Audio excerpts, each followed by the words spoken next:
Peace to all the gods and goddesses. Back again with the vibes of the divine. I am the god Shango, and today, get ready to take another deep dive into this electrifying world of the Young Thug Rico trial. Let's get into it, family.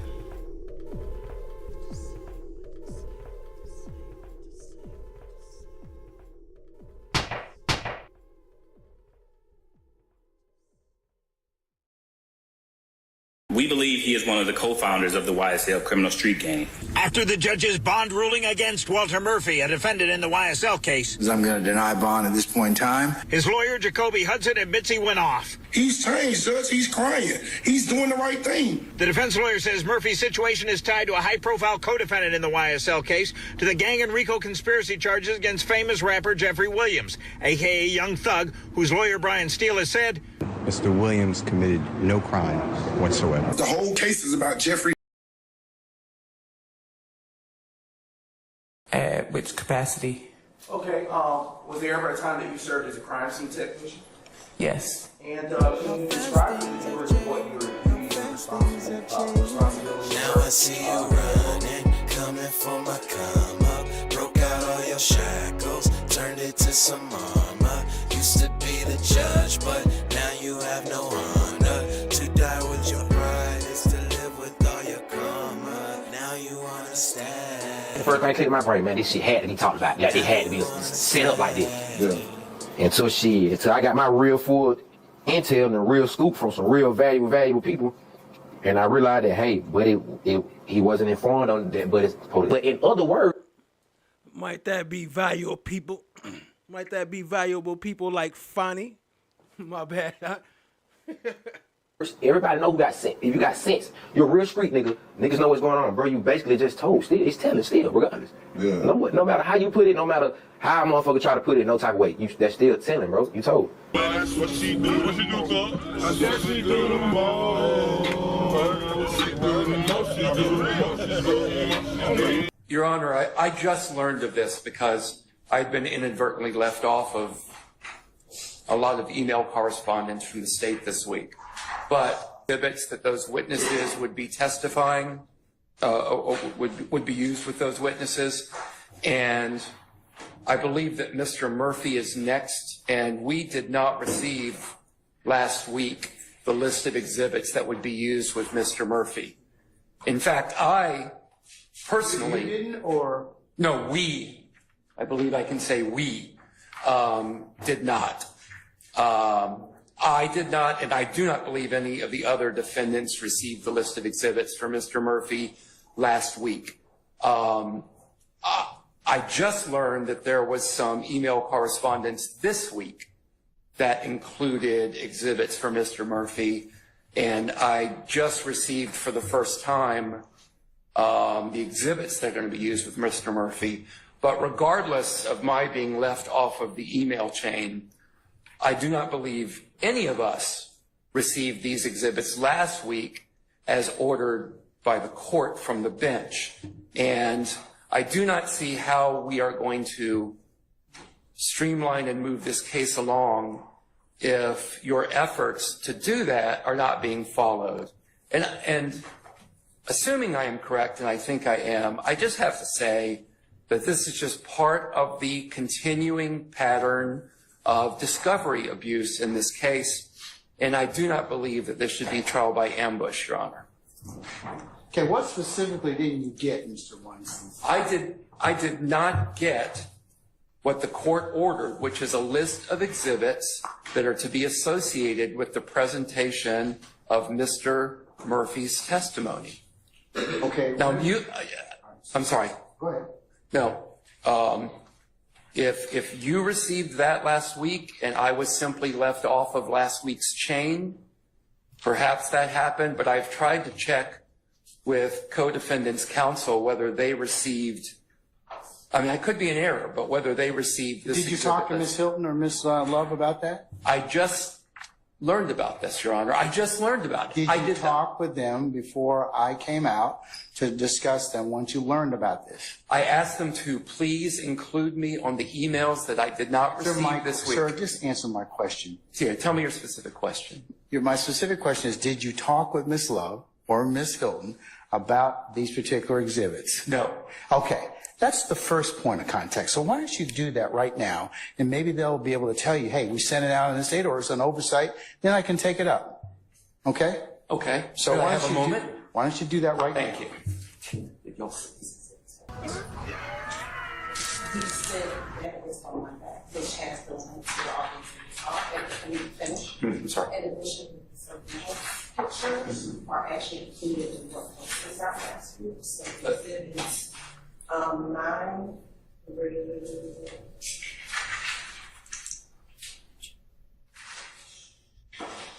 What up, fam? Appreciate y'all being here. We getting into it today. Walter D.K. Murphy. Of course, some more of the lies as usual. Appreciate all y'all being here. Let me see. Shout out to Steph J.K., of course, always holding it down. Appreciate you, family. Shout out to Champ My Back is Golden. Shout out to Loa. Shout out to Toothless Tiger. Shout out to Danielle. Appreciate all y'all being here, family. Being the first ones here. Let's get it in here. Hit the like, hit the subscribe, tap in on your way. Hit the like on your way in. Tap in, share with a friend.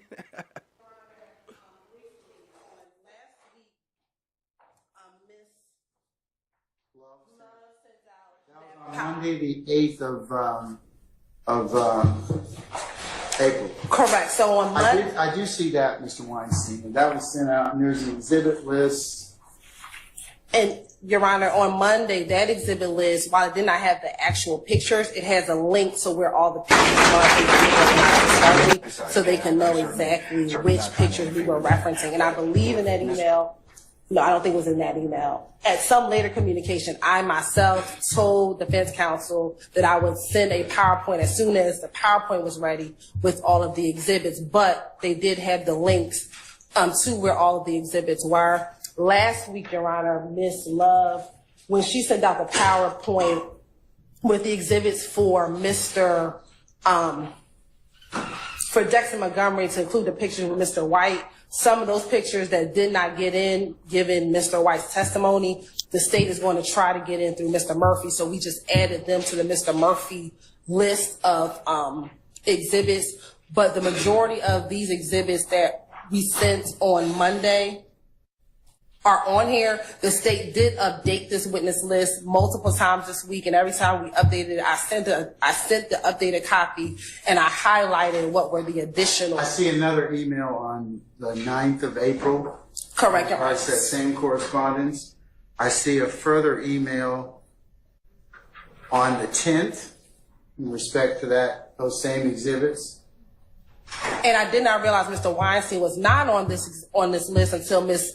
D. Williams, literally, I think a few minutes before we were about to come into court, advised that Mr. Weinstein, Ms. Afton, Ms. Hingerty were not on that email chain. I told her that we would make sure that's corrected moving forward. But what the state did try to do, Your Honor, in all candor, is as the state is continuing to work up questions, more pictures may come to the thought, but these are all pictures, all evidence that have been turned over in discovery, and that's why I provided a specific link where they can be found, so it's no surprise of where they're coming from. But this isn't any new discovery, Your Honor. These are all things that have been served, and what the state has tried to do is, as I've been continuing prepping my questions and updating any type of evidence, is providing that exhibit list. And we appreciate the updates, Your Honor, but whether they came in Monday, Tuesday, or this morning, neither of those days are last week, which is what this court ordered from the bench. All right. Well, I'm noting your objection, Mr. Weinstein. I'm going to include those three emails from the state,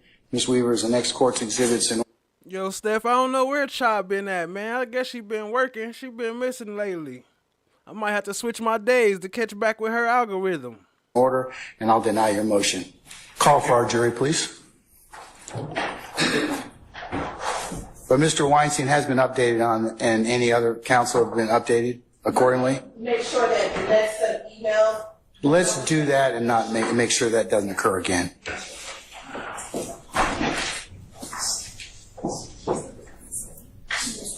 And I believe Ms. Hingerty was on that email, is what I was saying. All right. Mr. Murphy, good afternoon, sir. Sir, if you would please approach the witness stand. Once you get there, if you'd be so kind to turn and face Sergeant Ingram and be sworn as a witness, please, sir. Right, Chad. So there's no surprise. What y'all talking about? So there's no surprise. This is new surprise every day with they ass.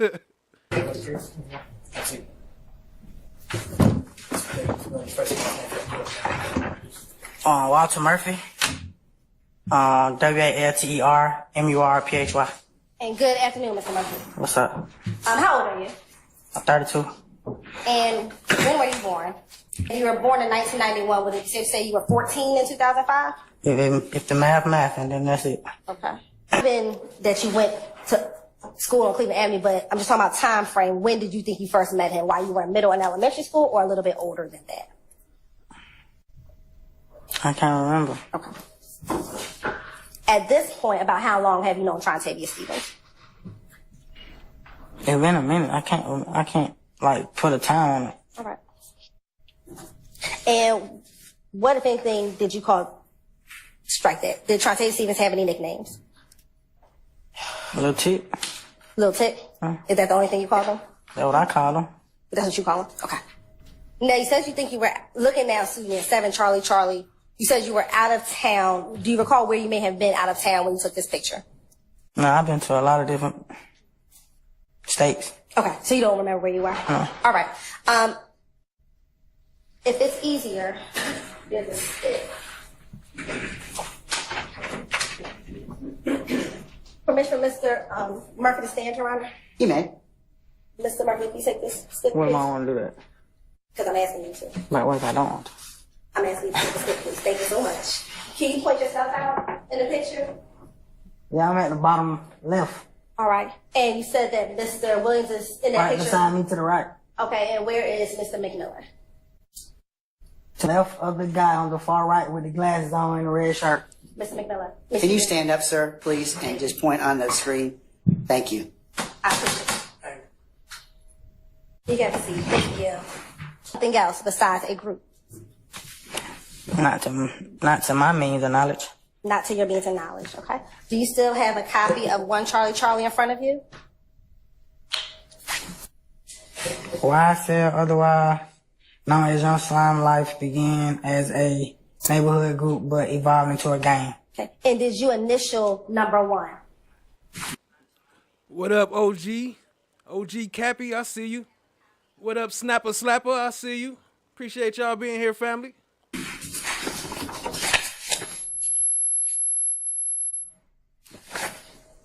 Yeah.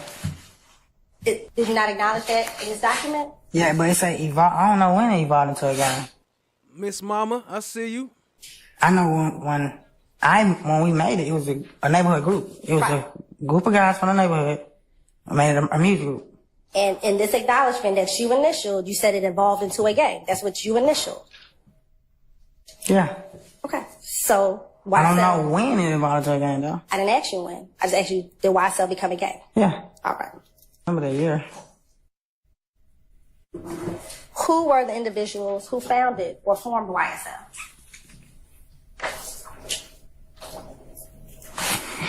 It was a couple of us. It was probably right. It was a handful of people, though. I can't just name them off the bat, but. Name some of the people you can. Myself. Lil Tick. And Lil Jeff. We made YSL music group. So this might be where the separation of the music group and the gang, or the separation that they talking about. I think today is gonna expose some of that, and I think a lot of it had to do with YSL Mondo. I know you're saying YSL is a music group, but when you all first started, was it a music group? Yeah. First trying to do music. I don't know. I don't know. Okay. I don't know why it involved into a gang. Everybody just wanted to be YSL. We ain't say we finna be the biggest gang in the world. We ain't do that. How did you come with the name YSL? I think it came from the designer clothes YSL, if I'm not mistaken. And why did you, Little Jeff, and Lil Tick decide to form YSL? Cause we wanted to rap. We wanted to. Every rapper got like a name or like a music group or something behind them. And we wanted to have like that foundation.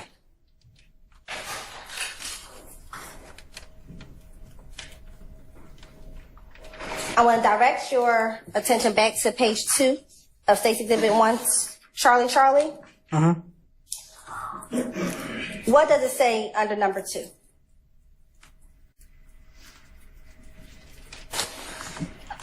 YSL is a group that began in late 2012 in the Cleveland Avenue area of Atlanta, which evolved into a gang. Okay. So, do you understand that you formed, along with Little Jeff and Little Tick, YSL in 2012, based upon what you initialed? Yeah. Okay. So, about 2012, is that right? Yeah. I don't even think we was on Cleveland when that happened, though, but okay. I'm sorry, I didn't hear you. I don't think we was on Cleveland. Like, when we was sitting around, like, we gonna make a music group, I don't even think we was in Cleveland Avenue. But Where do you think you were? If you weren't on Cleveland Avenue at that time, where were you? 2012, I don't even think we were hanging on Cleveland then. So where were you hanging? Not on Cleveland, where were you? We wasn't hanging, we was trying to promote music. Maybe like 2. Who else? I can't really remember their name, but Buck one on. Okay. And you don't remember that last individual?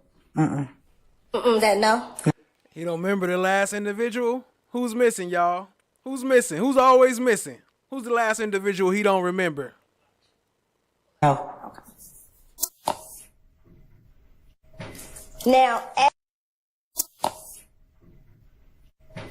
Now, as one of the founding members of YSL, did you determine how someone could gain access into becoming a part of YSL? Somebody let me know who the last person is. I already said it, but I'm sure y'all know. What up, Nutty Fluffies? I see you, family. Never. Never? Never. So how would you determine if this person could claim or be a part of YSL? How would you make a determination? We never did that. So anybody could be in YSL? Anybody could be like on YSL. Back in 2012? Any year. To my knowledge, I mean, I've been going to prison for a long time, but we never said, no, bro, you can't be, like, we ain't do that. Nobody never did. Nothing that I heard of.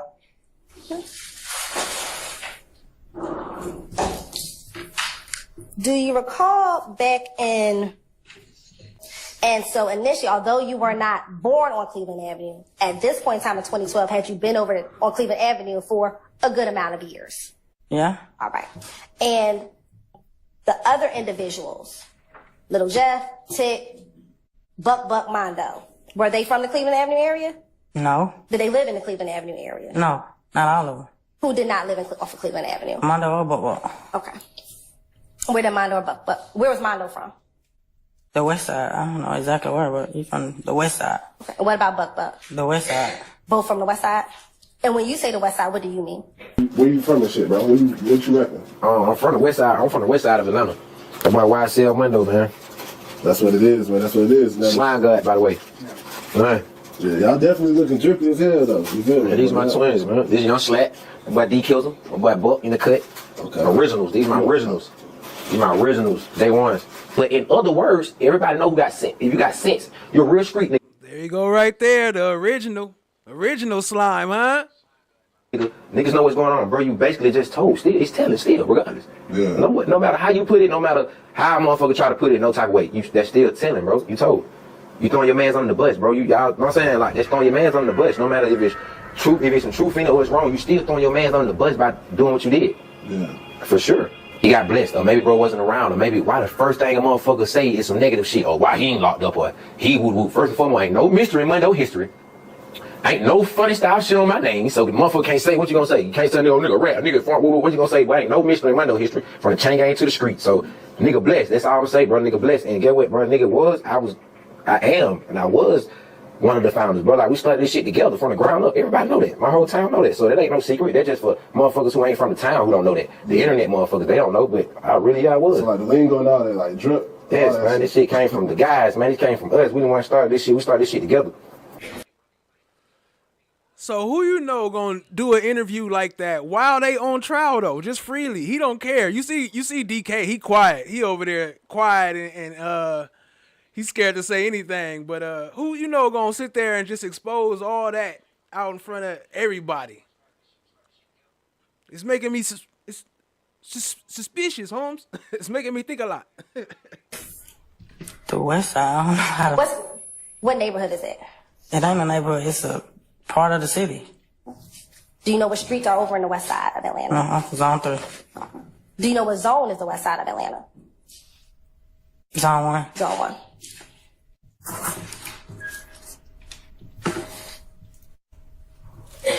Outside of Buck and Mondo, were there other members as YSL grew that were not from the Cleveland Avenue area? I don't recall. I don't really be remembering where people from or where they lived at, and I don't even think about stuff like that.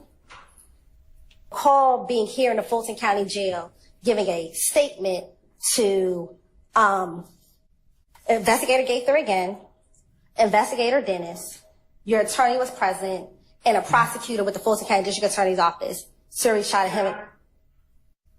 Yes, sir.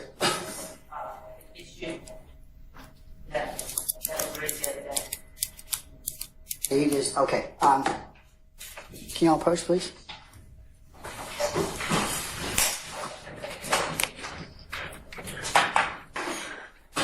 All right. Mr. Short, I'm in possession of your motion limit, which you did remind me of yesterday, or initially say yesterday. But how long have you had this particular tape or knowledge of these particular instances? That's my first question to you. You got them in discovery, correct? Sir, Did you get them in discovery? Yes, the price. Okay, then why are you just now, yesterday, telling me orally, and not doing what you did in your motion so I could kind of take it up? What? I did do it in my motion. No, you filed a motion, but you could have filed this thing months ago. Your Honor, out-of-court statements are not admissible at trial. Okay, that's not what I asked you, okay? If you believed it was going to be an issue, you could have filed the same motion 3, 4, 5 months ago, correct? It's not. Yes or no? If you want me to say yes, yes, sure. Okay, that's my point. He be on Shard head, and Shard be right. Then he gonna bang on the defense for it because it's their mistake. They leaving stuff out, coming with stuff at the last minute always, and then he get mad at him like they wasn't even supposed to bring this stuff in. It's not even supposed to be part of the case. It's plain law. We already know this. We all lawyers. That's my point about being a forewarned judge is a happy judge, okay? Because we are now taking time out, and I'm putting the jury in the back on something that you told me yesterday about. But you could have memorialized this in a motion more than 3 months ago, probably last year. And I could have taken it up and I could have ruled on this. I don't have any problem with that. But this is an example of something. If you What up, Tall Glass? I see you, family. Appreciate you being here. you want to do something like this, go ahead and file the motion. You should have filed it months ago. That's what I'm annoyed with. Okay, and Your Honor, the state... And that's what it means to be prepared as an advocate. Okay. The state's giving you this, okay? You knew about these... Honor, the state... You knew about this issue, right? Perhaps the state, knowing that it's an issue, would not want to admit evidence of an individual being a prosecutor and a defense attorney on the same time. I get it, but so you know... perhaps it's not on me. Perhaps the state should not be... Oh, it's on you, and it's on them. It's on me. What up, Natasha? It's on you because you could have filed this thing months and months ago. And you could also have had a conversation with the state. I have. Okay, and are they going to use this particular information? You'd have to ask them. Well, that's not what I asked you. Are they going to use that particular information? I cannot speak for the state, Your Honor. Okay. Do you see the problem or the issue that you filing this untimely motion has caused? Yes or no? You're not going to like my answer, so I'm just going to remain silent. That's not being an advocate, because if you can give me a reason as to why you waited months and months, because you probably, when did the state give this interviews? The first interview or note that you were going to, about the proffer agreement with Mr. Chada Jimenez. The proffer agreement was in the first round discovered in July 2022. Okay. When was the other interviews that were made from 2015 turned over? July 26th. Okay, so arguably, Mr. Sharp, this could have been filed sometime in 2022 or early 2023 when we started having no more locked doors. Gracias. These particular motions. Your colleagues, you filed several motions, several preliminary issues I've had to take up. So that's what I'm telling you in terms of just having to stall the proceedings so I can go ahead and take this up. I'm not trying to stall anything, Your No, Honor. no. And I don't mean you.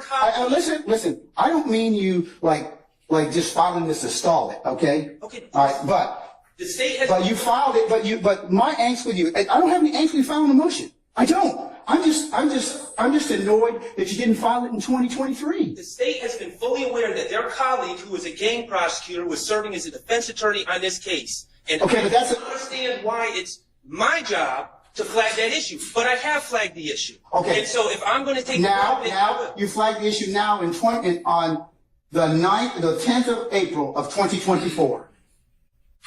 Have a seat, sir. Okay, thank you. State.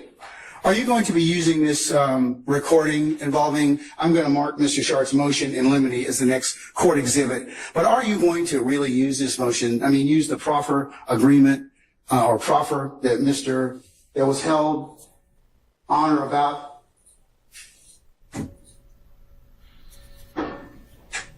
February 16th of 2016? February 16th, 2016? We all the way live. Yes, and Mr. Murphy continues to go down this line of questioning. And I'm going to tell you, that's a very ethical, problematic thing for you all. Your Honor, and this is what I'll say. Mr. Suri Chata Jimenez waived his conflict and decided to take a defense attorney in this case when he knew he was a prosecutor in 2016. No, but it's you all's use of that.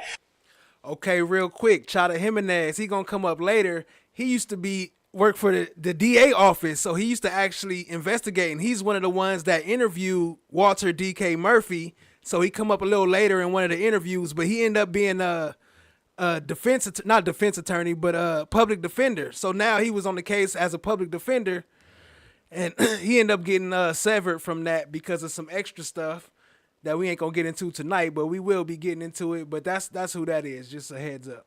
I think that his waiving is another separate issue, okay, which we didn't have to get into because of that particular issue. But utilizing his particular proffer that he was involved in might be a problem. But it's a proper of the state of it's a prior inconsistent statement. But he's a counsel that was involved in this case.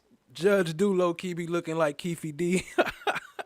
Right, but Your Honor, there's no legal basis, there's no ethical basis for this rule. He was a state's attorney, like anyone else can get jobs and move on and do whatever they want. I know that, but there's a prior inconsistent statement. Whoever the state's representative is doesn't matter. The fact of the matter is it's a prior inconsistent statement. Well, I think it may confuse the jury because the jury's seen Mr. Jimenez as a defense counsel for another prior accused who is now no longer in this case. So yes, there is the possibility and the probability that they are going to be confused about that. So can we not just instruct the jury that he was previously with the state of Georgia and left and got a new job? Like what? There's a remedy. Facts, Gwen. That's when what's her name? Gaither should have said horrible. I see you, fam. Appreciate you joining. Y'all hit the like, hit the subscribe, tap in, share with a friend. For that, the state is not going to harp on the fact that Mr. Jimenez was a prosecutor then, but this is the prior inconsistent statement. He had a previous job, and like anyone else in the world, in the country, they can leave their position and go on to another case. When this case started, Mr. Jimenez knew that this proffer existed. He chose to represent a client in this case. He's no longer representing any of these individuals in the courtroom, Your Honor. So Mr. Jimenez, as a defense attorney or a prosecutor in this case, is of no consequence because he's not even present in these proceedings. His work with this case is completed, Your Honor. The sole reason why we're bringing this in has nothing to do with Mr. Jimenez. It has solely to do with a prior inconsistent statement, and the state should be able to confront this witness with any prior inconsistent statement that he plans on clearly giving during the course of his testimony in court. You'd agree that Mr. Chata Jimenez is, if the tape or anything would be utilized, it would have to be redacted. I don't agree with that, Your Honor, because he does not, and a few things about the proffer, Your Honor. But you see, here's the problem, and here's what I'm going to get on you all about. You all knew this was going to be an issue. We did not. And you put this in discovery. But we you did not one of your former colleagues who took a proffer, who then you made it as part of your discovery. So how could you know it wasn't an issue? Because, Your Honor, we put the proffer because that's the prior consistency. It had nothing to do with Mr. I know, but we did not think this was going to be an issue. But the employment issue may be something that the court wanted to take up. Your Honor, but the state did not believe it to be an issue until Mr. Sharp brought it to our attention yesterday. The state did not believe it to be an issue because. All right, I guess you all will be working this weekend then, because this is exactly what I told you was going to be a problem.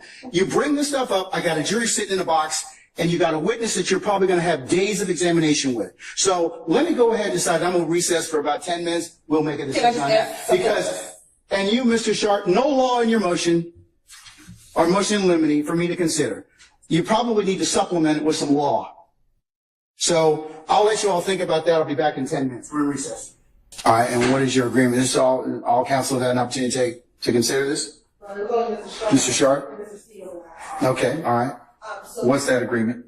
Or what have you proffered? We're just going to reject the initial portion of the proffer agreement in which Mr. Surrey tried to give some instruction about this being proffer and what proffer is. And then we'll just reject that portion and we'll start if you have to play it, we'll start it once they start the interview process. If it becomes an issue. If you're going to decide to play it through to Gator or someone else, then we'll so we'll go ahead and get the redactions done so that they're already completed, and we'll give that over to the defense counsel.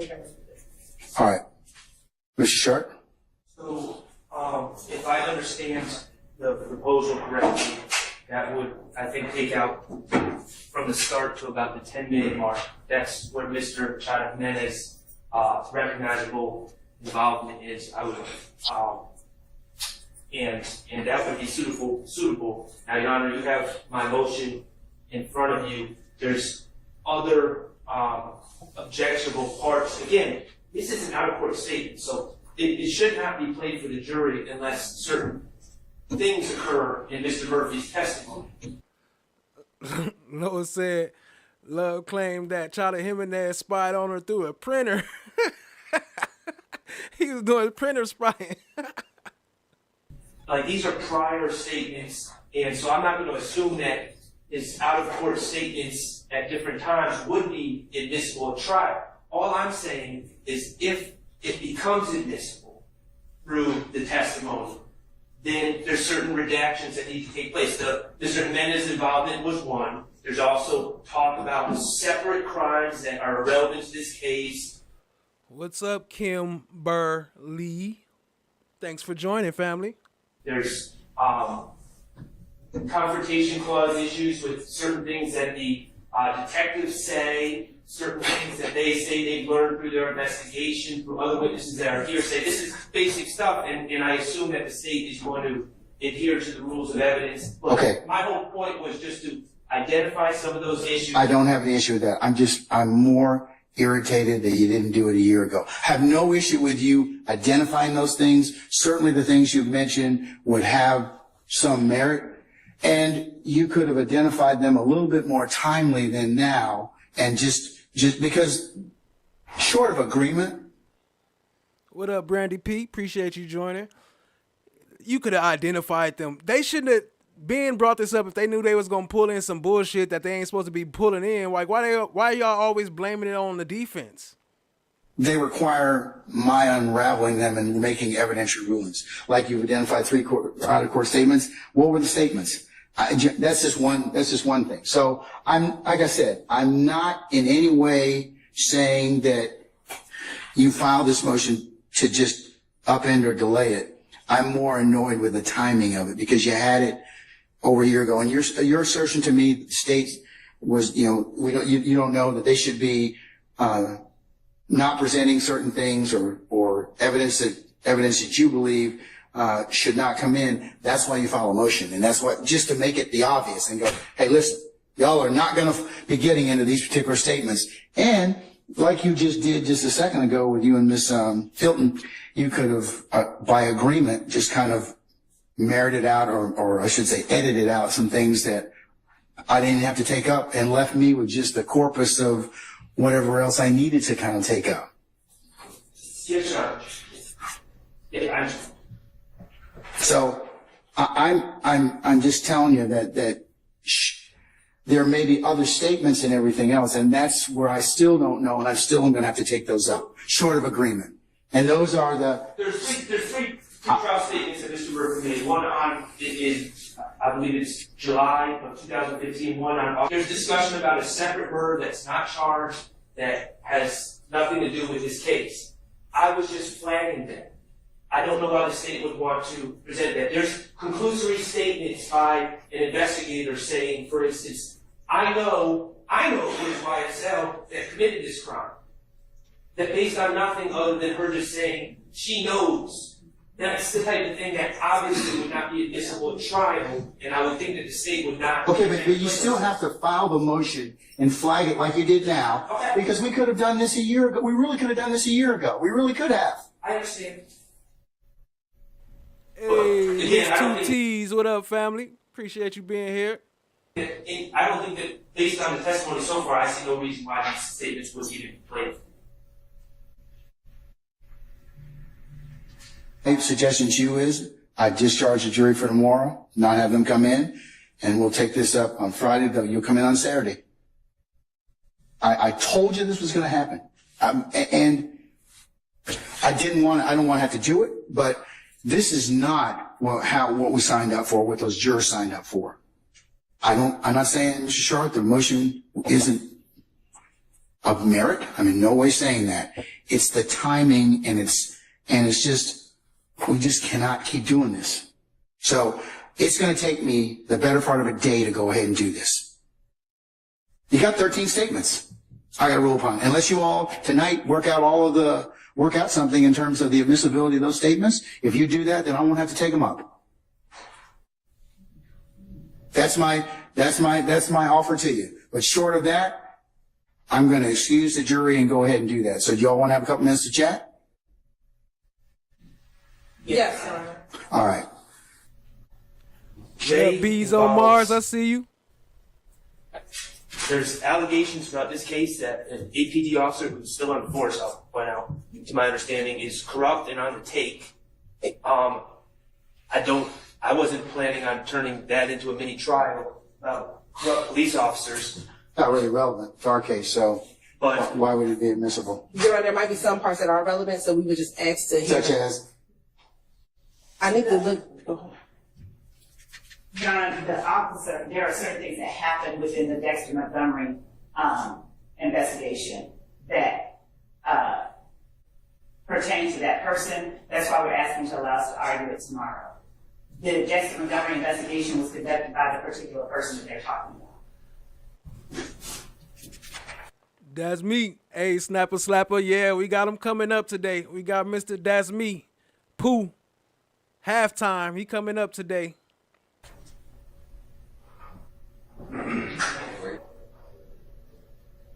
Mr. Short, the statements may be admissible depending upon what circumstances they're being offered for. It's a little bit. Like it depends on what's asked of Mr. Murphy. It really does. Well, and I understand that some of this has to play out to give Your Honor context. Christine Covey, what up, family? I see you. I'll point out that when you watch the statement, you're left with the impression initially that it's a little bit misleading because you're left with the impression that Mr. Murphy hears Jeffrey Williams or people associated with him. Later on, he clarifies, I'm not going to say anyone's name respectfully, but he identifies other people that he's scared of, that he's really scared of. And it's not Mr. Williams, it's not anyone associated, or it's not any family members of Mr. Williams, and it's not anyone charged in this case.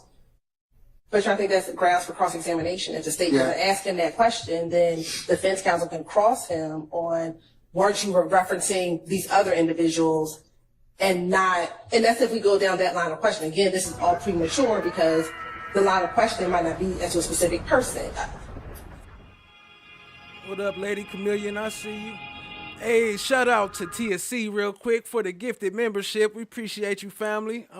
You help me out right now because I'm about to leave this on the screen and take a break from the chat because it's scrolling too fast. But I appreciate y'all. Hit the like, hit the subscribe, tap in, share with a friend. Shout out to TSC. Y'all show her some love. Drop some slime emojis in the chat. It depends on what the line of questioning is, but I do believe that what Mr. Shah's issue is, that's an area for cross-examination. It's not necessarily improper character evidence. It'd be relevant. It'd be relevant to show for other purposes. But, Mr. Steele? Your Honor, I'll get you the cases. I can't get on Lexus in your courtroom for some reason, but it's going to be Wynn. This is witness intimidation, but I will get you the exact site. I'll get you more updated cases, but it should. Yo, a major shout out to Natasha. Appreciate the 5 gifted. Y'all show some love. Drop some more slime emojis in the chat. Let me see. Drop the slime emojis. I want y'all to spam the chat with the slime emojis. Much love, family. Appreciate that.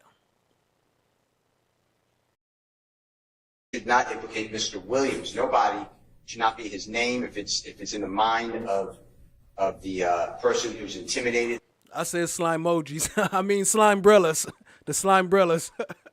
They could possibly say something like that to show why they're reluctant to testify or to cooperate or to give a statement, but it shouldn't fall back on Mr. Williams unless Mr. Williams did something, ordered somebody to do something, had a third party to do something, so it would be inadmissible character. But I will get you the cases.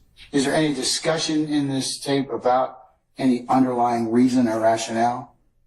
I think it's the general nature of coming to speak to the police and snitching and what that perception is. And that is what Mr. Murphy is kind of trying to communicate. The fact that he's even in here could get him in trouble. He doesn't specifically say anyone did anything. Right. But he doesn't name any particular people. It's just the thought of what people saw. He says that when he got arrested, that Mr. Williams Sr. saw him talking to a police officer, and that could potentially get him killed. The fact that someone saw him speaking to the police. YSL Mondo. If they remove sometimes they remove the emojis. I don't know why it does it random, but if they remove it, just do it again. Like just remove one or something and just repost it if you want. That ain't us blocking. Appreciate y'all being here. Here we go back again with YSL Mondo. Appreciate y'all dropping the slime emojis, family. And appreciate the new members. And appreciate the donations. Let's go. He's the founder of this shit. And it was like, if you're the founder, why people ain't coming for him type shit. For one, I'm gonna just say this. The internet is weird, bro. Because for one, why would you want to see a nigga locked up? Right. Why don't you, the first thing come to your mind is, maybe bro wasn't, he got blessed, or maybe bro wasn't around, or maybe why the first thing a motherfucker say is some negative shit, or why he ain't locked up, or we didn't know how much leadership quality we had, bro. We didn't know all these people finna run behind us and was looking up to us and wanted to be like us. We didn't know that, bro. We was out here just being us, being regular motherfuckers. And then we turned around the whole world saying slime. Yeah. We didn't know we had this much influence. If we would have knew back then, if our head was on the right path back then, bro, we could have changed a lot of shit, bro, and made a lot of different. It ain't our fault, bro. We didn't know no better. We didn't know these folks gonna run behind us and do this shit. We didn't know that, bro. These folks just, hey, bro, we didn't know. If we did, I wish we would have known back then, because we could have stopped a lot of shit, though. Maybe. You know what I'm saying? But like I said, bro, this shit, we ain't playing this shit. Shit just happened. Do you recall seeing Shannon at the compound that evening? No, I don't recall seeing him. No, that was so long ago. What about Roscoe? Do you recall seeing Roscoe at the compound that evening? No. Do you recall telling Detective Gaither and Dennis that you saw both Roscoe and Shannon at the compound that evening, and that at some point Shannon got into Dolly's truck and they drove that truck and left the compound? No. How could I see somebody leave if I already left?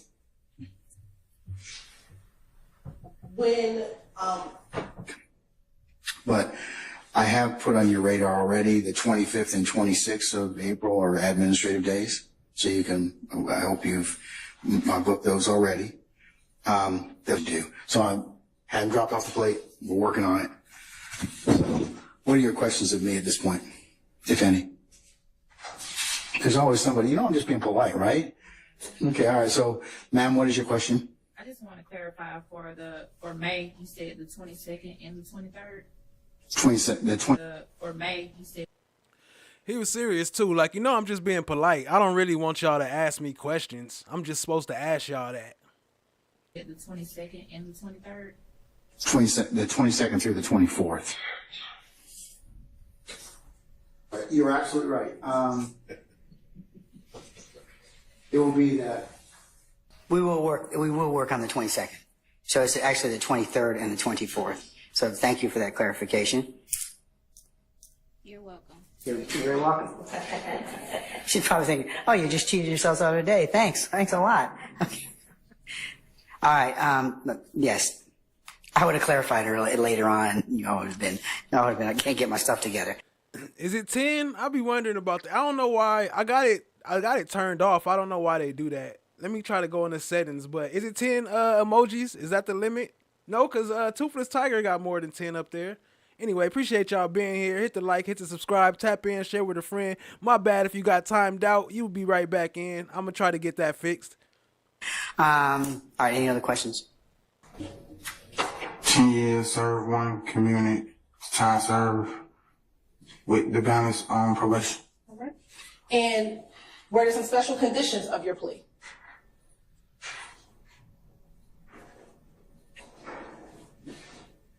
I, Walter Murphy, will testify truthfully to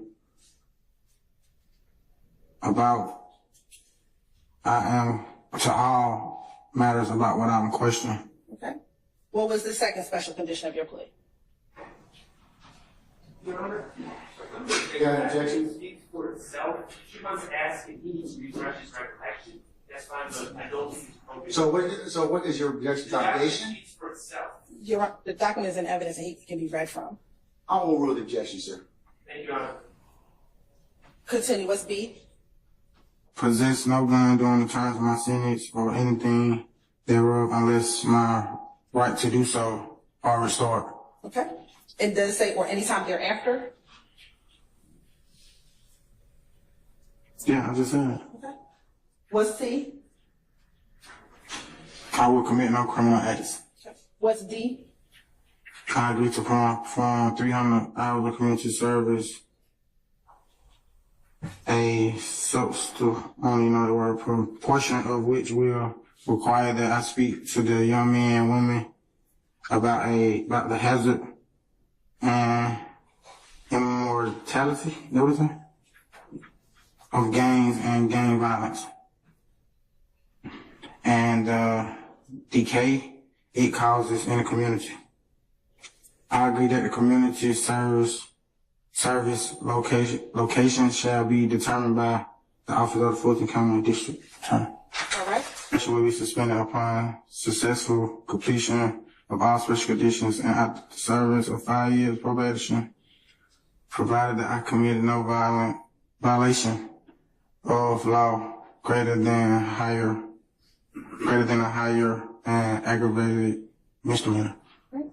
And under 4, what were your acknowledgments? First, start with number 1.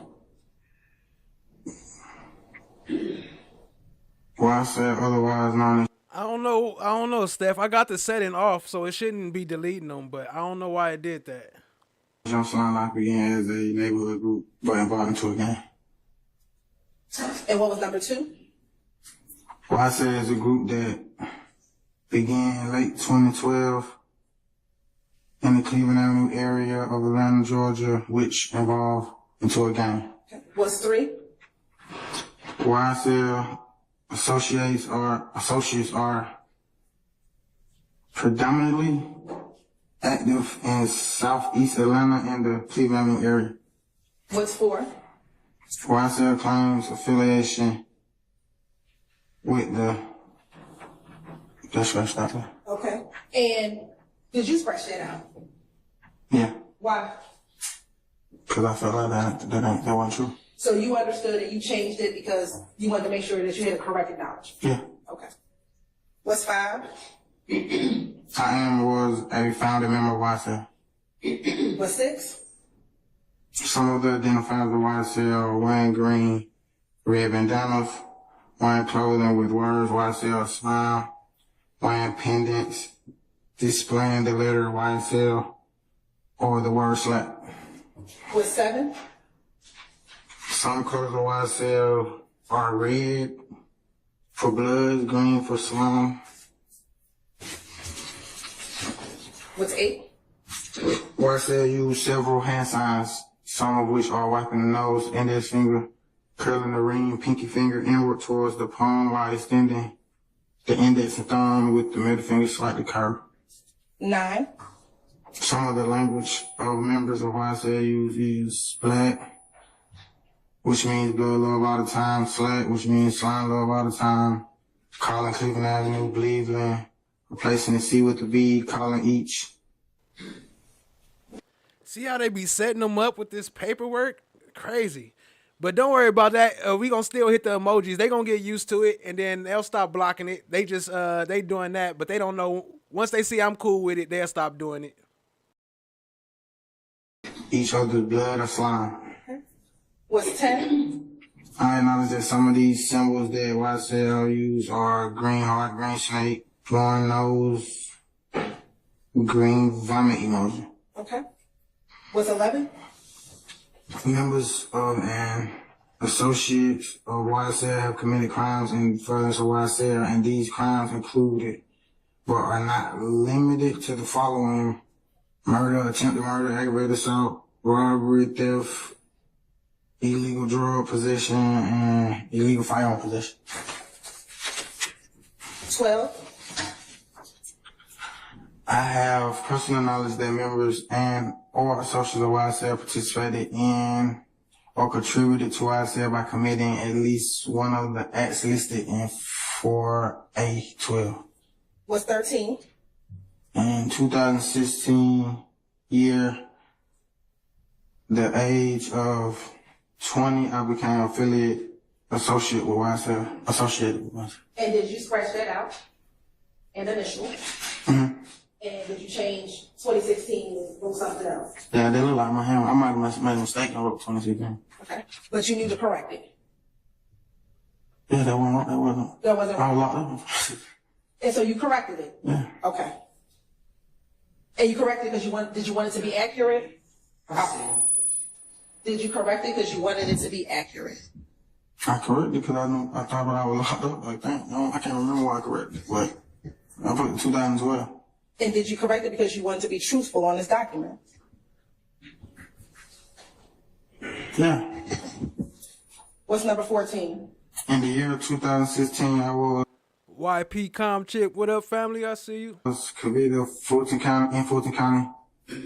Indictment number 15 SC 138234 of participating in criminal street gang, aggravated battery, aggravated assault with a deadly weapon, 4 counts, and possession of a firearm during commission of a felony.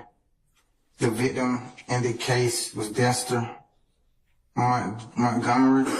I committed these acts during the time period that I was a YSL gang member. What's 15? I am remorseful. I think that's what it says. I am remorseful for participating in the type of activity gang life destroys the life of the young people, and I no longer want to be part of such activity that destroys the life of the youth and my community. And since you took this plea, have you and I spoke about you actually going to speak to kids about your experiences? Yeah, that's something I really want to do. I want to be like, yeah. What's 16? If I violate this plea agreement, the district attorney can and will use this statement during a judicial procedure. What's 17? Any violation of the plea agreement may result in full revocation of the probated sentence. What's 18? No promises, agreements, or conditions have been made other than these set forth in this document, and none will be entered into unless memorialized, I don't know the word, and writing and signed by all parties. And then on page 5. I, Walter Murphy, have read and carefully reviewed this agreement. I fully understand this agreement. No promises other than those contained in this document have been made to me in furtherance to this agreement. I freely, knowingly, and voluntarily enter into this agreement without force, threat, or word. Coercion. Coercion. One of the most important words on that paper. One of the words that you should act like you don't know, because it proves that they forced you into a contract you didn't understand, but we know what that word means. Okay. Yes. Your Honor, this has a statement like the tender to 19 Charlie as a self-authenticating document of indictment 22 SC 183572. Any objection states 19 Charlie. Yes, the indictment in this case is not evidence. You already charged the jury as to that principle, and any law will come from the court. So I object to the admission of the indictment as evidence in this case. Your Honor, this is a certified copy of the conviction that includes. It's not evidence. Okay, well, that's not your. So what's your objection, sir? That the indictment is not evidence. Okay. You have already charged the jury that. If it's admitted, I would ask for a 105 instruction. Okay, I'm going to admit over your objection, and I'm not going to give a 105 instruction at this point in time. Okay. And to make sure I clarify for the record, this is a certified copy of Mr. Murphy's conviction in 22 SC 183572. All right. Judge, I think the statement indicated that it would remove the last page from the document. Yes, at the appropriate time. Yes. Subject to redact, to appropriate redaction. Yes, Your All Honor. right, it's admitted. Thank you, Your Honor.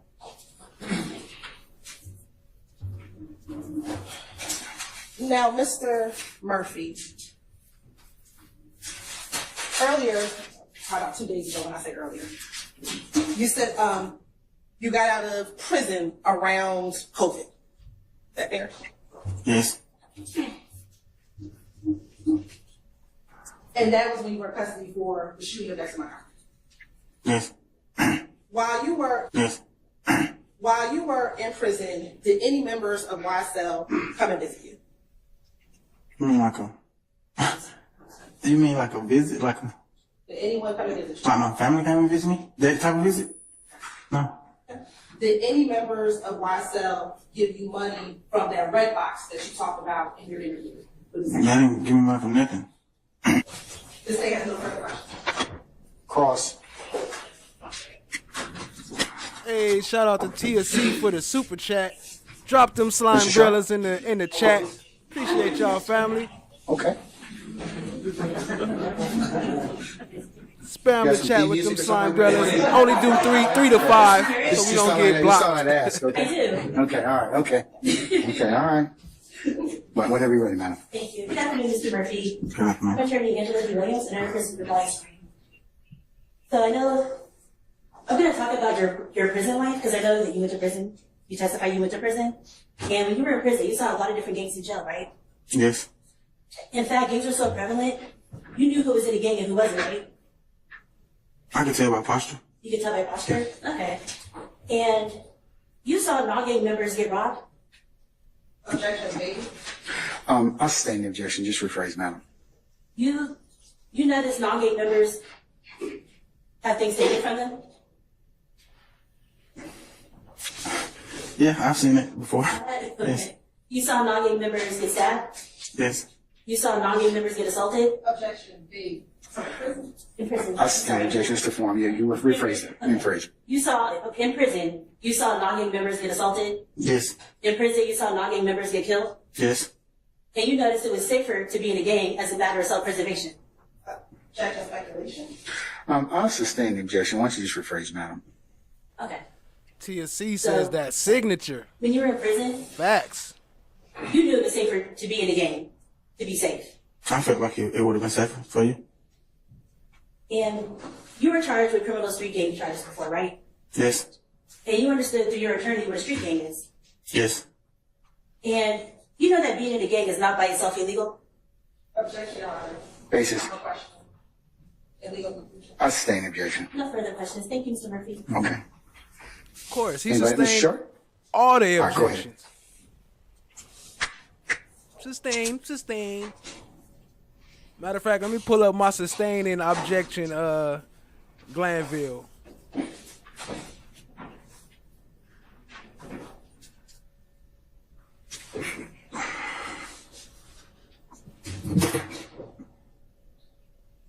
Mr. Murphy, I'm going to approach you real quick.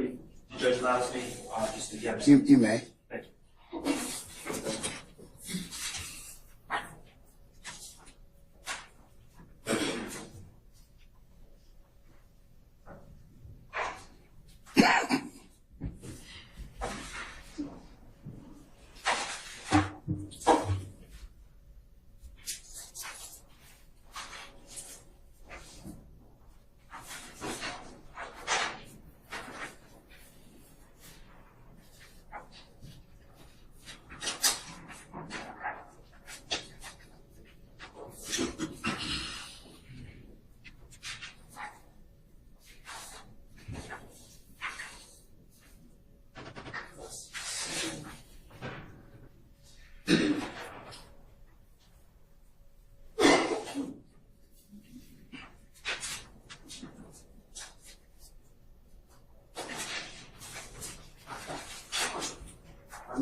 Okay.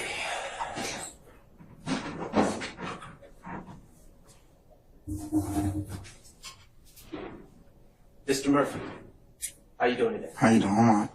I'm all right, thank you. My name is Max Shard. I represent Shin Silva. Okay. We're going to start out discussing the April 12th, 2015 incident at the sitcom. Okay. I'm going to say some names, and I want to know if prior to that date, you knew who these people were. D'Angelo White. No, sir.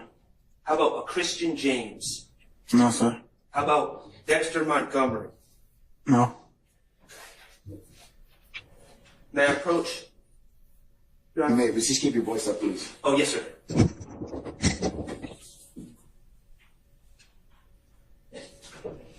I'm approaching Dexter Montgomery with States Exhibit 3BB. Get those people before April 12th of 2000. So you keep calling him Mr. Montgomery? That's fucked up. That's the dude he shot, or they shot. I think DK shot him, but he said Nard shot him, and now Nard doing life in prison, so who knows? 2015. I never seen none of them in my life. Okay. Did you have any beef or disagreement with any of those people? No. Okay. Are you aware of anyone in the courtroom here having any beef or disagreement with any of those people? Objection on speculation. I stand. I asked if he's aware. If you are aware. Just rephrase it. Do you know of any disagreements between anyone in this courtroom and any of those four people? No. Okay.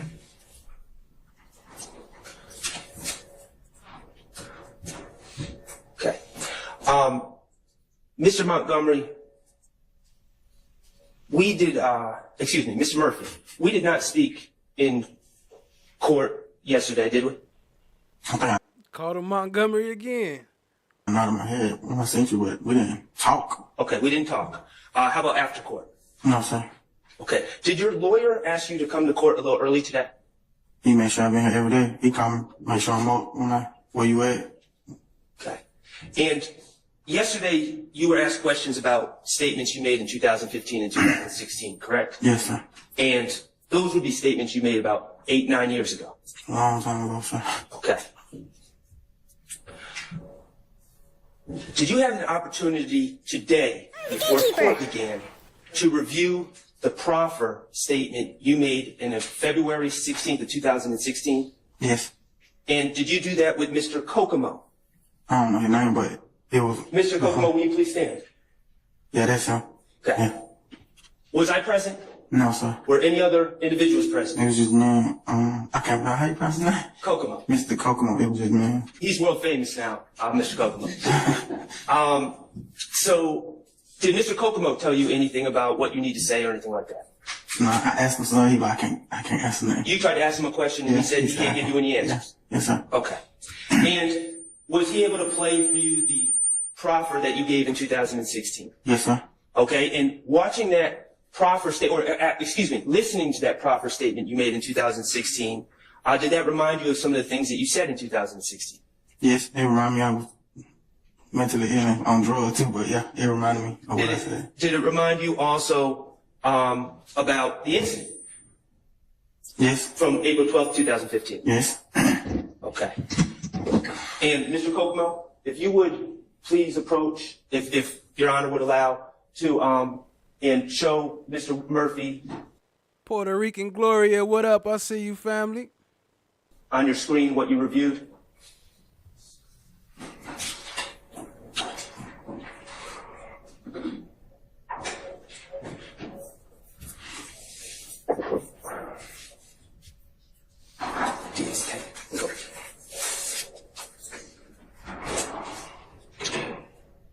What are you showing him, sir?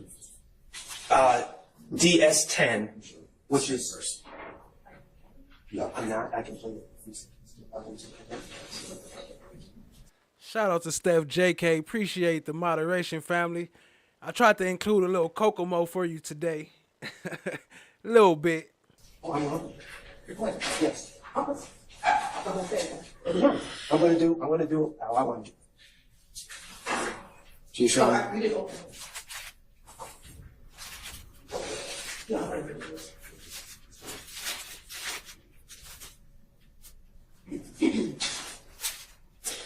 Your Honor, may we play a couple seconds for Mr. Is DSM already been admitted? It has not. Well, I think you need to probably authenticate it. Well, and that's why we played it for him earlier. You can't play it for him unless I understand. admitted. Correct. And he needs to authenticate it by hearing it because it's an audio statement. Right, unless someone has some headphones for him to do it. Okay, all right, we can do it with the headphones. That's fine.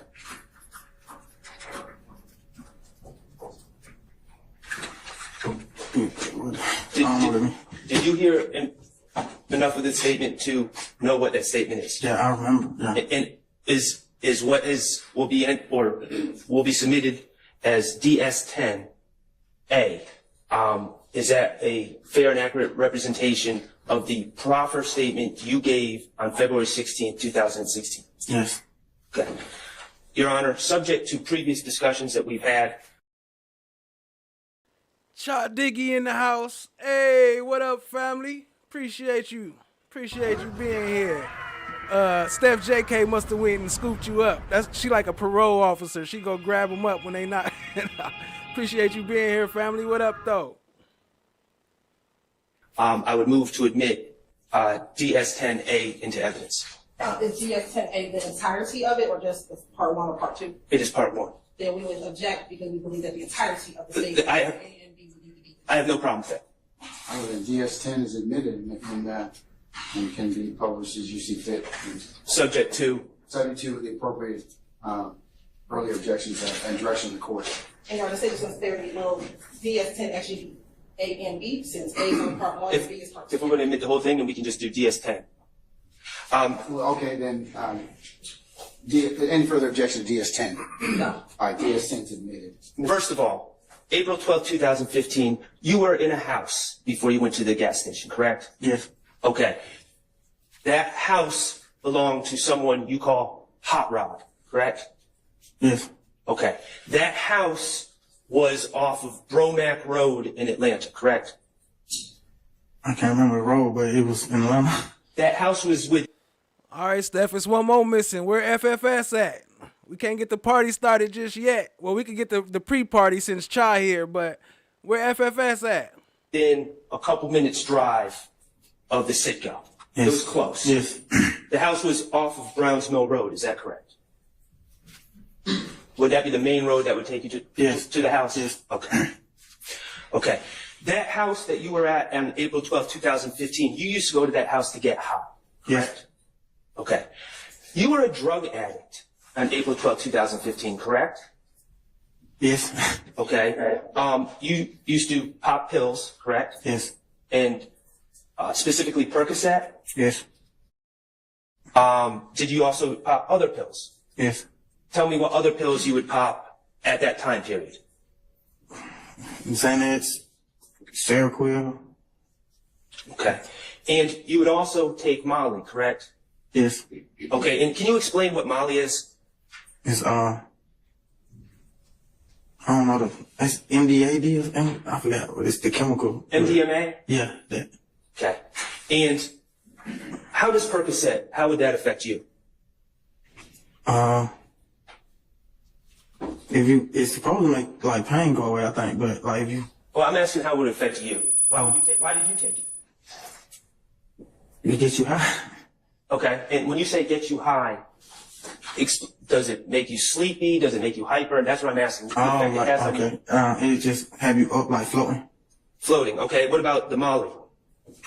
It's an upper. It keeps you up. Okay. And you would take Molly. He said, "What about the Molly?" 4 times a week or so, correct? Every day. Every day. Typically, you would use about 1 to 1.5 grams a day. Is that correct? How the hell can you even take Molly every day and still be high every day? You have to keep increasing your dosage. Yeah, it depends on how much money or how much Molly I have, but yeah. Is it true that one of the big limitations on how much you would take is how much you could afford? Yes. That night in particular, on April 12, 2015, you were getting high at Hot Rod's spot, correct? Yes. Okay. You were on the couch in the front of the house, correct? Getting high? I think so. I can't really recall. I think I was on the couch. Did you take 3 to 4 grams of Molly?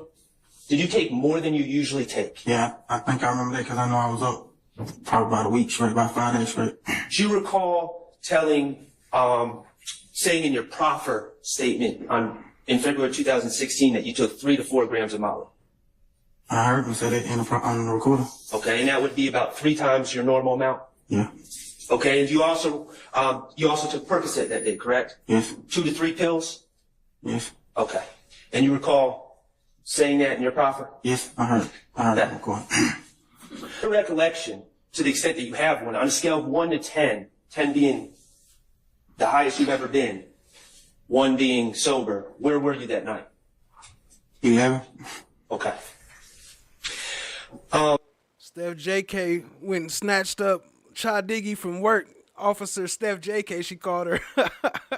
But I appreciate you being here. Appreciate you stopping by at least as long as you can. Much love, much love. So let's talk about the people that were at that house, at Hot Rod's house, on April 12, 2015 while you were getting high, okay? You were there. Yes. Fatty was there. Yes. Correct? A man named Nard, whose government name is Demise McMullen, was there, correct? Yes. Nard was in the back. I think, I can't really remember what he was at, but he was there. Okay. And was there another person there as well?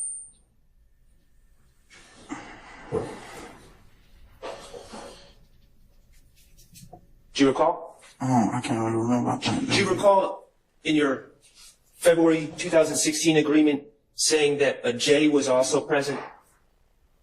I got a video out there. Shout out to Jennifer. Appreciate you. I got a video out there expressing the true meaning behind Love's opening statements too, and showing the real RICO organization. It's out there. I'll link it here later if I remember. I don't recall saying it, but I probably did say that though. Okay.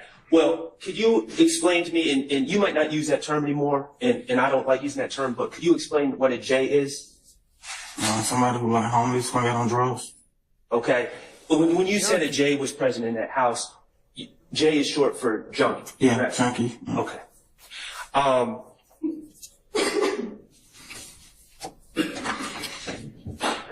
You said you know Jeffrey Williams, correct? Yes.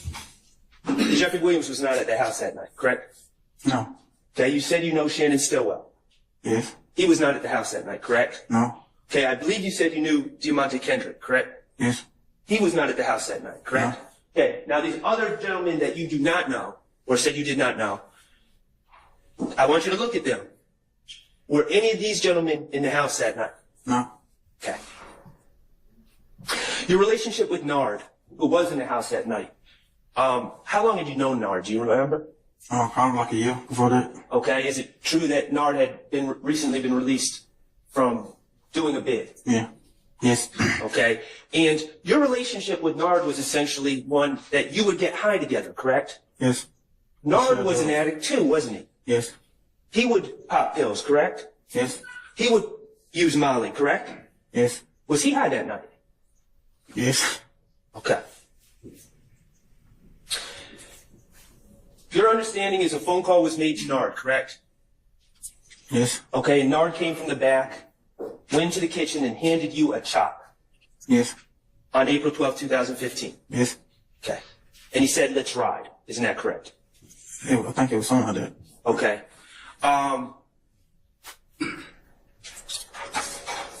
You didn't know at that time what any of this was about. You just knew that Nard gave you a gun, correct? Yes. And when I say chopper, we're talking about an assault rifle. Yeah, it's shooting bigger bullets than a handgun. Okay.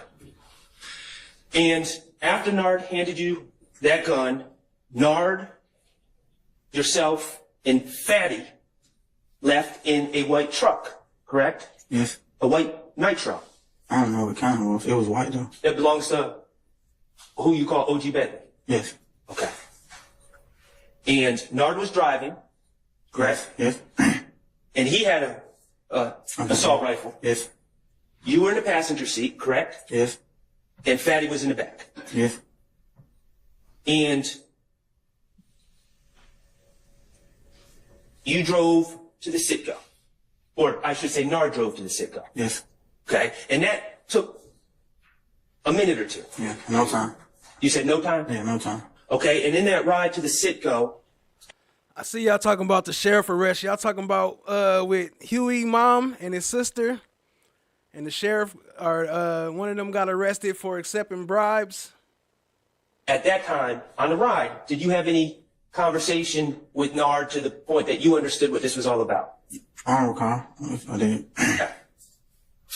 When you arrived at the Citgo, you and Nard both got out of the car, correct? Or the truck?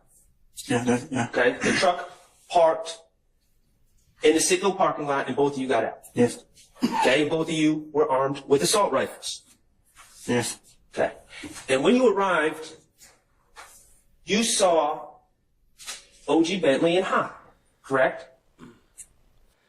Yeah, for the opening statement so far, I got a breakdown of Love's full opening statement. Well, not full, as much as I could bear. And I got a breakdown of Shard's opening statement as well. I saw OG Bentley, yeah. Okay, you saw OG Bentley. And OG Bentley was in the store, correct? I think so. By the front door of the store. He was there. I don't really remember like where he was at though. Okay. Do you recall in your proffer saying that you saw OG Bentley in the store and you told Bentley to come out the store? I ain't hear that part. I watched it, but I ain't hear that part. I mean, I listened to it, but I ain't hear that part. Okay. Do you remember what OG Bentley looked like when you arrived at that Citgo? You mean that day? When you arrived. Do I remember what he looked like? Yes, not what he looked like what does OG Bentley look like? Did he look scared? Oh, yeah. Okay, he looked scared? Is that the truth? Yeah, that's what I said in the interview, so I mean, yeah, I think so. Okay. And did OG Bentley point at another car? Or did Nard point at another car? I think it was Nard that You pointed. think it was Nard that pointed at another car after speaking to OG Bentley? Yeah. Okay. And that other car that was pointed out to you, was that the car that these other gentlemen, as we later find out, were in? Yeah, that was later found out. I couldn't see who was in there at the time though. At the time. So a car was pointed out to you. Mm-hmm. And was OG Bentley, at that point, still in the store, to your recollection? I can't remember. I know when the car got pointed at, I went toward the car. Okay, so we're about to get there. So when that car was pointed out, what did you do? I went towards the car. You went towards the car with the assault rifle? Yes. Okay. And what was your purpose of going to the car? Trying to see who was in it. Okay. And why were you interested in who was in the car? I was just trying to see what's going on. What did it matter to you who was in the car? How did that car concern you? I figured that's what we came for, to see who was in the car. Okay. To see what was going on. And you ran up to the car. But how we know if it was a bribe, though? How we know if the sheriff or whoever it wasn't, like, forcing him to pay? We don't know what the messages say. They might have been like, you know what? You ain't eating nothing. You ain't getting nothing. We going to treat you horribly. We going to put you in the doo-doo room. And then what happened? The back window came down, I think it was the back or the front. One of the windows came down. A window in the car? Yeah, as I was like getting up on the car. And did you see movement in the car? Yes. And how did that affect you? I backed up, like. You said you what? I backed up. You backed up? Why did you back up? I couldn't tell what they were doing. I had 10 windows. So, were you backing up in caution? Is that fair to say? Yeah. Even though you were armed with an assault rifle? Yes. You were backing up?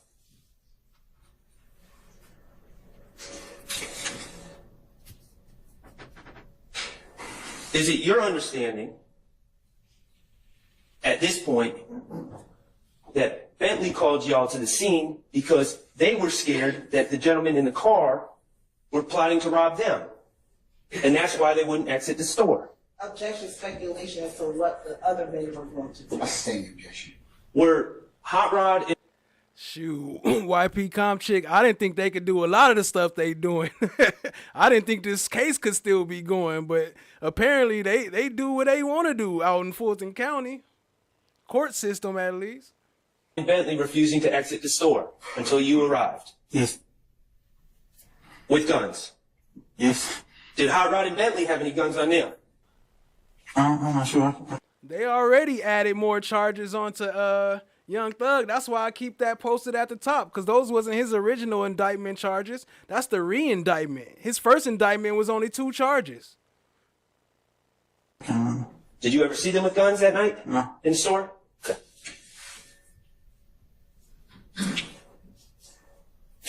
Okay, after you ran up and then backed off with the car, Nard also ran up to the car, and he also had an assault rifle, correct? I didn't see that part. Okay.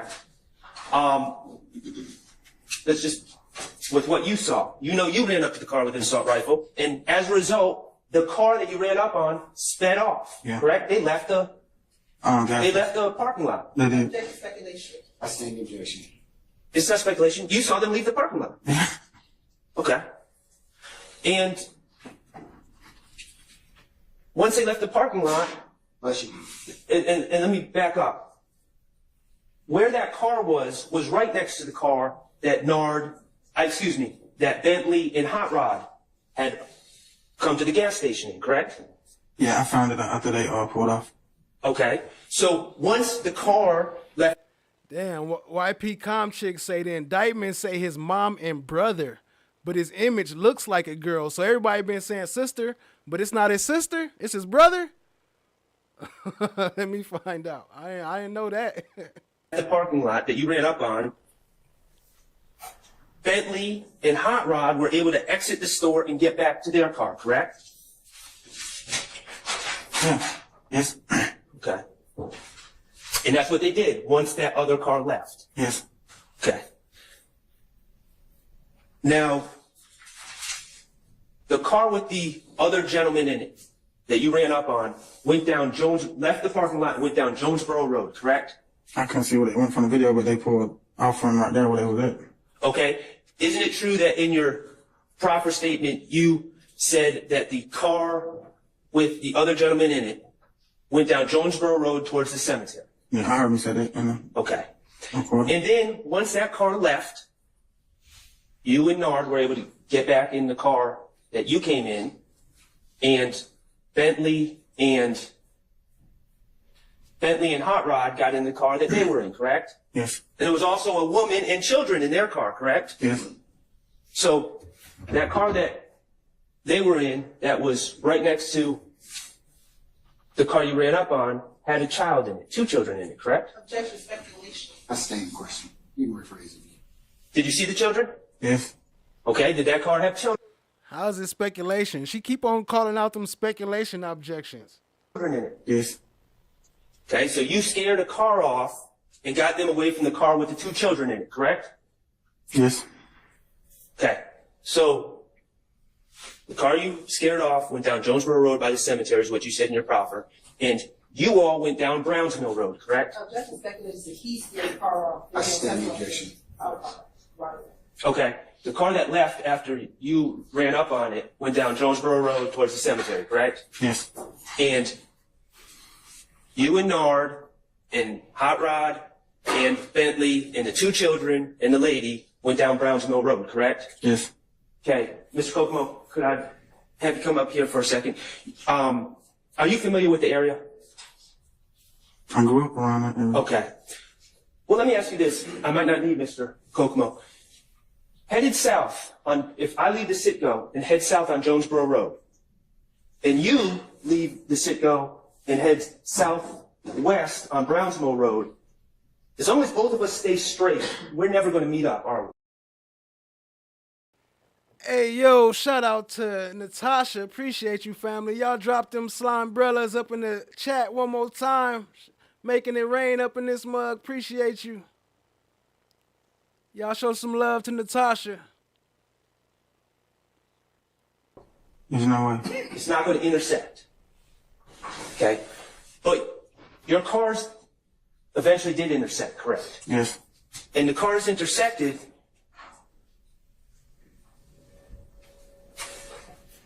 The cars intersected because the car that you chased off took a right on Harper Road to get back to Browns Mill Road, correct? Yeah, I don't remember that road. I think this name, I don't remember the name of it, but they made a right off of Jonesboro Road that would get them back to Brownsville. Okay. And what happened was Nard was driving down Browns Mill Road with you back in the passenger seat and Fatty in the back, correct? Yes. And Nard saw that same car driving up the road that connects, that you don't know the name of, towards Browns Mill Road. Yes. And the car you were in, the white truck, was at the intersection. At a stop sign. I think it's the other way around. I think we was going down the street and they was coming up on the intersection. Okay, okay. And your cars were coming together again. Mm-hmm. You didn't even see this car coming back towards the white Nitro, did you? No, they're not on my side of the car. Coming from that way, you would have been. You can't. There's no way I could have seen him. Okay. And Nard, the driver, said he saw the car coming at y'all, correct? Yes. And Nard said, Objection, hearsay. it's not for the truth of the matter asserted. This, and the state elicited testimony about this very same statement. Still hearsay. They elicited. I'm standing the objection. Okay. Did Nard indicate that he saw the car coming? Yes. And did Nard pull out his assault rifle from his floorboard? Yes. Did he roll down his window on the driver's side, which was on the side that they were approaching? Yes.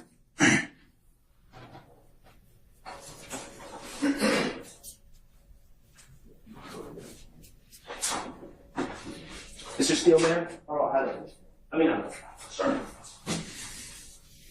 Yeah.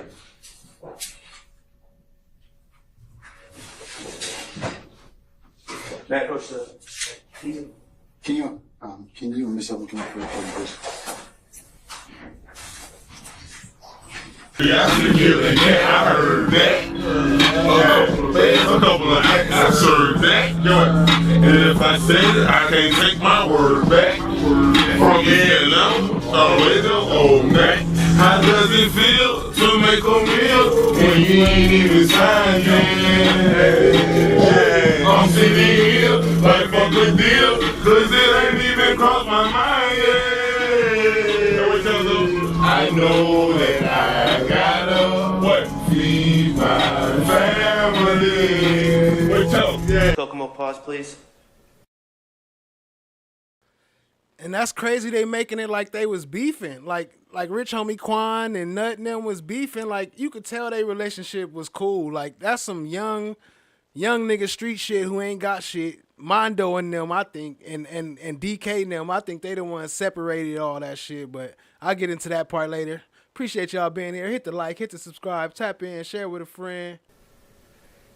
Mr. Murphy, on the lower right, did you just see the individual, the third individual that was in the car that you can't identify, point someone else to go over to the car?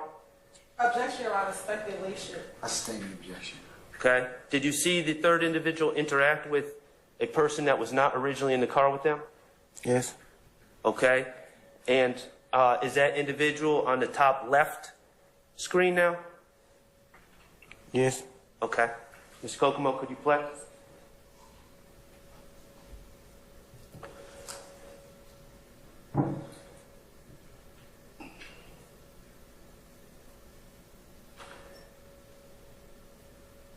Okay.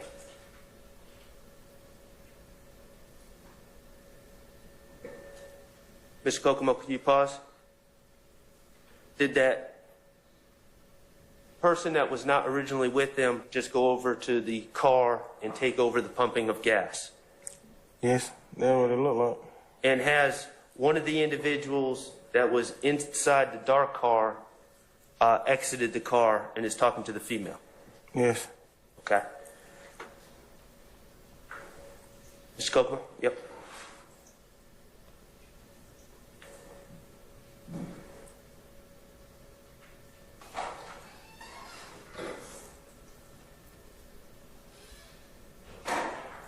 All right, Mr. Kokomo, pause.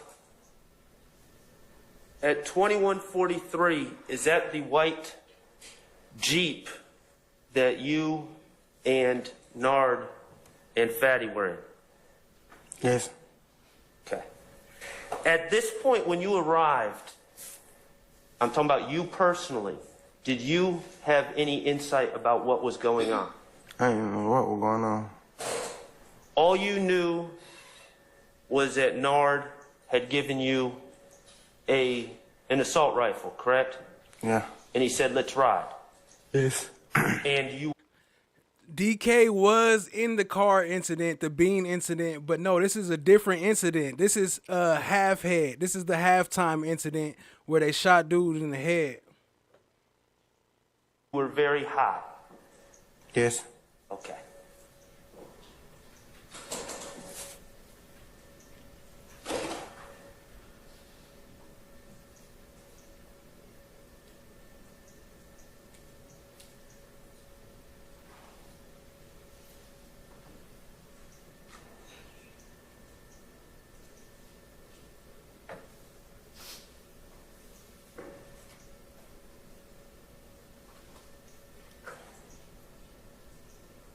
Pause. Do you recognize yourself in that video? Yes. Okay, who are you? I'm at the top left. By the whatever kind of car it is. Are you in the back? Yeah. Driver's side, standing behind the car where Mr. Kokomo has put the pointer? Yes. Wearing a black hoodie? Yes. I think it's a jacket, but yeah. At this time, even though we can't see it, are you armed with an assault rifle? Yes. Okay.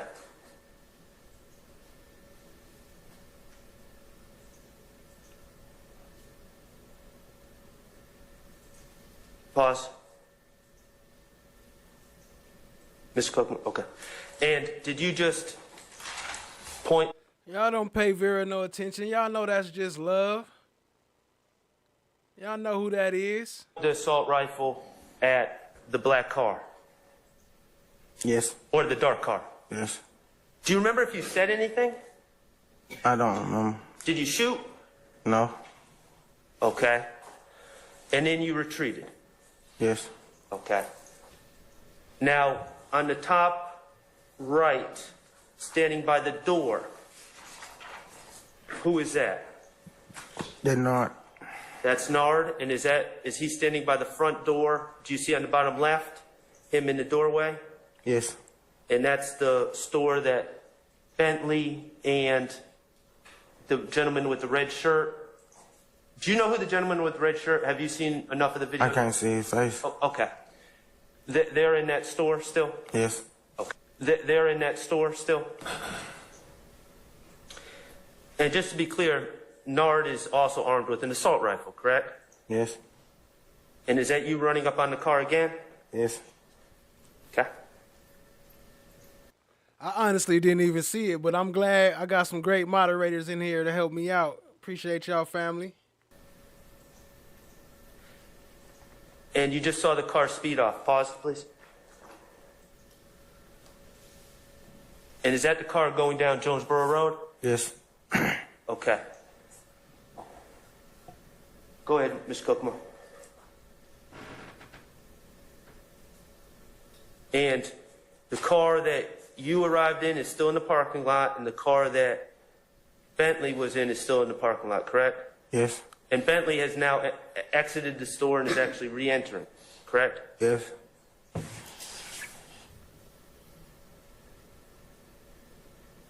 Yep, this is the sit go.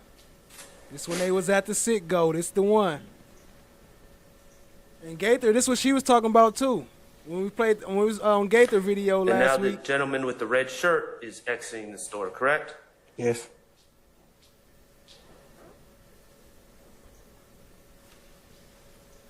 Same one Gaither was talking about. With they lying ass. Gator, alligator. And at this point, going back to April 12, 2015, you were aware that the car went down Jonesboro Road, correct? Yeah, I know the area. Okay. So whether you did or not, you could have told everyone, hey, that car went down Jonesboro Road, correct? Yeah. That's just speculation. I stand in objection. Okay. Mr. Kokomo.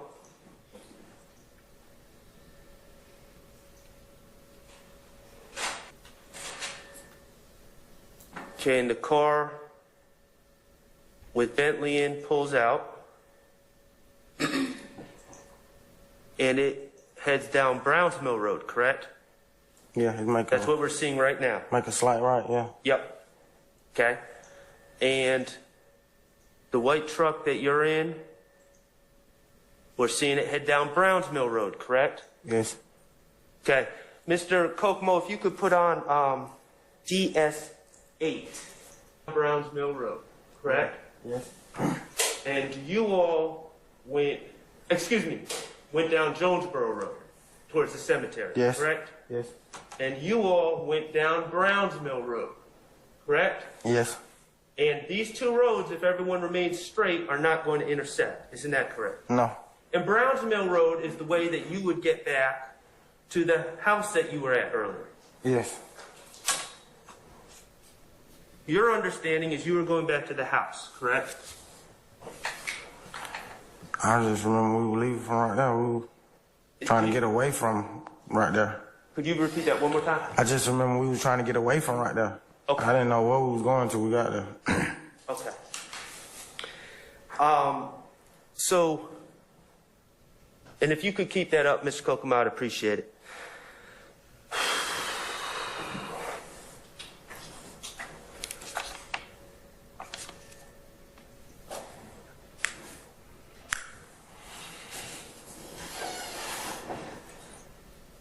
At some point, a shooting occurred, correct? Yes.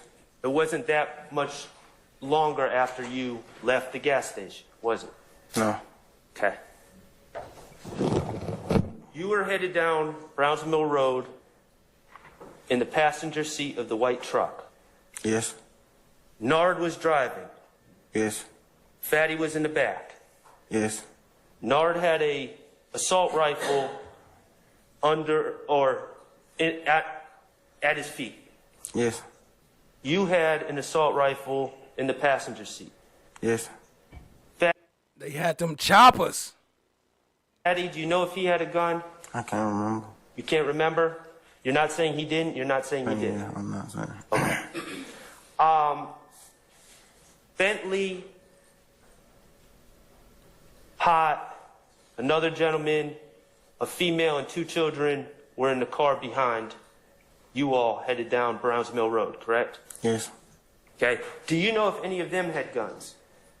I can't recall. I don't remember. Okay. Did you see them with guns that day? No, not that I remember. Okay. And at that time, your understanding was the other car was headed down Jonesboro Road? Yes. Okay. At some point, the other car and the white truck that you were in ended up meeting, correct? Yeah, they made a right. I had to make a right somewhere. Okay. Now, you testified you don't remember the name of the street. Mr. Murphy, if you could. Is this the right that you feel they took? Yeah, yes, because they left before us, so it's hard to explain, but they left before us, so if they would have even made the first right, we still would have never, you see what I'm saying? Because they left minutes before us. So if they make the first right, we still won't catch up to them. Did the car... Shout out to Cha Diggy and Tall Glass. Appreciate y'all for being here always, family. So I feel they made the second right. Did the cars meet at this intersection? I don't remember what intersection. I know we was on Brownsmill and they was at a stop sign, so yeah. When the cars met, whatever intersection, was your car still facing forward going down Brownsmill? Yes. With the driver's side of the car facing this way? Yes. Okay. And was the car with the other gentleman in driving this way, if you look at this way, towards your car? Yes, they was coming towards Brownmill. So the car... I think it's over for Gaither. I think she out of there. She been getting so many complaints. Were perpendicular? Yeah, is that what it means? Okay, I got you.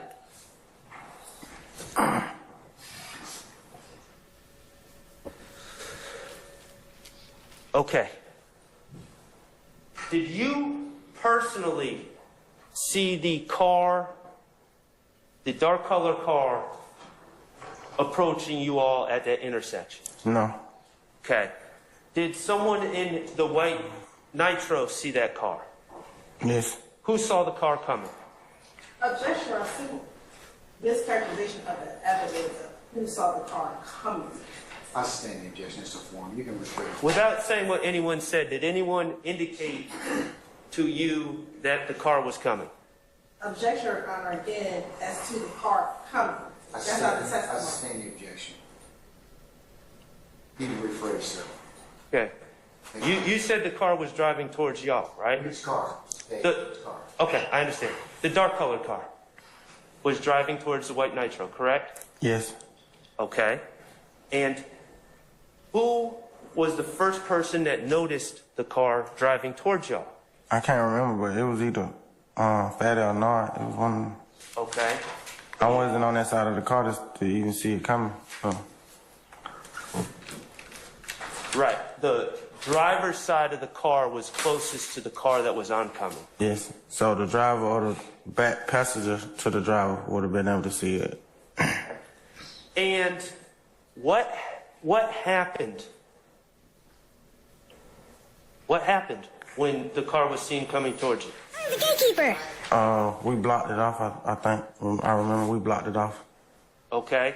Was at the time that you blocked it off, was the car with Hot and Bentley and the children and the woman, was it behind you or in front of you? Behind us.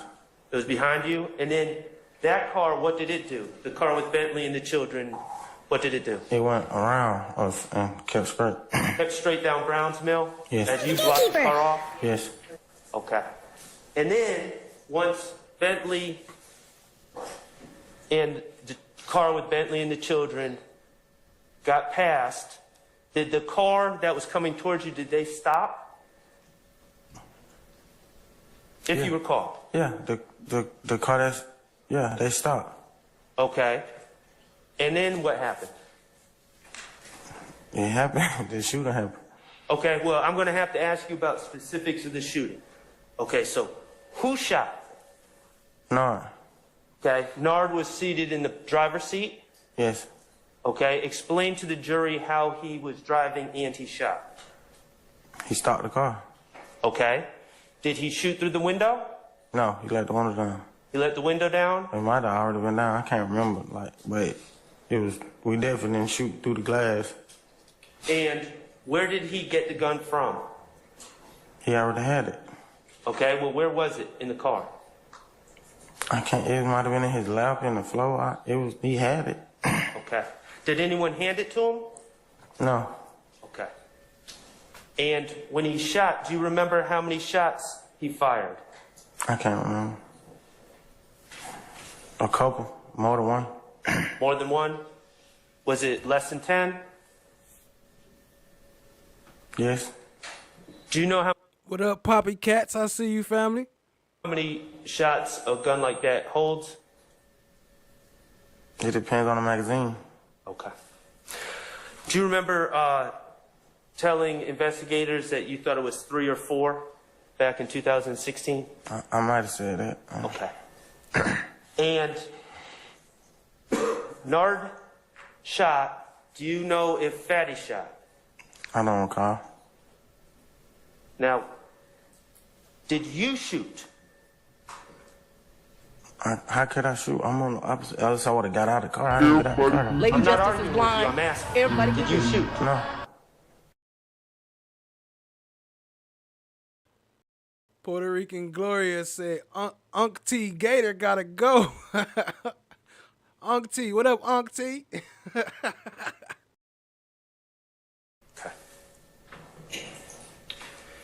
And after Nard shot, what happened? He left. Did you personally, I'm asking what you knew, did you know if anyone was shot or not? No. Okay.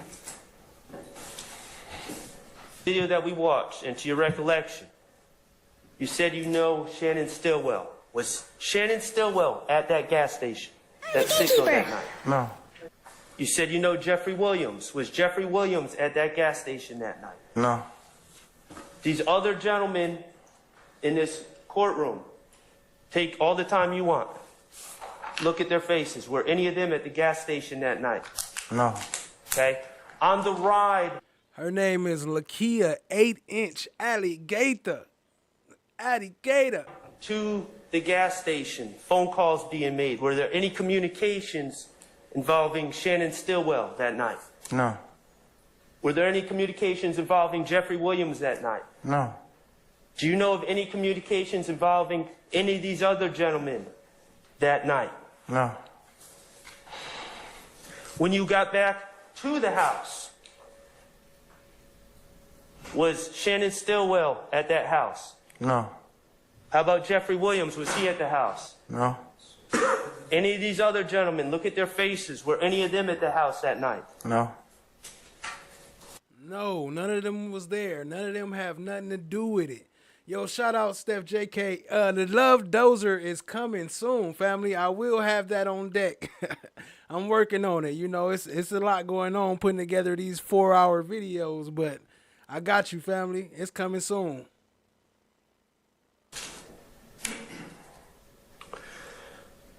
Okay, I'm going to shift topic. Okay. Could you read it? Acknowledgement 14. In the year of 2016, I was convicted in Fulton County indictment number 15 SC 138234 of participation in criminal street activity, aggravated battery, aggravated assault with a deadly weapon, 4 counts, and possession of a firearm during the commission of a felony.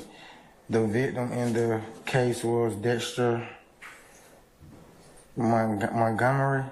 I committed these acts during the time period that I was a YSL gang member. Okay, it says, I committed these acts during the period that I was a YSL gang member, correct? Yes. Lady Justice Anywhere in that blind. acknowledgement, Everybody number 14, does it say that you committed these acts in furtherance of YSL? And number 14? Yes. So, and you ask that again? Does anywhere in number 14 say that you committed these acts in furtherance of YSL? No. Does it say that you committed these acts in furtherance of Jeffrey Williams? No. Does it say that you committed these acts in furtherance of Shannon Stillwell? No. Does it say that you committed these acts in furtherance of any of these other gentlemen sitting here? No. Mr. Murphy, you've testified that you're now sober, correct? Yes. You have a job. Yes. You're trying to be a father. Yes. Your life is in a better place than it was back then, correct? Than it ever been. Okay. When you look back on April 12th, 2015, you committed a crime, correct? Yes. Regardless of what was going on in that other dark car, what you did was wrong, correct? Yes. It was heinous. I don't know what that It was means. awful. Yes. It was violent. Yes. What Nar did was awful and violent. Yes. It was selfish, wasn't it? Yes. It was selfish for you to even put yourself in the position that Mr. Montgomery could be hurt and for his head to get hit by a bullet. It was selfish. Yes. It was selfish against your children to put yourself in a position that you would be taken away from their lives. Yes. That was selfish of you, wasn't it? It was. You're not saying that you didn't do anything wrong in 2015, are you? No. Okay. But the reality is, Mr. Murphy, this was an isolated incident committed by men who were high, out of their minds, correct? Yes. Committed by men with assault rifles, correct? Yes. Committed by men who got a call at a gas station, correct? Yes. That crime did not involve anyone back here, did it? No. That crime did not further any interest of YSL, did it? No. And none of these gentlemen had anything to do with it, isn't that correct? Move on. I have no further questions. Thank you, Mr. Murphy. Why is Glanville making objections again? Ask and answer, move on. Sit your ass down and referee. What is you making objections for? Ladies and gentlemen, how about a comfort break? Oh, let's that's go ahead why. and take 10 minutes and let's see where we get lead from there, all right? All right, we're in recess. Oh, that's why. He was ready to take a break. All right. Mr. Murphy. Good morning. My name is Doug Weinstein. I'm Diamante Kendrick's attorney. Okay. You identified, I believe you know him as Yak, is that correct? Yes. And you know Yak's government name is Diamante Kendrick. Yes. Okay. And you identified him in the courtroom last week as a member of YSL. Yes. You know that, should I call him Yak or Mr. Kendrick for you? It don't matter. Anyone? Okay, I'll call him Mr. Kendrick then, okay? But we're referring to the man you know as Yak. So, you know Mr. Kendrick is a rapper, correct? What up, Candace Yates? I see you, family. Yes. And you know Mr. Kendrick is on the YSL label, correct? Yes. And you know Mr. Kendrick because you toured with him, is that right? Yes. And you traveled with him, I assume. You went to different places on the tour. And that's how you know Mr. Kendrick, correct? Yes. Okay, thank you. I don't have any further questions. Okay. Thank you, Steph. All right, Mr. Matthews. Mr. Murphy, good morning, sir. Good morning. Mr. Murphy, I represent Mr. Marquavius Huey here at the table. I just have a few questions for you. Last week, you recall speaking outside the hall with Mr. Max Sharp, the gentleman who had been asking you questions for several minutes this morning? Yes. And when you spoke with him outside, you had spoken also with Mr. Kokomo, the gentleman back there with the glasses on? The dark-skinned brother? Yes. Okay. And they showed you several videos and things of that nature from many years prior, correct? Mr. Kokomo? Yeah, but the other, I don't know his name. This gentleman here with the Yeah, mask he on? wasn't. When I seen it, that was. I think you talking about two different incidents. Okay. When he showed me the video, I ain't see Mr. Kokomo? When Mr. Kokomo showed me the video, I ain't see the other gentleman. You didn't see Mr. Sharp? No. Okay. But the point I'm making is, though, they went over the videos with you. Mr. Kokomo showed me the video. He didn't go over it with me. I tried to ask him something. He was like, he can't do that. Right. So he showed you the videos and oriented you and made you more familiar with the incidents from several years ago, correct? Yo, shout out to Candace Yates with the it's not a super chat. What is that thing called? Let me see. I don't even know what it's called. What is this? Oh, super sticker. There you go. My bad. I had to find that out. That's my first super sticker. I had some super chats, but shout out to Candace Yates with the super sticker. Please drop some slime emojis in the chat for Candace Yates. Spam the chat with the slime emojis, family. Appreciate y'all being here. Yes. The state of Georgia, they didn't do that with you, correct? They didn't go over the videos with you. No. The first time that you had actually seen those videos and refamiliarized yourself with those videos and the incidents from several years ago was with Mr. Kokomo, correct? Yes. And that would explain why you were able to answer Mr. Sharp's questions more clearly, correct? Yes. That's all I have. Thank you. I heard you state that your life is more at peace or better now than it ever has been. Is that what I heard? Yes. I'd like to talk with you about your life, if that's okay, like the prosecutor was asking you, okay? I'm going to ask you questions. Yes, sir. Now, there was a time that you were very close friends with Jeffrey Williams. Is that true? Yes. And that happened since childhood, right? Yes. And you met him approximately when you were about 12 years of age. You remember that? Became real good friends with him? I mean, it's been a long time, but as far as I can remember, I knew him. You knew about him before that? Yes. All right. Is that photograph the way it looked when you've seen it previously? Yes. Okay. Your Honor, I move for the admission of 220A, Mr. Williams' exhibit. Any objection? Hearsay.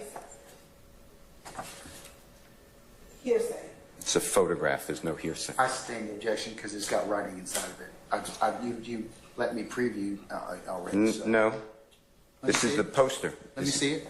This is the poster. Let me see it. Well, let me ask you a question because I think I may have misspoken. Can I see it first, please? Sure. Okay. Oh, you asking me? Let me have 22A, please, sir.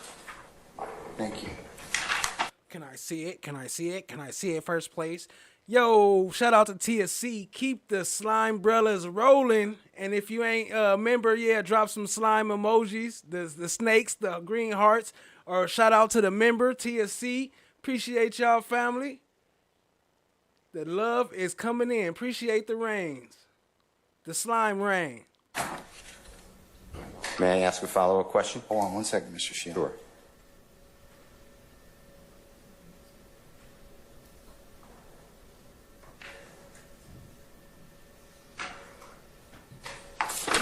Here you go, Mr. Murphy. Super sticker, that is. Do you see and at the very bottom left as well as the very bottom right there's some writings? Yes.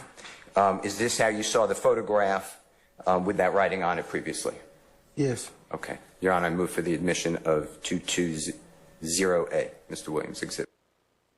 What up, no one? I see you, family. While y'all here, go on and drop some more slime brothers, because they still making it rain up in here. Shout out to TSC again with a gifted membership. Appreciate you, family. Still need a little more foundation. Is this do you recognize this from social media as being a promotional for a promotion of an event that Mr. Williams performed at? I just remember seeing it. I don't remember what it was for. But Okay. I remember seeing this photo. Okay, and did it have the writing at the bottom? Yes. And look at that writing. Is that the way it looked when you saw it previously? Yes. Okay. Your Honor, I move for Mr. Williams 22A. 220A. Any further objection, Madam? Does Mr. Murphy know what social media account he got it from? When he saw it? I'll let you. Drop some slime umbrellas for Toothless Tiger with the super sticker. Let me drop her link in the chat. Appreciate you, family. Y'all show some love to Toothless Tiger. Y'all keep them slime umbrellas dropping. Spam the chat with the slime umbrellas.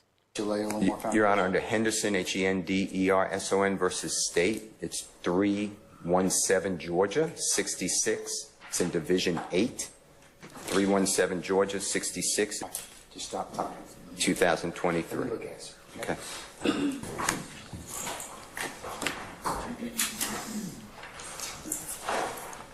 To move on. Mr. Murphy, I'm going to ask you another series of questions. We're going to come back to that, okay? Okay. All right.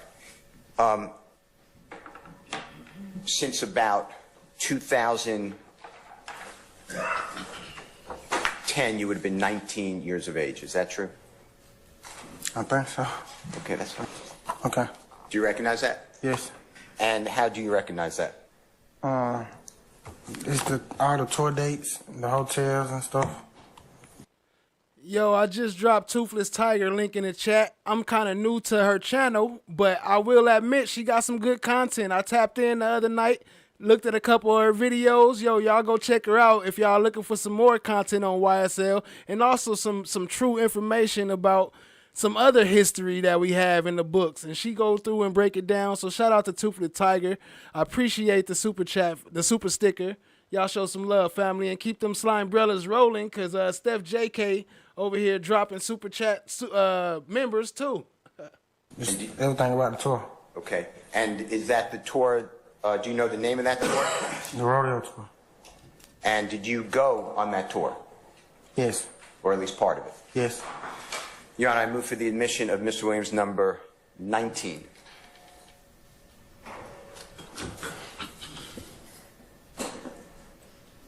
Is it 19, sir? Correct. Any objection to Jeffrey Williams 19? Yes, here, sir. Let me see it, please.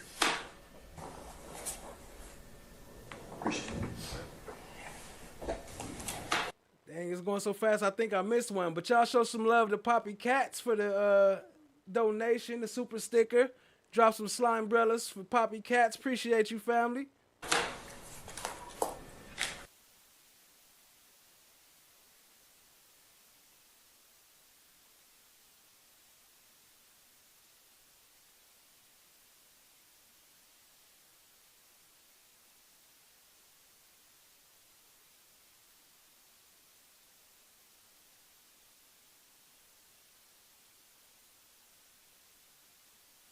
Rehanding you, it was at the bench of the court. Shout out to nobody. Appreciate the gifted membership, family. You recognize the exhibit number 19. Would you do me a courtesy and turn to the third page?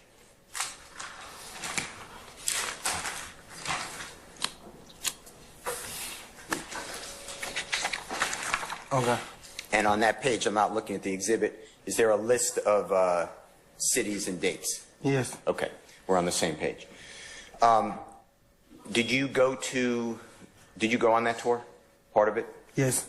And did you start out on that tour? What you mean, like when I began? Yes. I can't really remember, but I think I did, though, if I'm mistaken. And was it on a plane? Was it on what type of transportation was it? Oh, no, yeah, I did start. Steph JK with the membership. Appreciate you, family. We left on the bus, and then I think we met him in another state. He flew. And who's him? Lil Jeff. Okay. Now, by looking at the third page of Mr. Williams. And I think this means you've been a member for 1 month. Appreciate that too, family. Shout out to Steph JK for all the love and support. Much love. Williams number 19. Just look at it by yourself. Are you familiar with and did you understand those to be the tours, the cities and the stops where performances by Jeffrey was going to be? Yes. All right. Your Honor, I move for, and I'll link it up later with other witnesses, but I move for the admission of Mr. Williams number 19, the outside, the back, front cover, back cover, and page 3. That one from Steph JK too. She making it rain up in here. Appreciate it. Drop some slime umbrellas for Steph JK. And page 3 only. Those two pages. I want to ask you a question, okay? Okay. All right. Describe the bus to the ladies and gentlemen jury that you're talking about. A tour bus. And when you say a tour bus, some people may not have ever had the privilege of being on one. Can you explain what that is to a jury? It's a bus. You go to different states on for, different reasons, but it got like a bus, like a tour bus driver. Probably, the one we had probably had like 10, 11 beds on it. It got like a bedroom in the back. Another one from Steph JK. Yo, she making it rain. She making it rain. I need my slime umbrellas. And stuff like that. And in fact, after that tour, again, Jeffrey wasn't speaking with you. True? Yes. In fact, since before your accident in sometime 2013, until your accident, Jeffrey hardly spoke with you. True? Yes. And then after your accident and going on this tour, when you were sent home, Jeffrey hardly spoke with you. True? Yes. In fact, the last time and the only time that you really spoke with Jeffrey since being sent home from that tour was on the day that you were arrested on July 15, 2015. True? Yes. And Jeffrey was arrested that same day for terroristic threats at a mall. Do you remember that? Yes. And do you remember seeing him in the Fulton County Jail? Yeah. And do you remember what he told you? Yeah. Section, Your Honor, hearsay. I asked, do you remember what he told you? Did he tell you something in the Fulton County Jail? Yes. How did you take it, what he told you? How is do you remember what he told you hearsay? And he sustained that shit. Objection, it'd be based on hearsay. Its effect on the listener.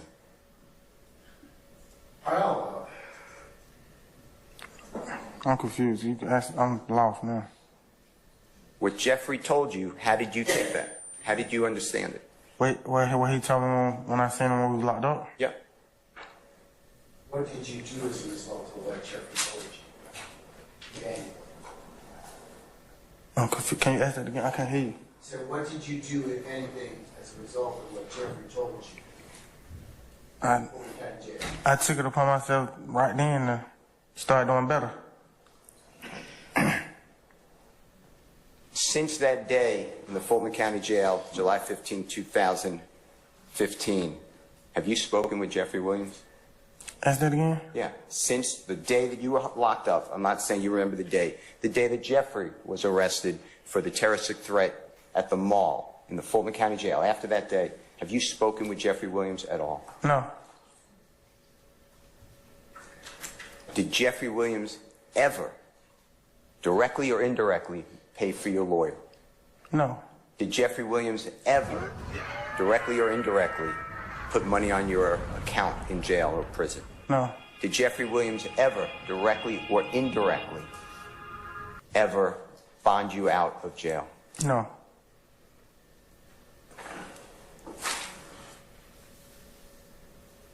Now, the day you were arrested on the Dexter Montgomery warrant, July 15, 2015. And if you don't remember that date, that's fine. But you were arrested outside of Jeffrey's home. Do you remember that? Yeah, I remember that. Now, the prosecutor was asking you about that you were arrested. You were never inside Jeffrey's home, right? No. You actually heard about Jeffrey being arrested for the mall terroristic threat incident, and you came to Jeffrey's home to see what happens, right? I heard they were busting his house, so I came. And then while there, a police officer recognized you, asked you if you're DK, you said yes, and they had a warrant.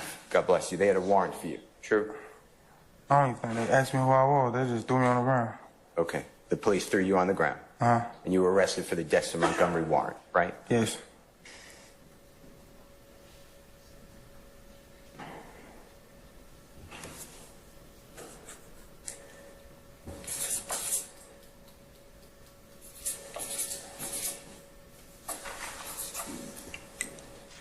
The prosecutor asked you, since you told on Nard, his name, do you know his real name? Demise McMullen, do you know that name? No.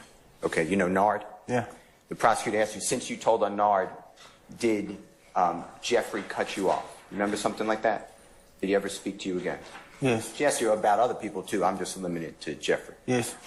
The truth is Jeffrey Williams was not talking with you before that. True? That's true.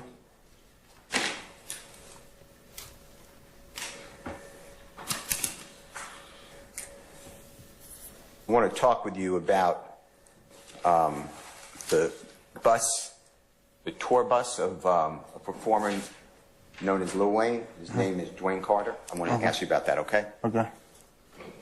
Now, you didn't shoot that bus. True? You had nothing to do with shooting that bus. No, I didn't. You know that bus, or at least you heard on the news, was shot, right? Yes. Okay. Do you have any information to supply to this jury that Jeffrey Williams had anything to do with the plan, the encouragement to shoot that bus? No. Let me ask you if he knows. It's a supposed conspiracy. Tell the ladies and gentlemen of the jury. No. You know that YSL has employees? Yeah.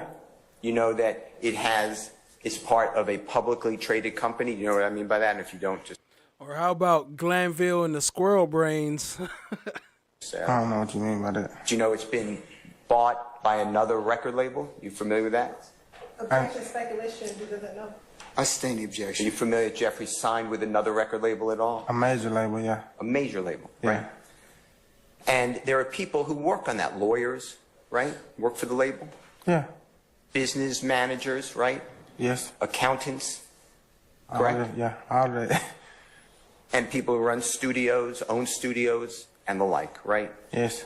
There's other people who use YSL, and they may commit crime, right? Yes. Objection, speculation. I sustain the objection. They've been talking about it the entire time. I sustain the objection as to form, Mr. Steele. You can rephrase.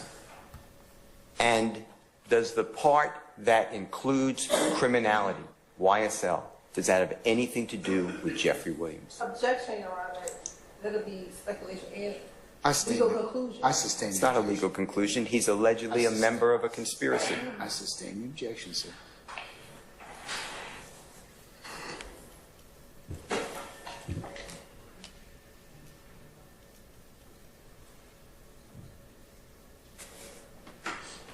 I sustain the objection.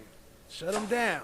To YSL and announce YSL's a criminal street gang. That was part of your guilty plea, right? Yes. Are there multiple facets to YSL? Are there YSL different things to do? Poppy Cat say he abstained the objection. Hey, yo, Poppy Cat, did I bring you up on screen? I think I saw a super chat, but it skipped past. Appreciate you, though, if you did, family. Different people. True. Objection, speculation. If he knows. I sustain the objection. Do you know? Do you know personally that YSL is also a lawful entity? Lawful. Can you dumb it down? I don't understand what you... Is YSL, people in YSL not committing crime? Of course, yes. Okay. And you said earlier that people in YSL could be Bloods, members of Criminal Street Gang Bloods, right? Yes. They could be members of Criminal Street Gang Crip, right? Yes. Then I heard you say they could be Muslim, Yes. right? And I heard you say they could be lawful people, right? Like a fan. Fans, Yeah. business managers, right? Yes. Performers Yes. or artists, right? Yes. Testifying today, you have to testify truthfully, right? Yes. You're under oath. Yes. And you have a plea agreement where if the prosecutors believe that you did not testify truthfully, you can be revoked. Yes. And revoked means that your probation can be pulled away from you and you could go back and be incarcerated, right? Yes.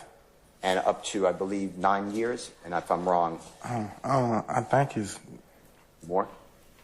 What up, Rainy Rain? I see you, family. Appreciate you being here. It might be 9. It's a considerable amount of time, right? It's something I don't want to happen.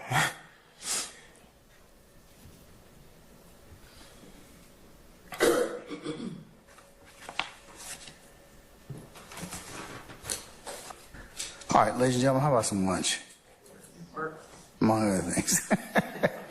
All right, how about we do this? Why don't we recess and come back at 2 o'clock?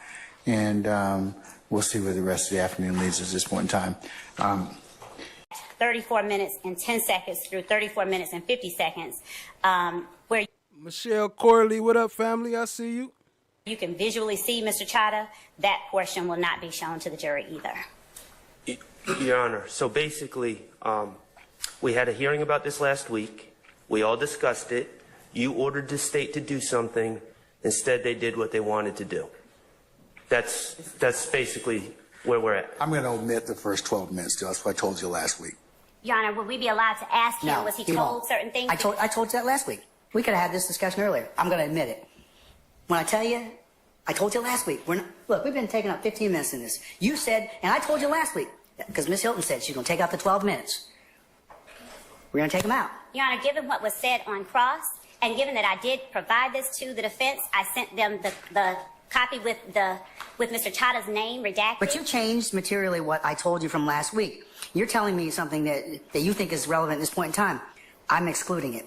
That's it. Your Honor, we're only asking that the court allow us to put it in because it does impact how the jury should consider what Mr. Murphy's testimony is today when compared to what he told the detectives in that hearing. He was made promises, and on cross he was asked about what he was promised. He was asked about the jail. He was asked about a lot of things on cross that at this point would make very relevant and very material the portion of the video that he is told the terms of his proffer agreement, Your Honor. That is the reason we are begging the court, because this whole endeavor is a search for the truth, that the jury be allowed to see what Mr. Murphy was aware of before he made the statements that he made because of what he said on cross-examination, which is different than what he said in the proffer. Had Mr. Murphy agreed to meet with us like he did... Mr. Sharp? There she go lying again, because he didn't meet with the defense until after he already testified or until he was already on the stand. Her ass just be lying. Yo, shout out to Abundance and Clarity. I see you was gifted a membership earlier. Welcome to the family. Appreciate you being here. Y'all hit the like, hit the subscribe, tap in, share with a friend. Let's go. I believe that changes the equation now. Between what you and Mr. Steele have asked already in terms of that. Your Honor, it didn't change the equation. Respectfully, it didn't change the equation at all. The concern with the first 12 minutes with Mr. Chada Jimenez, the jurors have heard Mr. Chada Jimenez's voice. But you opened the door as to it. We didn't, respectfully, Your Honor, we didn't open the door. We cross-examined the witness, and quite frankly, I didn't open any doors. I opened windows and brought in light to this courthouse and actually took the time to allow the witness to review his statement and then was able to have a normal, competent discussion with what happened. Now, Your Honor, I'll also point out, while we're talking about what the state didn't do, they also were ordered to take out the state comments by Mr. Hudson in the proffer, which are extremely prejudicial against the defendants, including Mr. Williams, and they didn't omit that either. So, we have to double and triple check to make sure the judge's order, Your Honor's orders, are followed, and that's quite frankly not the best use of our time, and it's not fair to us. Your Honor, that's not true. What Mr. Sharp asked for at letter L was that Mr. Chada, in this portion... Hey, TSC, you know he take his dogs for the walks on the break. I meant to put the dog chain before the breaks, but I'm going to add that later. I think that's the reason why he be calling breaks. It don't be for him. It's because his dog got to go potty. ...of the statement, if this portion is a statement, will have assumed a dual role in this case, serving as prosecutor and defense attorney. He was previously introduced to this jury. The contents can be elicited without revealing the identity of the assistant district attorney who was conducting But we said we were going to take out the first 12 No, minutes. I am. I'm just pointing out that what Mr. Shart has said regarding not opening the door is insincere. If he had just said something about if Mr. Murphy had testified consistently and Mr. Shart had not elicited testimony essentially that Mr. Murphy just wanted to get back and to his family and he would have cut off his arm, he would have done anything that he could, and if the statements that he gave to Mr. Steele were not inconsistent and the statements that he gave to Mr. Shart were not inconsistent with what he said in the proffer agreement, we would be in a different place. But the problem is that Mr. Murphy has agreed to speak with counsel for Mr. Stilwell and refused to speak with counsel for the state so that we could even go over anything with him. So this notion that we were trying to hide it is false. From Mr. Murphy. He refused to speak with us further until he got on the stand. He said, you can talk to me when I get on the stand. And so that's what we had to do. And the information that was given and elicited while he was on the stand makes necessary that first portion of this proffer where the terms of the proffer are laid out. And so at that point, it allows the jury to adequately and properly weigh the difference in the two statements and why there would be a difference in the two statements. Who's giving the terms of the proffer? That is Mr. Chada Jimenez. His voice is heard not just in the first 12 minutes, his voice is heard throughout the proffer. And there was never a still a problem. It's still a problem. It really is. Your Honor, there was never But no, because here's the thing. You all chose to put this case together with Mr. Chada Jimenez in that particular tape. I think you got problems with it. You're going to have to live with it. So I'm going to exclude it. If I may, Your Honor. I'm going to exclude it. That's my ruling. Your Honor. Yeah, I saw that too today, Michelle. I was thinking about reading it. It's real short. I might read it today. It's real short, but it's just funny. It made me laugh reading it. Excluded it. That's my ruling. You've got some ethical and other issues bringing that. Even though you may have some issues with Mr. Murphy, I understand that, but this is not what you're going to be able to present in front of this jury. Your Honor, the state had the privilege as it related to Mr. Chada and him. Are you going to keep arguing with me or what? I ruled. We are not going to cover the first 12 minutes. I told that to Ms. Hilton. She said she was going to agree to that. Yeah, you might have kind of, you can still ask him questions. You got a written, do you have a transcript of the proffer? Yes. Then use that. That was what I was asking. Use that. I don't have any issue with that. I told you that. Okay, we'll go past that. Thank you. And Your Honor, as it relates to Mr. Shart's comments to the court about what Mr. Hudson said, actually, Judge, that was as it related to the August interview. There was never anything in this motion in limine. You're not making Mr. Hudson's statements, because I think we're supposed to exclude those as well. No, you only said to exclude the ones in the August statement where they left the room and only Mr. Hudson and Mr. Murphy were in there. Yes. Okay. So, no. All right. Any non-testifying person, that's what I asked you in my motion, not to be allowed to get in via recording. They're not testifying. Attorney Hudson is not testifying. The state has it in this exhibit, I don't know the number, from 46 to 4630, and I'm strenuously objecting. In addition to that... who's that, 46, what part of that? Mr. Hudson is the attorney for Mr. Murphy. He's in the proffer. There's the Detective Gaither, Detective Dennis, prosecutor at that time, Jimenez, Mr. Murphy in handcuffs. Those are the people I believe are there. Mr. Hudson says we are not, he gives multiple statements, but we are not discussing Jeffrey YoungThug Williams. I can't cross-examine him on why he would say that. Yeah. It's great. That needs to be excluded. What else? We can take that out, Your Honor, but this is the recording that has already been admitted as evidence has that in there. What? It has that portion. Hold on. You mean the proffer? But we can mute that part. We'll mute that part. 46. Yeah, for 4602. Oh. Nah, he ain't walking Jack no more. Jack worked for me. He dancing for subscriptions. Let's pull up Jack. Oh shit, wrong one. Let me pull up Jack for you. He dancing for subscriptions. To the 4622, we can mute that part. In addition, Your Honor, at 2750 through 29, Detective Gaither is telling Mr. Murphy, Fatty is not in the car. Mr. Murphy's the only one who identifies Fatty as being in the car, and that's not what her... Detective Gaither. Gaither is testifying now, isn't he? And not only that, It's a Your Honor, woman, but I that- believe she's testifying, isn't it? She is. So she can be crossed on that. And not only that, Judge, but Detective Gaither, she is pushing against Mr. Murphy and telling him that she knows Fatty is not in the car. Mr. Murphy consistently says that is Fatty in the car. So there's nothing about that portion that should be a problem. He maintains that even when she pushes back against him. And that's the kind of thing. Well, the Detective Gaither's statement, I'm not going to exclude that. That's a weight versus sufficiency. She's going to testify, so. Because I, nor Attorney Sharp, nor anyone to my hearing has raised any allegation of recent fabrication, improper motive, or improper influence with Mr. Murphy, which is the only way to a prior consistent statement. Mr. Murphy is almost entirely consistent with his testimony. If this honorable court says pieces are inconsistent, which I'm not agreeing, but if this honorable court finds that way, then the state didn't lay the proper foundation. He kept saying, I don't remember. Now, I don't remember is a way of saying, you know, I deny it. I mean, case law says I don't remember is equivalent to that's not accurate, or that's not true, or I didn't say it. But what he is saying is, I don't remember because this is not a statement that was within a year. This is 8 years ago.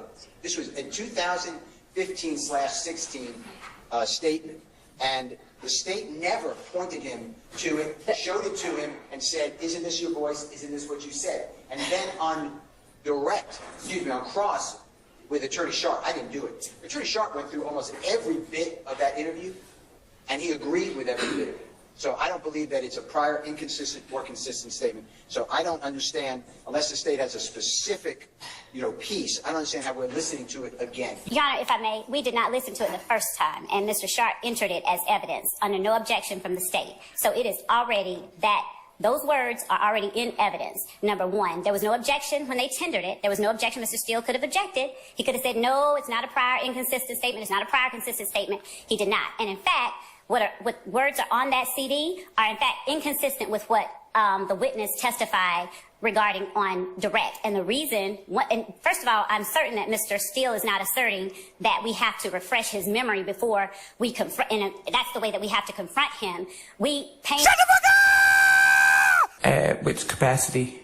Okay, was there ever a time that you served as a crime scene technician? Yes. And can you describe for the jury what your duties and responsibilities were in that role? I say she in that single point and she can get in beauty pageant. Run around on the bed. The girl say no one I got on shit. That's why I love. That's why I love.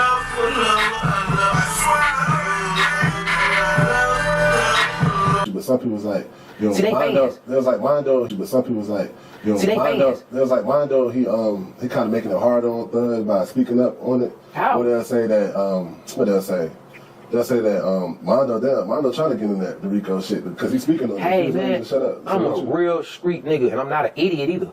I'm not an idiot. Nothing I'm saying is incriminating nobody. What is I'm saying? If anything, hey man, I can't. One thing about it, I'm grown. I take my own lick, but I ain't finna send myself to the can either. This ain't no way have I said you're incriminated. Them just are dummies. They don't know no better. They just stupid. And they fanned out, and they just gonna say anything just to because they rhyme a nigga dick. One thing about me, I'm not a fool. I'm not an idiot. I'm a real street nigga. I'm not gonna never incriminate nobody. I'm not gonna never do no goof ass shit like that. Cause first and foremost, my brother ain't did nothing, so it ain't nothing I can possibly say to incriminate him. You know what I'm saying? Ain't nothing I can say to incriminate myself. What y'all niggas mad? Come on here speaking the truth? What? Come call y'all niggas out by doing dud shit? Like what? Hey. Ain't nothing incriminating about that. Yeah, man. Yeah, but I was doing the interview the whole time. And coincidentally, he's sitting right next to DK, huh? Talk about all that shit. I'm like, damn, bro. I'm just now finding out that's DK. You know what I'm saying? Yeah, for sure. Hell yeah, bro. Yeah, the real one. The original one. It's Kizzle, man. The only one. The one and only.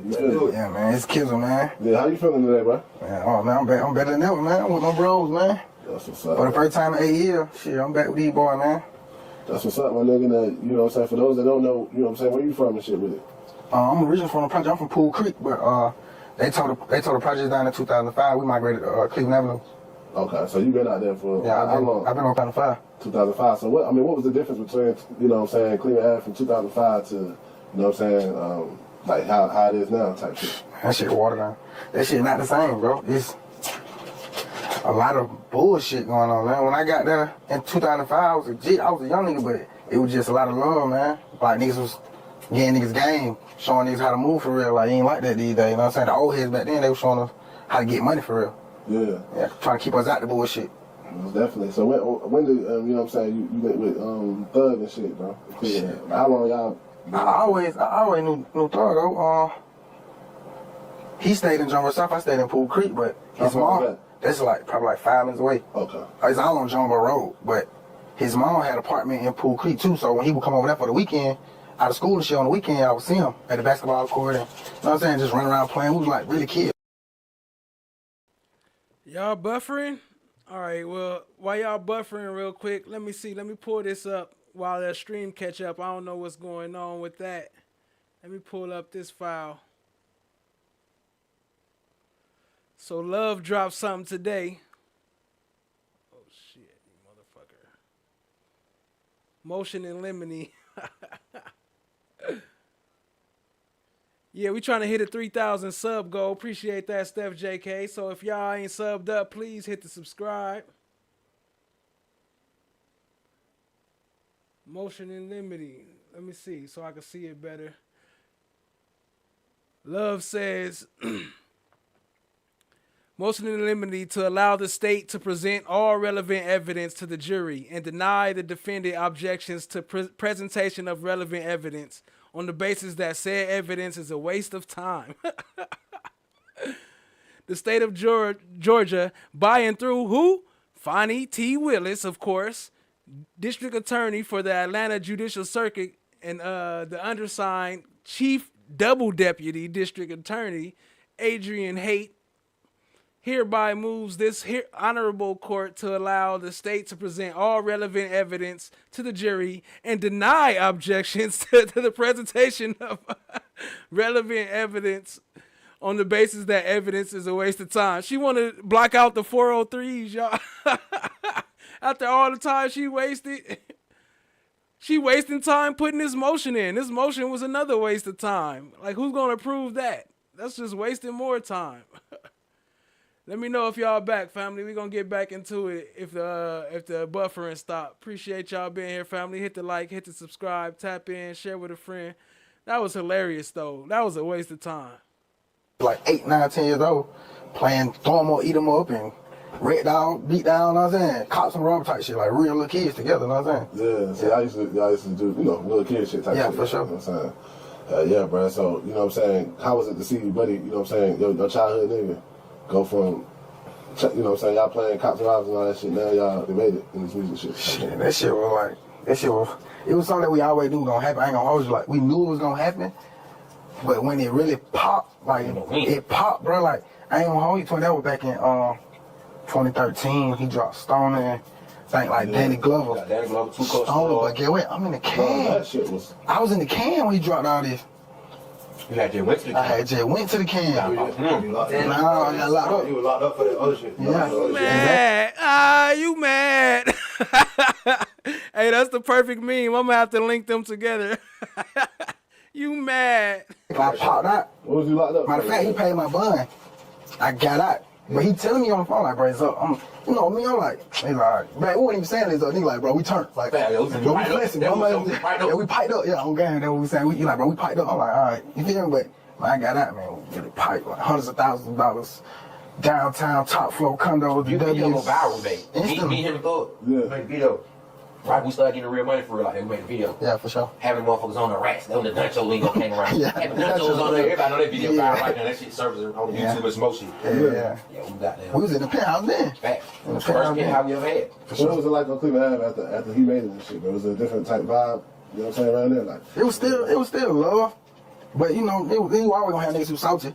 You always gonna have them, but overall, it was still like a real nigga make it out the hood, though. Yeah. You know, hood with you now. Yeah. Hood gonna be with you, so it's just like, hey, man, he on, the hood on. Exactly. So everybody was there, you know what I'm saying, ran away, you got that. Chan My Black is Golden said, Crawzilla.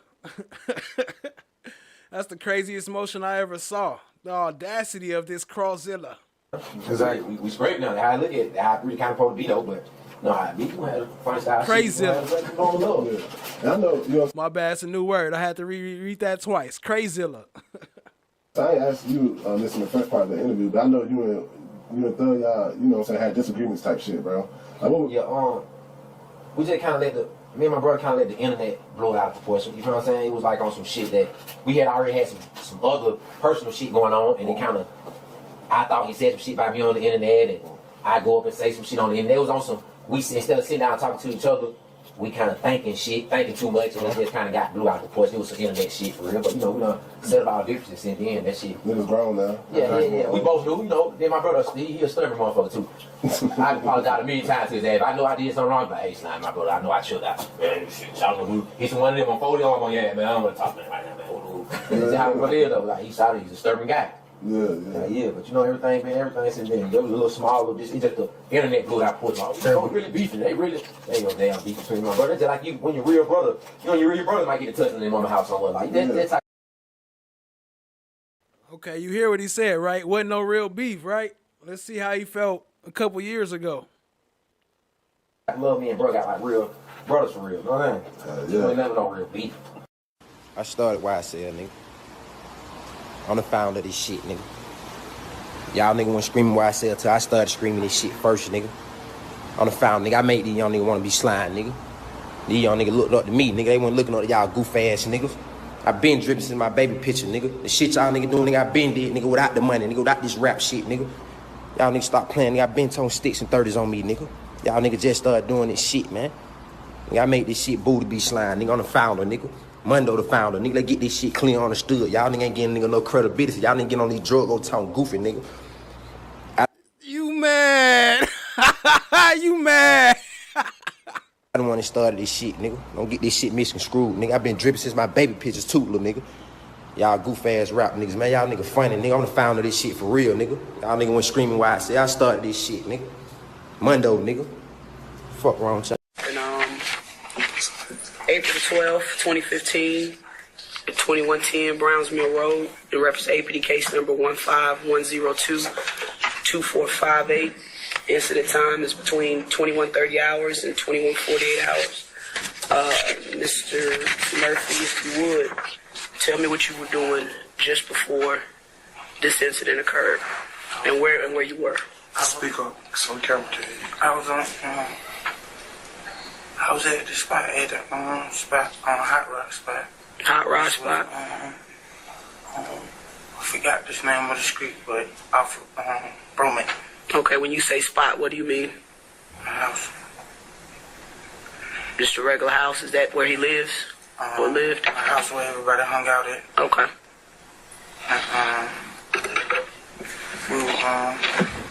We were just chilling. Okay, who all was there with you? Me, Fatty, and no, was in the back. Anybody else? Can't really, I think it was like a jail working the door or something. When you say working the door, what do you mean? You said working the door. Go right ahead.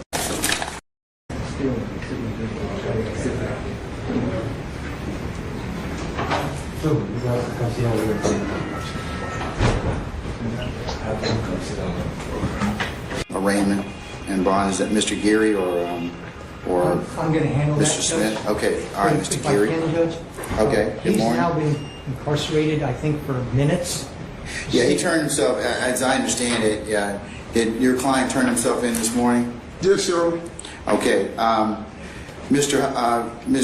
Hudson, would you like to otherwise waive formal arraignment, enter a plea of not, have the court enter a plea of not guilty on behalf of your client, and you otherwise have 10 days upon the receipt of discovery to file any motions? Yes, sir.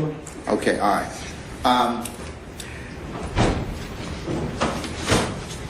Is it your desire to have the issue of bond? Did you file a bond motion, sir? And when, if so, when did you do that? I did, I filed it yesterday. Okay. To make sure that once we was able to confirm that Mr. Murphy had a warrant, I was ready to file a motion for bond. Okay. Is it your desire? I don't know if I'll be able to have it today, but if Mr. Geary, you're otherwise ready to have a bond on Mr. Murphy since he did turn himself in today? Not at all, sir. I'm not prepared for that, sir. Okay. Y'all may I respond to that? Sure. But I mean, but the state does get 10 days from the filing of the motion. Okay, so all right. Judge, with all due respect to county, the state saying they're not ready for bond, but they came with a 28-person count indictment. Imagine being Walter Murphy at home at work since he done got out of prison, and he gets slapped with an indictment he knows nothing about. And now he had to kiss his fiance, his 3 children goodbye, and he's being accused of something he's already pled to from 2015. He just got. That's Jacoby Hudson. That's the one who had his hand on him during the interview that we was just watching. And also, you know who that is? That's he was Fonnie Willis's mentee. She taught him how to be a DA, and that's why that's the one what's her name? Hilton was talking about when she said not Hilton, damn, what's her name? Kayla Bumpus was talking about when she said that Love said you worse than Jacoby Hudson. She was talking about him right here for switching sides. Got out of prison, got a job, and the state not ready. Well, how long were they ready when they put this sham indictment together against this man? So I'm ready, Judge. With all due respect, Judge, I'm ready at your court's disposal. So whenever date you said, I'm okay with that. Okay. But the state saying they not ready, and they put together a blind indictment, they always should have been ready. Okay, Mr. Chamberlain, when's the next available date that we have for a bond? We could do a bond hearing for Mr. Murphy.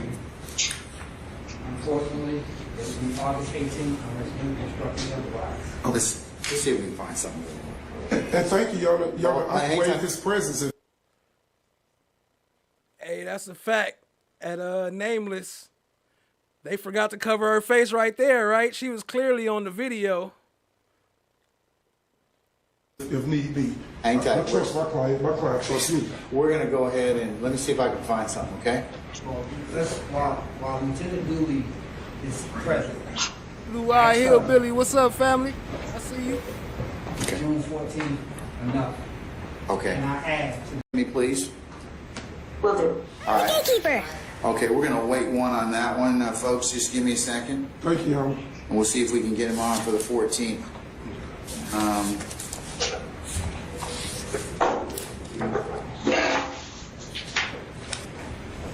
a while back. We can add Mr. Murphy? Yes, sir. All right, we'll It's in the gang crackdown involved interview with Walter. For YoungThug and for what he told us before his surrender.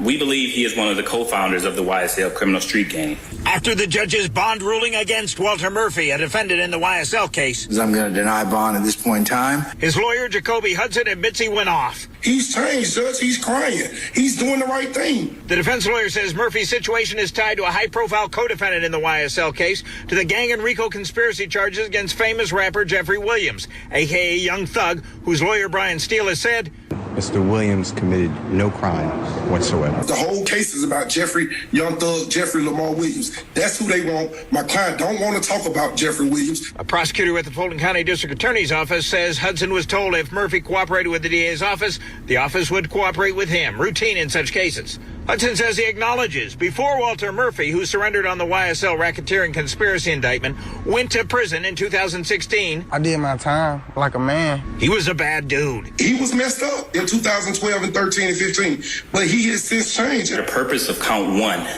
is to hold the defendants responsible collectively.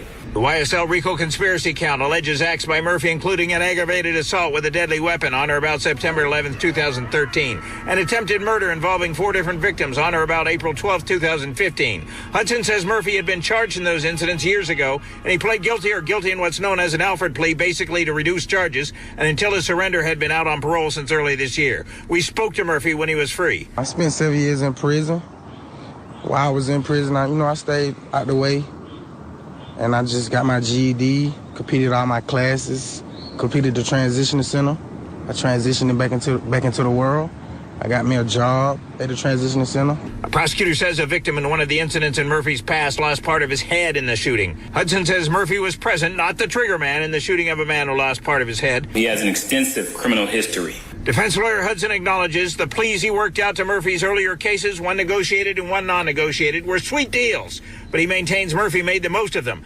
And since his release is not associated with YSL and has held a steady job. Changed his tune and changed his life. Oh, for real. Facing you? Were y'all facing each other, or was the victim's car going in the same direction as your car? Can I show him? The victim's car. Okay. You can draw it out if you want.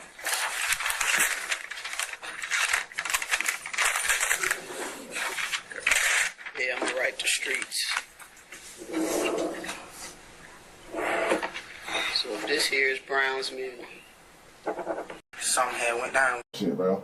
Like, what was your arm? You said working the door. Yeah, answering the door. I think it was down by the roommate. Okay, when you say spot, what do you mean? I just wanted to run it back so we can see Detective 8-inch Alligator again. The house, is that where he lives? Or lived? The house where everybody hung out at. Okay.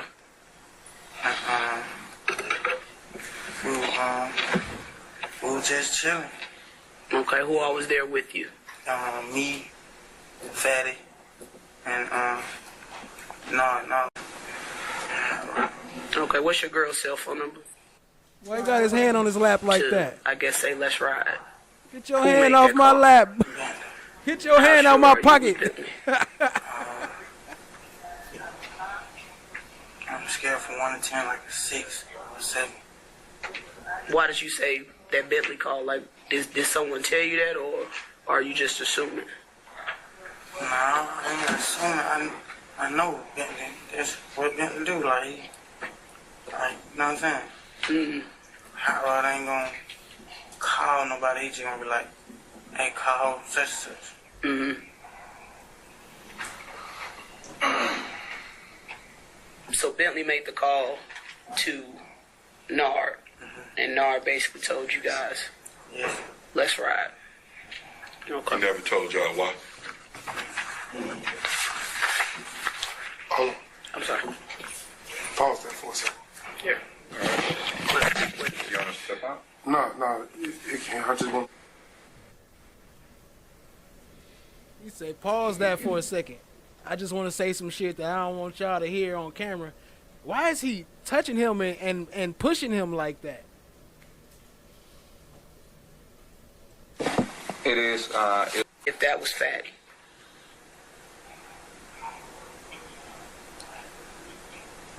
I mean,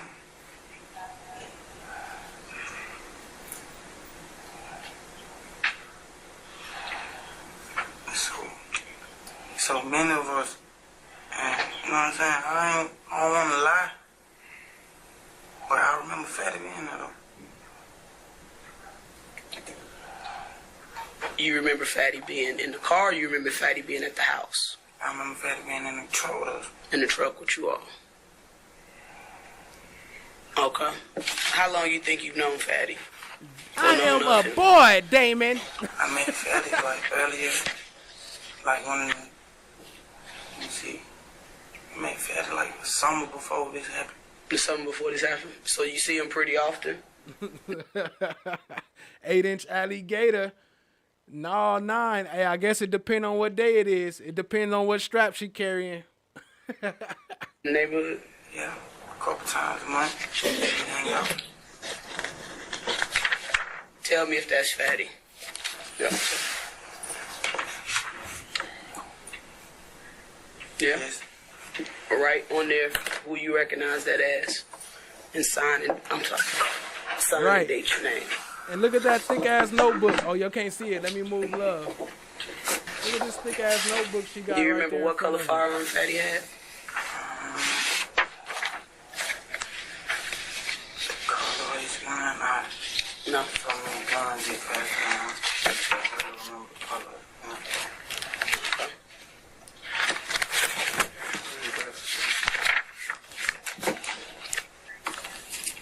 Look, they trying to block it out. On if anybody was hit, if you know somebody was hit, or did y'all know that somebody was shot? You know what I'm saying? Like angle your car where they couldn't pass? Or Yeah, like he blocked them off. He blocked them off. So the drivers are facing each other. Like you can, your car can see the front of the car? I think I understand what you're saying. A driver is where he at. If I'm not, and That was Chada Jimenez, y'all just heard in the back, that just asked him which way the car was facing. See, he was a DA, then he switched over just like Jacoby Hudson and became a public defender. that's me. They drive is where he at, and I got you you. the passenger. Oh, so it was like at the intersection. Exactly. It was at the intersection, so Nard's driver's side door would be facing. Which, if this is you guys' car, right? Yeah, if this is our the car, driver's side all door. I gotta do is look right here, and that's them. That's them. I got you. Do you understand? So what I'm saying, let me see your phone real quick. So you backed off? Okay, when... Answer that question. Did you back off? Yes or no? Rifle, or was he? No, okay. So we fast forward a little bit for when the car got. I think I pulled up with Fatty. I can't really remember. I'm going to post that whole video later, but I'm going to skip through some of this. But I know I pulled up. Remember? IF, YSL, it's its own thing. They cut us off and let us, and made everybody like try to attack us when they see us. So, were you also YSL at the time? Yeah. Okay. But now YSL is not a blood YSL, it's its own thing. YSL it's always its own thing then. That's why they mad. Okay. Cause they saying, how you gonna be YSL and it's Bloods and Crips and niggas who ain't nothing, niggas who, you know what I'm saying? Niggas everywhere now from YSL, all around the world. Okay.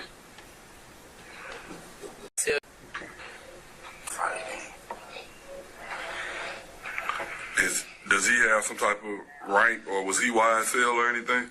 Gang affiliated, or he just was associated by the business? Nah, been YSL too.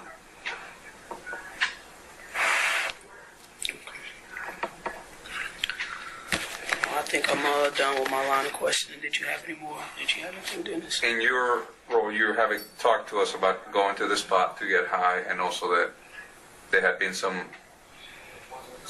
people trying to get to you guys. You mentioned IF gang. That's probably why you needed to tool up that day.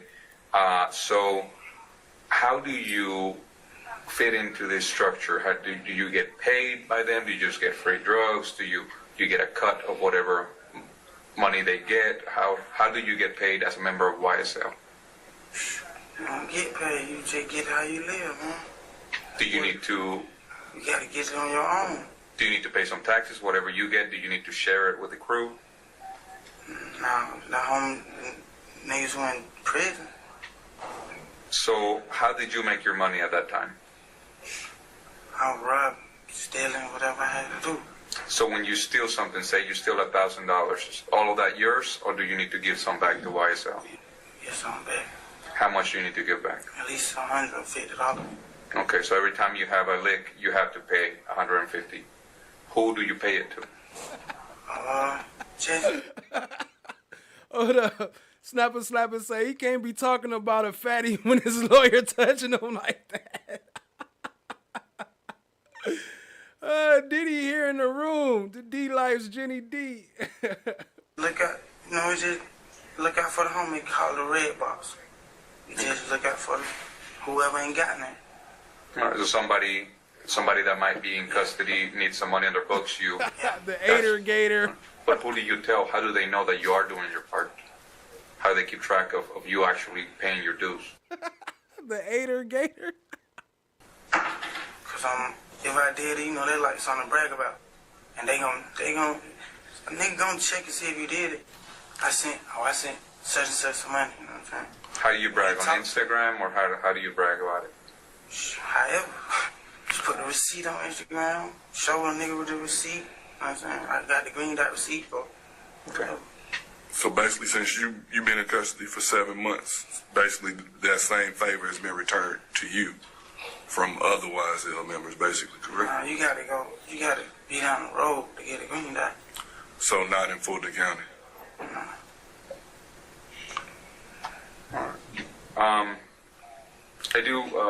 I think you might have looked at some pictures, but today I would like to go over some of the pictures again. If you can tell us who is who with Bentley and all of them.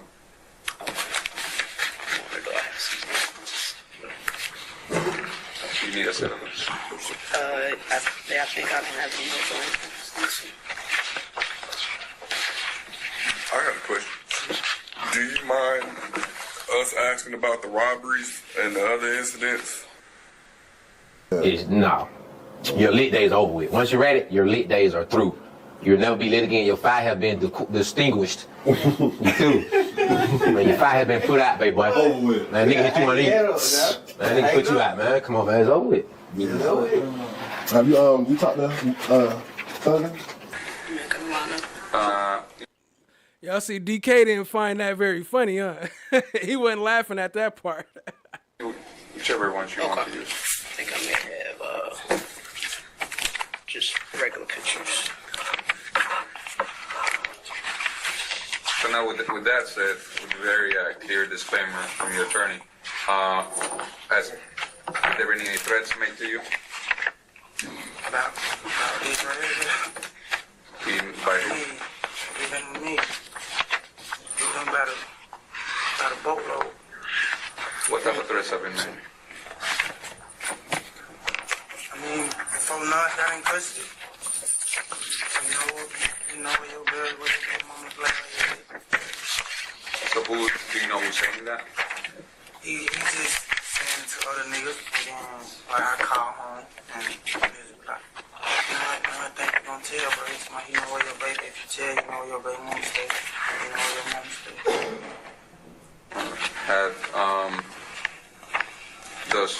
Does your girl, does she have the contact information for the investigators? I don't think so.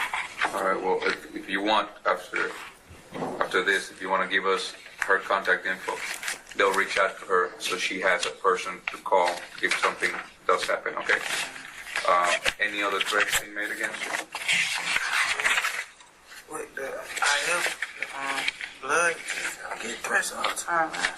I just pray to God, you know. Have you been in fights at the jail? I've been in 2 different.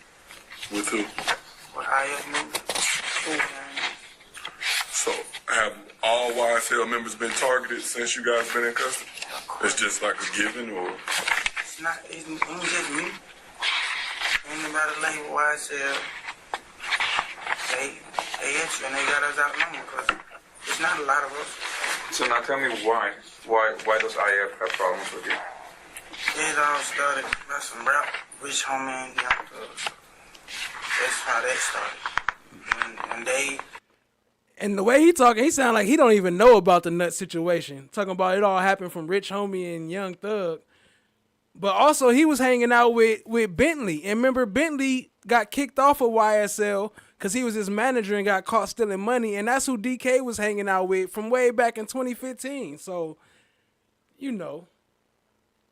Stop hanging together and had their differences or stop speaking. And then, everybody else just follow suit. But I really want you to help me understand because, I mean, rap battles are a media thing. You know, they do rap battles. They have beef. Their records, their sales go up. How does this transform into people shooting at you and shooting at your loved ones, and then you guys having to pull up to shoot back? How did it get to this point? It got to this point. Thug and Rich Homie fell out, which I don't know about, but they fell out and had words, and it was all on the internet and everything. And Rich Homie If Gang, like Rich Homie If Gang, he paid. He got up on the big nut with you. You know what I'm saying? And then he got up on the young, and then it just went from there.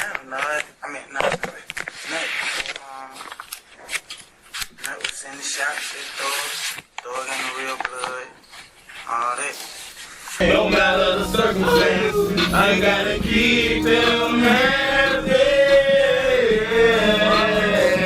Where the money go, who there? Yeah. Where the money go, who cares? Yeah. Nobody keeps sweat boys. Let's take different ones with it. Who knows Soulja Boy was back there though too? Y'all see Soulja Boy was slime too. All right, well, at least with Birdman, he always on the side of Birdman every time I see him. Like that metal, so I flew to the coast. She ain't like that baby, so I bought that old ghost. She ain't like the rap stars, sweating on the ghost. She don't like the rest, but that's what she do. What she do, fuck? I guess she do the most.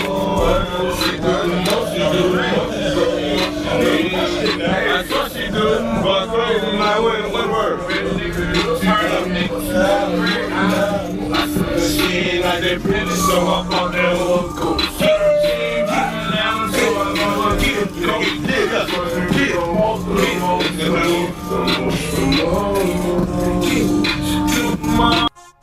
I'm over it.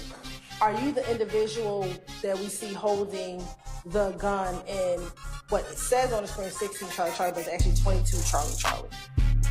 Yes. And 22 Charlie Charlie. Are you the individual with the chopper that's in, well, it says 16 Charlie Charlie? That's a Scrivener's error. Get around here. YSL gang member Nard tell you, a YSL member, let's ride after handing you a chopper. But I wouldn't consider Bentley a gang member though.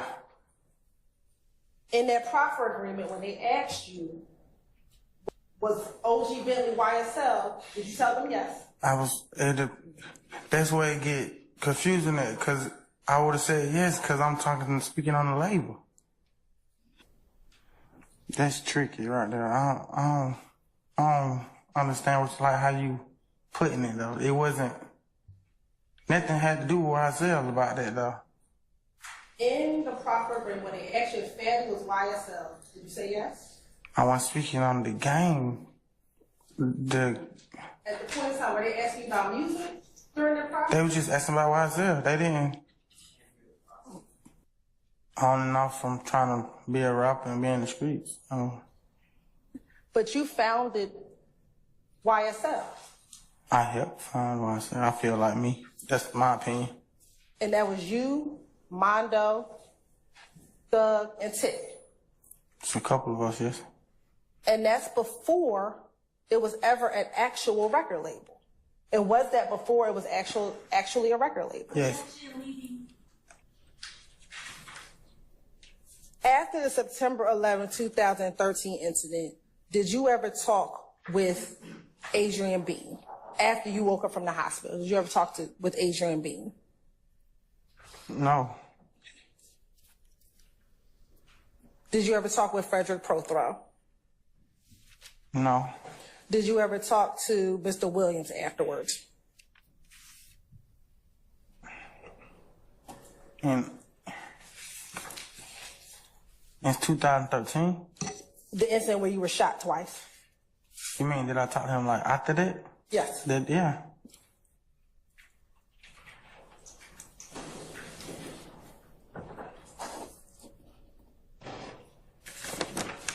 Did you talk to Buck after that? Yes.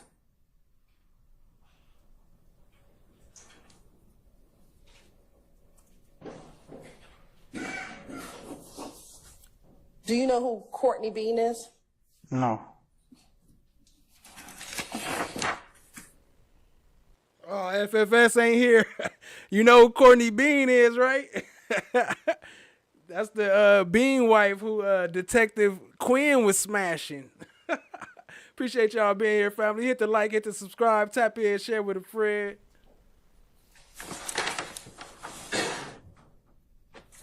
And it is your testimony today that Mr. Williams was not with you in that car on September 11, 2013? From my knowledge, no. Nobody never told me he was with me. No one ever told you. I have no further questions. Any recross? Mr. Short? Mr. Murphy, just a couple questions, okay? All right. On redirect, you said when asked about the April 12, 2015 incident and the people involved and who was YSL, you said it's tricky. Do you remember saying that? Yes. That's tricky? And that's tricky because there's a confusion between YSL, the label, and YSL, a alleged gang, correct? Yes, and it's tricky because us and the police think it's a game, but you really trying to rap, and then you get caught up in something. Okay, let's talk about Mr. O.G. Bentley. Okay. The bottom line is he was an actual employee of YSL record label, correct? To my knowledge, yes. He was Jeffrey Williams' road manager, correct? To my knowledge, yes. And prior to this incident, he was in fact fired by Jeffrey Williams for stealing money. To my knowledge. This indictment brought by the district attorney's office, is O.G. Bentley, to your knowledge, charged? No. Okay. And while we're talking about people that are not charged in this indictment, you testified that one of the co-founders of YSL is Mondo, correct? He was there. For Mondo Crenshaw? Yes. Is he charged in this indictment? No. Okay. I would like you to just listen to or watch a small portion of your proffer agreement. Mr. Kokomo, 4347. 150. Okay. Who do you pay it to? Now, actually, Mr. Kokomo, I'm sorry. Could you just continue to play for a few more seconds? Look out for the homie called the Red. Just look out for. But you are doing your part. How do they keep track of you actually? Okay. So, Mr. Murphy, my first question. The gentleman asking the questions threw out a hypothetical of well, first you said you get money how you get it, correct? You got to get your own. Yes. And you told the person questioning you that you get it through robbing and stealing. Yes. Okay, and were you robbing and stealing? Gentleman asking the questions. Were you robbing and stealing back then? Yes. Okay. Now, you were asked a hypothetical about $1,000. If you do something to get $1,000, was your answer you give $100 or $50 back or $150? Do you recall? I can't recall. It might have been 100. It might have been and one. Okay, well, which one is it? Is it 100? Is it 50? Is it 150? It's not. No, see, that's why it's confusing too, because I was speaking in our terms. I wasn't saying like everybody got to do this. I was just saying what I would do. The truth is there's no set percentage, correct? No. Do you know what percentage 150 is to 1,000? Ask that again? Was there a set percentage? No. Okay. Were there set expectations? No. Do you remember? Was there an accountant? I believe Bentley is one of Nuts' family members' baby daddy, like his cousin or something. Keeping track of what everyone gave? No. Do you remember hearing something about a red box? Yes. Where is this red box? See, that's where it get confusing again, because that's blood terminology. That ain't had nothing to do with it. Yeah. Correct. That red box that you brought up in that interview when you were trying to go home, that red box didn't have anything to do with YSL, did it? That was blood terminology. That was blood terminology. That was terminology you knew from being a blood in the past, correct? Yes. Correct? Yes. And you brought up the red box because you thought bringing that up at that time would help get you out of this jam, correct? Speculations of what he thought, why he said. I'm asking him what he thought. I sustain the question as to form. Why don't you rephrase it? The red box has nothing to do with YSL, does it? No. Thank you. No further questions. Looking at that video, right? Yes. Okay. Video, what are you talking about? The one the exhibit that's still up on the screen. You see that? Yes. Okay. So I noticed that the attorney, your lawyer there, he has his hand right there on your arm. You see that? Yes. It's underneath your arm, correct? I can't tell. He's right there, though. Right, and it's right there, and it was actually there during the course of your interview, correct? Yes. And it was there pretty much the entire time while you were doing your interview, right? Yes. And from time to time, he would nudge you and touch you, correct? I noticed that. You did notice that, right? Yes. Do you know why he was nudging you and touching you during the course of the interview? I can't remember. I didn't even remember that happened till I was just watching, like, well, why was he doing that? I don't, you feel me? I just noticed that, though. And you would agree that that's different, isn't it? Yeah, I was thinking to myself, like, why I didn't say something? Okay.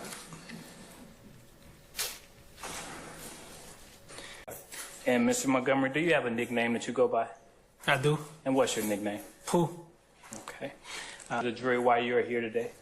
I'm here to seek justice for my injury, for my gunshot wound. And Mr. Montgomery, is this your first time coming to court to talk about what happened to you? It is. Okay. So, Neil. There you go, Mr. Dexter Montgomery, halftime. Pooh. Did Neil come and pick you up? No, he was at the house too. And he was going to, and he had a spot, he had a house near the area, and he was going up that way. So I asked him if he can drop me off to the store on the way up there to get grandma when she needed from the store. Okay. So what's Neil's last name? Davis. And what's his nickname? Neil. Okay. So Neil comes pick you up? No, he was already at the house. He was already at the house? Yeah. Okay, sorry.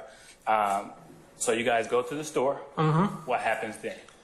She was on the way up to the store, and that's when I got shot. I was in the passenger side, and that's when I got shot. I was in the car. Do you remember the type of car y'all was in? Yes. And what type of car was that? A Camaro. Was anyone else in the car with you guys? Yes, but I don't know the name of him. Hold on. All right, I guess we got to chalk that up to the fact that he took a bullet to the head, but didn't he just say he was in a Camaro? Is that a different situation? Because it wasn't no Camaro involved in this shooting, but I don't know.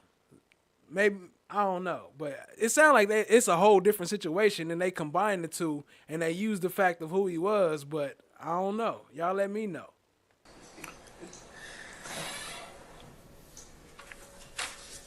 After you were shot, do you know how, did you go to the hospital? I did. Do you know how long you stayed in the hospital? I don't. No? Okay. I mean, I can't recall. My memory kind of fuzzy. Okay. Well, not kind of fuzzy, but my memory is fuzzy. Okay. Were you recently in the hospital? I was. And why were you recently in the hospital? Asthma. Okay. And seizures. Okay. I have seizures because of the gunshot now. How frequently do you have those seizures? Maybe like a couple every month. Okay. Do you recall anything while you guys were at the Sitco? No. No. Okay. Court's indulgence, Your Honor. Yes, sir.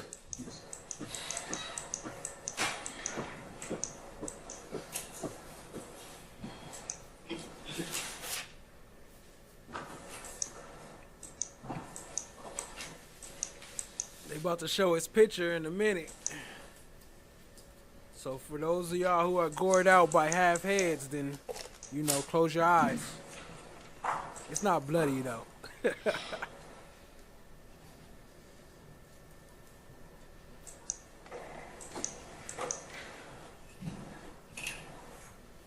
Mr. he got shot Montgomery, in do his you head. recall going to the Sitco gas station?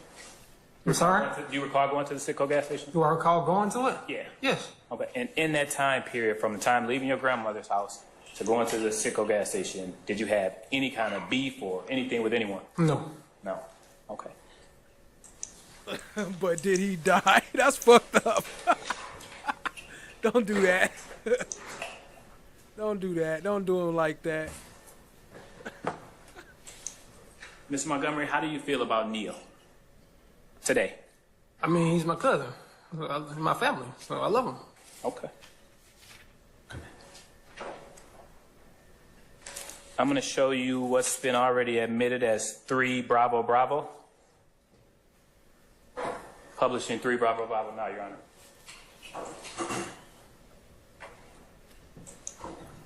It's already been shown, defense counsel? Yes, it's already admitted. Okay, all right. Ms. Montgomery, can you look to your left or, yeah, can you look to your left? Who is that a picture of? What am I looking at? I mean, what am I looking for? Right there? Yes. That's all. That's Neil. Neil? Yeah. Okay. That Neil. And how long have you known Neil? Shit, my whole life. Okay. Are y'all like I said, in my family. So.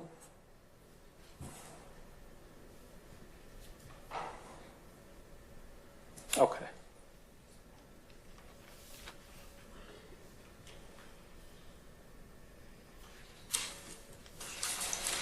In my family.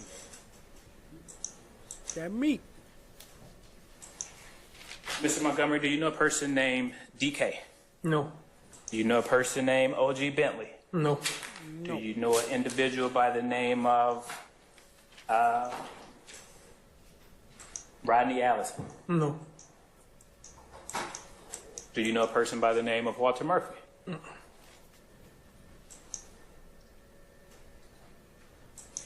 Have you ever had any kind of contact with any of those individuals? Nope. No further questions at this time, Your Honor. Cross. Thank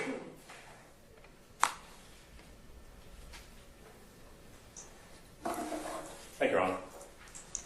Ms. Montgomery, good morning, sir. Good morning. Can you hear me okay? I can. All right. Just have a few questions for you, please, about what you just testified to. If I heard you correctly, you talked about the day that this incident occurred back in 2015. Is that right? Right. Okay. And if I heard you correctly, your testimony was that you remember on that day that you woke up in your house over in Lakewood, correct? Right. And your testimony is that you were at some point going to go to the store to get something for your grandmother. Is that right? Right. And you were going to go to the Citgo Right. to get that item for your grandmother. Right. Do you recall what it was you were supposed to be getting for her? No. Okay. But you do recall that that's where you were going to go and get it from the Citgo. Is that right? Mm-hmm. Okay. Is that a yes? Right. Okay. You said Neil was at the house. Right. And there were other individuals at the house as well. Is that right? Right. Now, you got in a vehicle. As a fact, he did use the bathroom while he was on the stand, and then they brought a next witness. They cleaned it up. They did clean it first, but then they brought a witness right back out. I don't think she knew about that. I would have been like, nah, I need a cover or something over this motherfucker. Is that correct? Right. And is it your testimony that you got into a Camaro? Correct. Okay. Were you driving the vehicle or were you a passenger? I was a passenger. You were a passenger in the vehicle? And you went to the Citgo where you were going to go get that item for your grandmother. Is that correct? Correct. Now, do you recall how many people were in the car with you? No. Okay. And do you recall anyone in the car having any weapons, any guns? No. When you got to the Citgo, am I correct that you never exited the car to go into the Citgo? Correct. Okay. We never even made it to the Citgo. You never got to the Citgo? No. Is it your testimony that this incident occurred, you were shot before you even got to the Citgo gas station? Correct. Do you remember exactly where you were when that actually happened? On Browns Mill Road. Okay. Going up Browns Mill Road towards Jonesboro Road. Okay. So you drove from where you were originally, going up Browns Mill Road, correct? Correct. And at some point before you got to the Citgo, there was a shooting that left you injured. Correct. All right. D'Angelo White. Who is D'Angelo White? I have no idea. You see, he say before he made it to the Citgo. He never made it to the Citgo. And he was in the Camaro.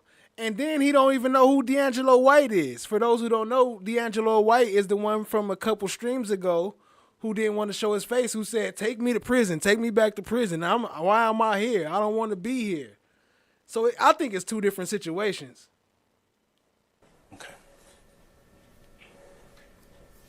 Do you recall that at some point after you got out of the hospital, you had an interview with some police officers by the name of Gaither and Dennis. Do you remember that at all? No. Okay. Do you have any recollection of at least Atlanta police detectives coming to your house and asking you questions about the incident? No. Do you have any recollection whatsoever of meeting with anyone at your house and indicating that you had absolutely no memory of anything that happened on that evening, either before, during, or after the incident? No.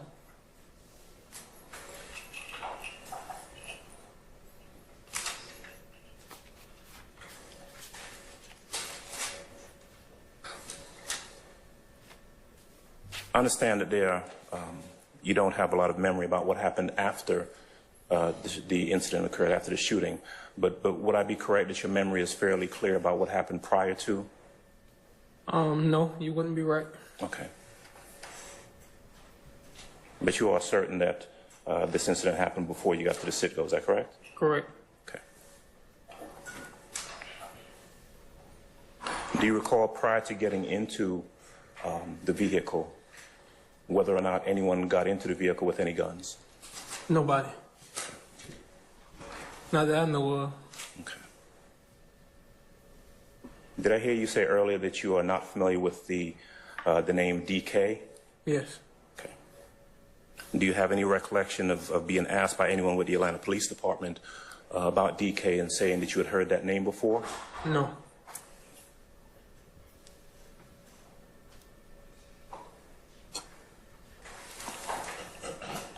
At any time after the incident occurred, were you asked to come to court in regards to someone named DK? I'm not sure if it was shit, but he for sure at least pissed on himself, and they had to clean it up after he got up. It's coming up. Being related to or connected with this incident? Not that I can recall. Okay. Did you ever have any communication with the district attorney's office prior to the past few months or so? Yeah. I don't know. I do. They came to the house. Okay. When was that, recently? Maybe about a month and a half ago. Okay. No time back in 2015? No time back in 2015. Okay. All right. One moment, please.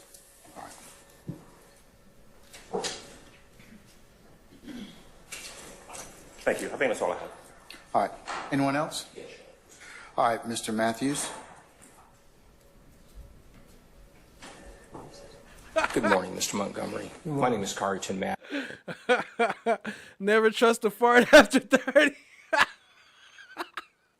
Matthews. I represent Mr. Huey in this matter. Back in 2015, 2016, is it your testimony that you were not contacted by any member of the district attorney's office concerning any other case that involved you? Right. No one contacted you to talk about any resolutions? No. No one contacted you regarding anything? No. I just said no. Okay. Thank you, sir. All right, Mr. Sharp.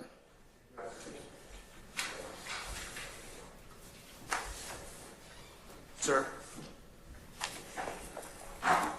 you mentioned a cousin named Neil that was in the car. Neil? Okay. Is that correct? Correct. What is Neil's last name? Davis. And where is Neil Davis right now? I have no idea. Is he in Atlanta? Yes. I think so. Okay. All right, thank you. I have no further questions. Anyone else? Mr. Montgomery, is that a photo of you before It is. this incident? Mm-hmm. And about how old were you at that time? I have no idea. Probably maybe about 14, 15. I'm now publishing States 4 Bravo Bravo Alpha.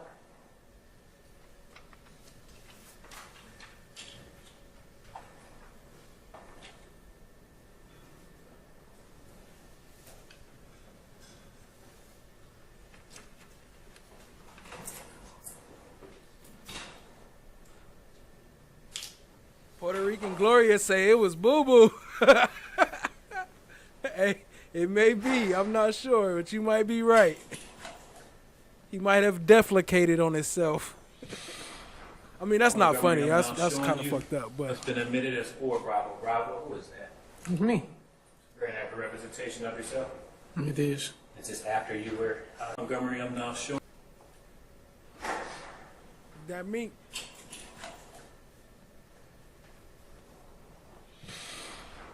Montgomery, I'm now showing you what's been admitted as 4 Bravo. Bravo, who is that? It's me. Grand after representation of yourself.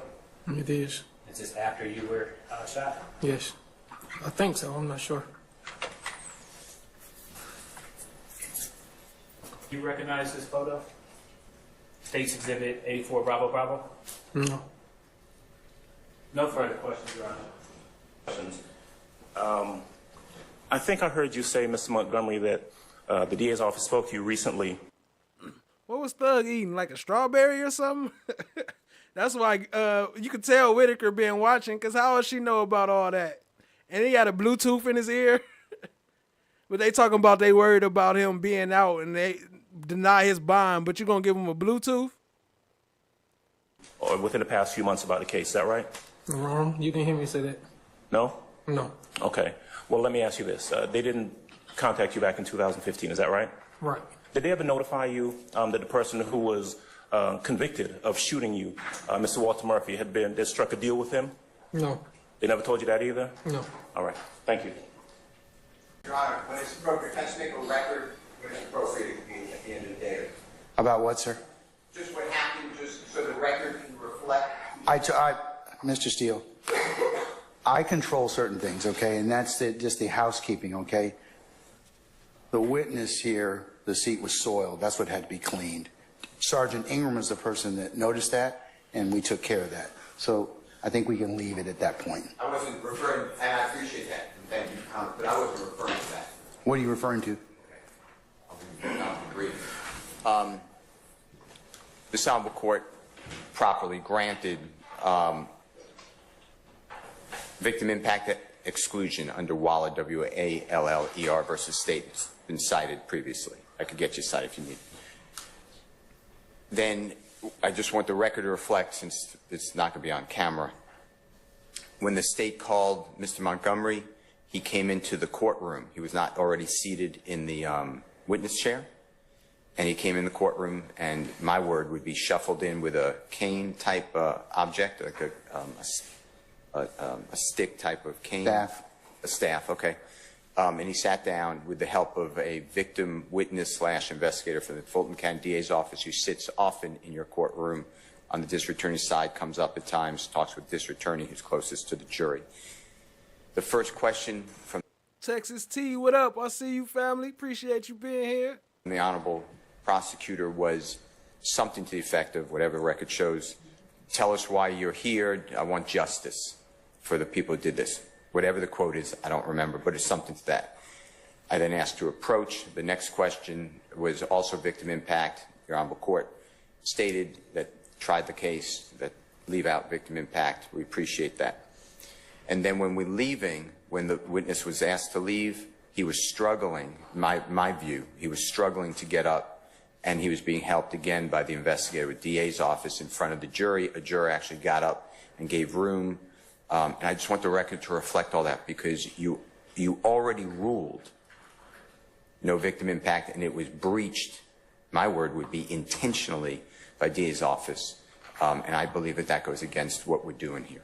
Okay, since you're crafting that for the record, I'm going to craft what I saw. I saw a witness who had physical limitations come in our courtroom, who was helped by the DA's office. Here we go. They had to clean it up. And our sheriff's team to sit down. And that was the only thing that I believe that the record should reflect and craft. So, and to leave.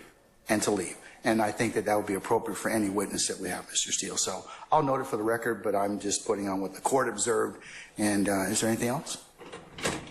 The only other issue, the state, I say, intentionally violated the court's order to leave out victim impact. Okay, but I already ruled upon that. So you ruled upon motion in limine, granted. They do it. You tell them not to do it. I mean, but you objected appropriately, and I ruled on it. So, okay, all right, thank you. Okay, all right, but yes, sir. And I was not getting into that other matter, but I'm sorry. I understand that. No, it's fine. But I wanted you to make sure that There was no other communication with any other jurors. That was, I controlled the housekeeping and other things to keep everyone in good health and for your protection. Okay. Thank you. Okay. All right. Witness stand. Come on up.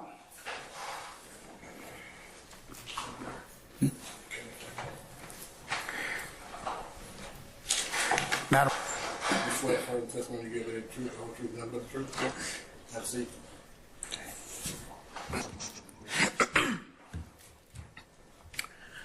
My name is Lynette Robertson, Lynnette, Robertson, Robertson.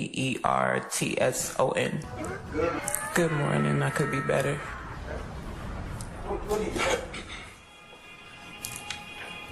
I'd rather not say. Was there ever a time that you worked for APD? Yes, there was. And does APD stand for the Atlanta Police Department? At which capacity? Okay. Was there ever a time that you served as a crime scene technician?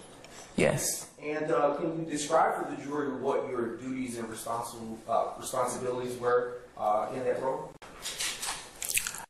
Yes. Okay. And from this picture, can you tell if the driver's window is up or down?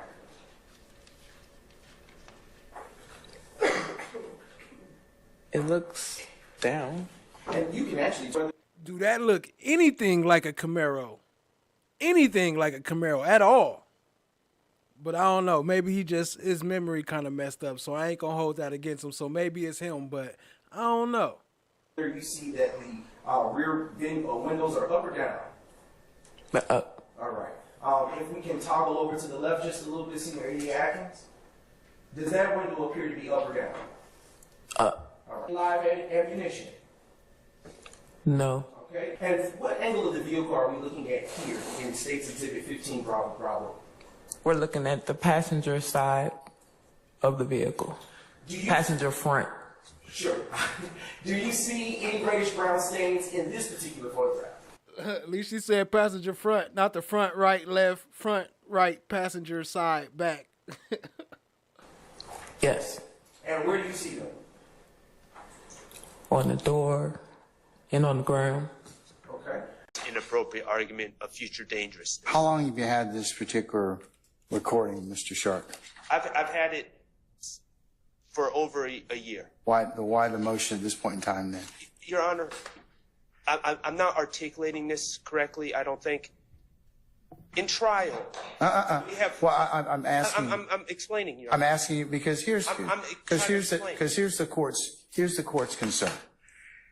You could have filed this as a motion months ago. I wouldn't think that we were going to just. No, that's not the point. If you think something's going to come up. What you mean? That's not the point. If you're not supposed to be filing shit, why would I argue against it? That's exactly the fucking point. I didn't think it would come up. Well, you filed it now, so you obviously because you've identified a course. I've been sitting in trial, Mr. Sharp, because you've identified a course of behavior. So you should have filed it way before the witness is close to getting on the stand. Do you understand that? The witness. Well, let me ask you a question. Let me ask you a question. Do you practice in federal court? No, I don't. But I can tell you, this would not happen. This would not happen. Okay.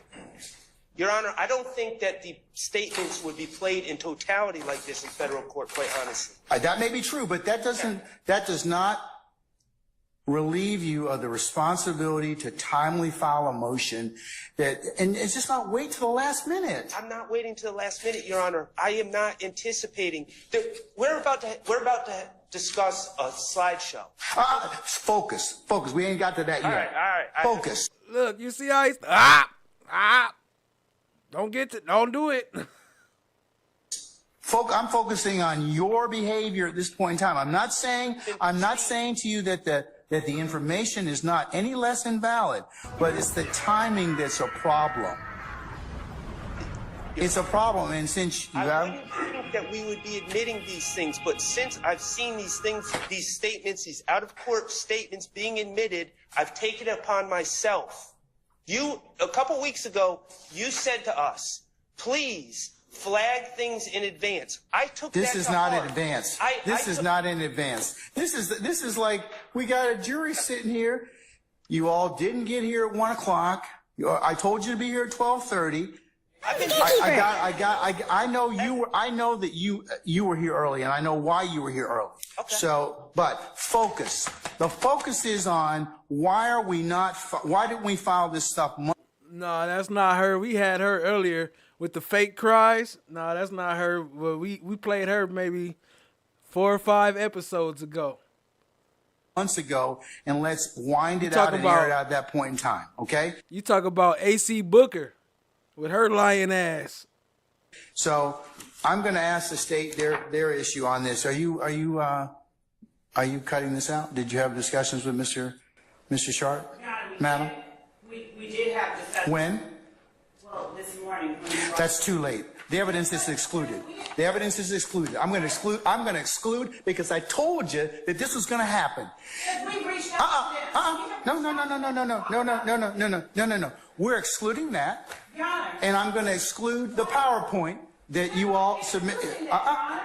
Well, you're not going to wholesale introduce it. We had no intention. Your Honor, all right. let me just be real clear. We did not intend to introduce this PowerPoint today. I have personally reached out via telephone. She said, let me just be real clear. Y'all know what she talking about, right? She talking about that the peanut investigation. We covered that too. That video didn't get no views. They kind of blocked that one, but y'all know she talking about the one that Detective Dennis had and released. And called at least 2 members of the defense.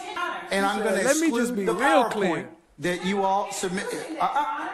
Well, you're not going to wholesale introduce it. We had no intention. Your Honor, all right. let me just be real clear. We did not intend to introduce this PowerPoint today. I have personally reached out via telephone and called at least 2 members of the defense team and asked them to call me back.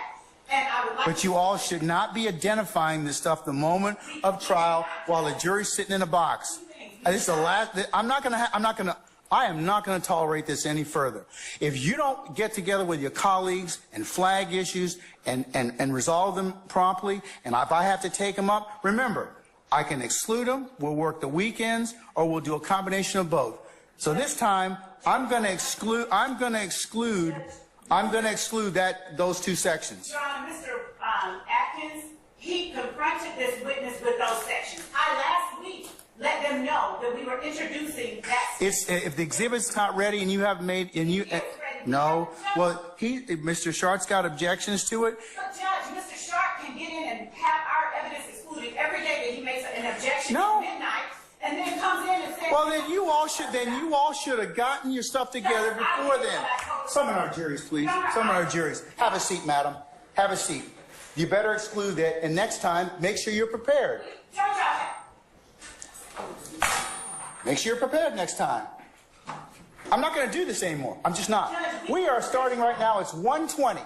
So we have talked to them. We have said we don't agree. Then file a motion and get it before me, and we'll take it up. Both of you all have equally responsibility to do that. The information they are seeking. Oh, it's going to be inadmissible right now. I'm saying, Judge, that you said to file a motion. There's nothing. I'm not going to have any more discussion about this, madam. I'm not. Talked to them this morning I don't. About that. Well, you know what? And I attempted to try to talk to them earlier this week. Well, then that's why we have to. Your Honor, so the court punishes the state because the defense. I'm not punishing anybody, but but prior preparation prevents poor performance. Be prepared, Judge. That's why I sent them what I sent them last week, a whole week and a half ago, 2 weeks. Your I'm Honor. not. Well. And I have asked. I have said I would like to discuss. Our jury's coming in, madam.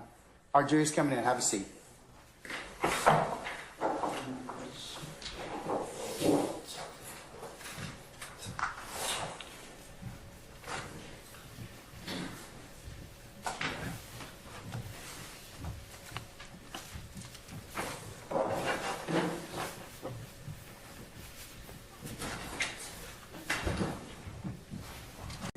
All right, that's all. Thank you, Judge. One question, Honor. Hold on. Anybody else? All right, we're going to find out one question. All right? Ms. Robertson, were there any shell casings found in front of 1987 Fremont? Okay, that's one question. That was the one he said. One question. Objection, absent answer. Overruled. I don't recall. Could you take a look at your report That's two questions. and tell me where it is that the report pertaining to the Fremont shooting?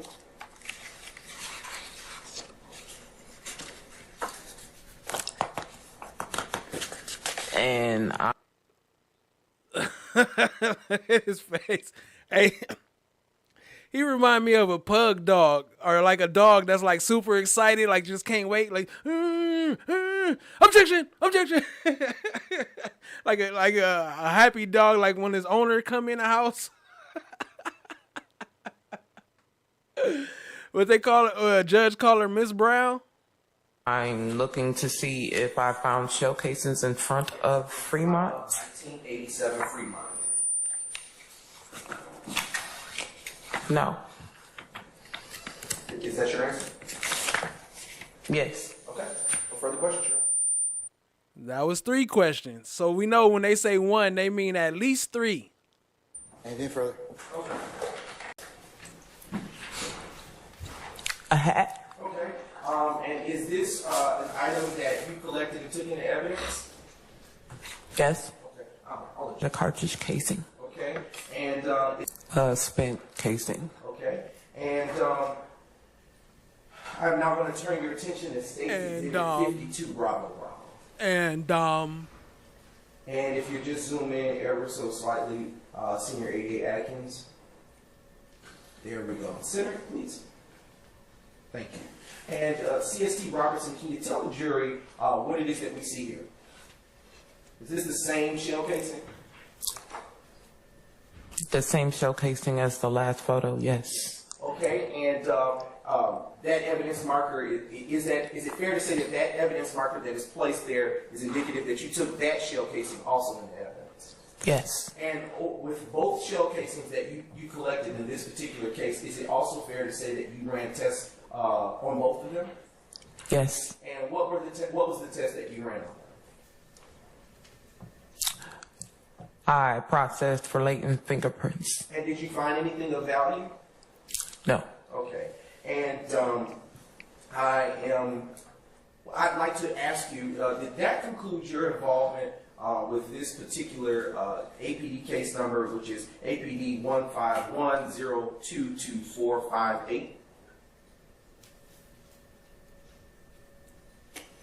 Is this right here? Yes, as to this particular APD case number, APD number 1510224. Yes. Okay, no problem. Thank you. And I am going to now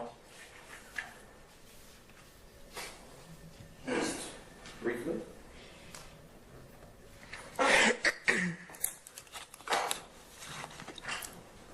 Okay. I am now I'm approaching the defense, which has already been provided in the discovery process and has been pre-marked as State's Exhibit 62 India, Your Honor. Thank you, sir.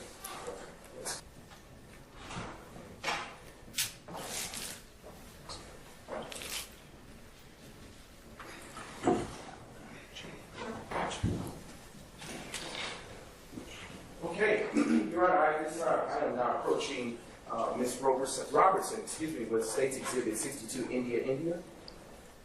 And Ms. Robertson, I've now handed you State's Exhibit 62 India. After having a second to look at it, I'll ask you a question, a couple of questions.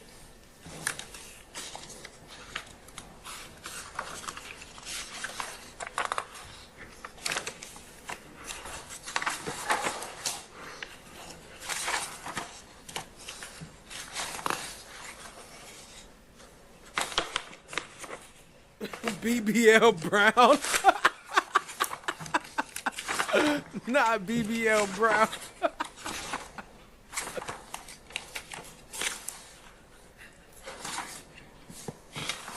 Have you had enough time to review State's Exhibit 62 India? Yes. Okay. Ms. Robertson, can you tell the jury what state 62 India is? My report from another incident, another shooting incident. Okay, and how do you know what it is? I'm looking at my report. Okay, and has your report been changed or altered in any way since the first time, since when you authored it on January 9, 2015? No. Okay. Your Honor, at this time, the state now moves to admit states 62 India into evidence. Any objection to states 62 India? Yes, Your Honor. I object based on hearsay, based on confirmation clause. It would be cumulative of this witness's testimony. It will also be violative of the continuing witness. Well, let's ignore the last one till it's if it's admitted. Can I see it, please? Sure, Your Honor. As with yesterday.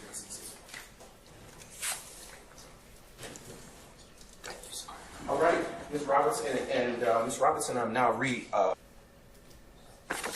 right, Mr. Adams, I'm going to overrule your objections. State 62 India is admitted.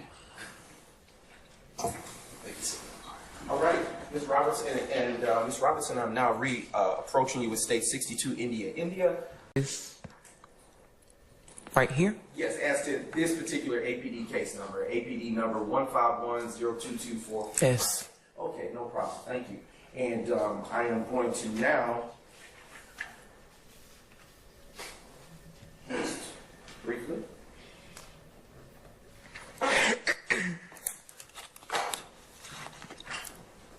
Okay.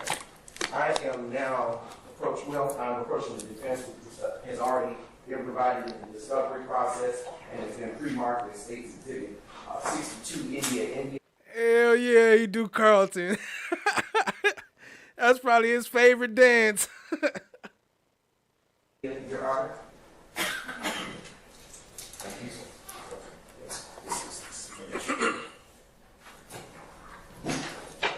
Shell casings. The 7 shell casings were submitted into the APD crime lab for further processing. See attached photos. No further requests were made. All right. So I'll ask you now again, since that you've had an opportunity to read the report. Was there a time that you was there a location to which you initially responded? Yes. And was there a second location within that incident that you were there to process that you responded? Objection to the leading question. I stand the objection. I'll rephrase, Your Honor. Can you tell the jurors today what addresses you responded to for this particular case number? Objection to states 23 Foxtrot. Your Honor, in regards to that exhibit, my objection to the same previously contains hearsay. It is the cumulative of this witness's testimony that it violates confrontation obligations, and at another time, depending upon the court's ruling, it may be violative of the continuing witness ruling. Like I said, I prefer you not make that last objection because that depends on a lot of other things that haven't come to pass. So I'll consider the first ones. Can I see it, please? No. And to be specific, let me say on the day of January the 8th, 2015.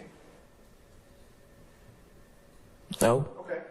And do you know an individual named Donovan Thomas, also known as Peanut? No. Did you? He was in there, but yo, Kokomo might have been covered up by Love. We got Love over here all the time. He was behind still. I don't know if we played it yet. It might still be coming up. Was anyone by that name at the scene of the crime on that day? No.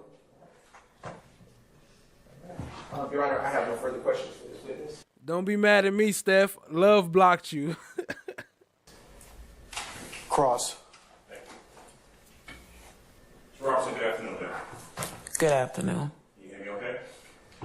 Yes. All right. I've got a couple questions for you in regards to what you just testified to previously, okay? If I heard you correctly, you were a crime scene technician back in, I'm going to start first with the April 12th day. April 12th, 2015, you were a crime scene technician with the Atlanta Police Department. Is that true? Yes. You were in the initial investigation. You came there specifically for the purpose of collecting evidence. True? Repeat that. when you What the hell? You didn't understand that question? You came there to collect evidence, right? Yes? came to the location as a crime scene technician on April 12, 2015, you were there to document and collect evidence, true? Yes. Because that's what you were doing at that point. That was your role, correct? Correct. Okay. So you get to the location, and the only thing that you know is that there are things at Fremont, this Fremont location, that you've got to document and take pictures of, correct? Correct. All right. Now, you're not a detective, right? Right. You wouldn't be charged with talking to individuals, correct? Correct. The only person really you'd be interacting with would be either the detective or the officer that's there at the scene telling you what items you should focus on, correct? Correct. That notwithstanding, did you actually talk to anyone at the location when you got there? Objection calls for hearsay, Your Honor. I stand the objection. Well, I'm not asking what anyone said. I'm asking if she. Did you speak to anyone on that day when you got there? Yes. All right. Would it be just officers, or did you speak to lay people, to regular citizens?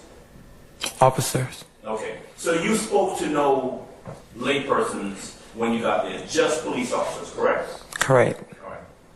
Now, when you got to the location, and then we saw pictures earlier of the vehicle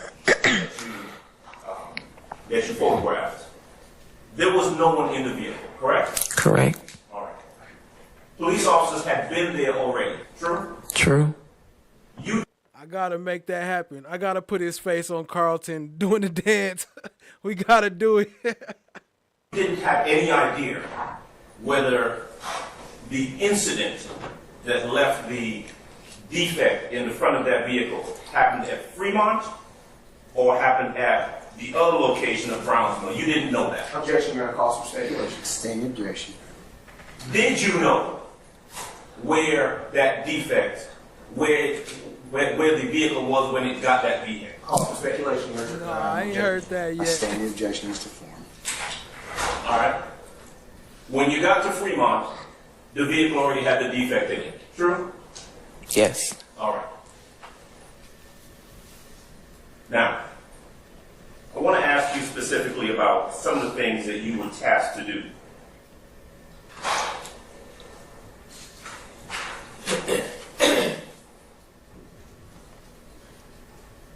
Although you started at the Fremont location, you ultimately ended up going to the corner of Browns Mill and Howard. Is that right? Browns Mill and repeat that? Did you end up going to a different location after Fremont? Yes. Okay. What was that second location that you went to? I'm gonna tell you the exact location. Okay. And that was at the direction of a law enforcement officer? Yes. Give me a subscribe for the BBL Brown. We trying to hit 3K.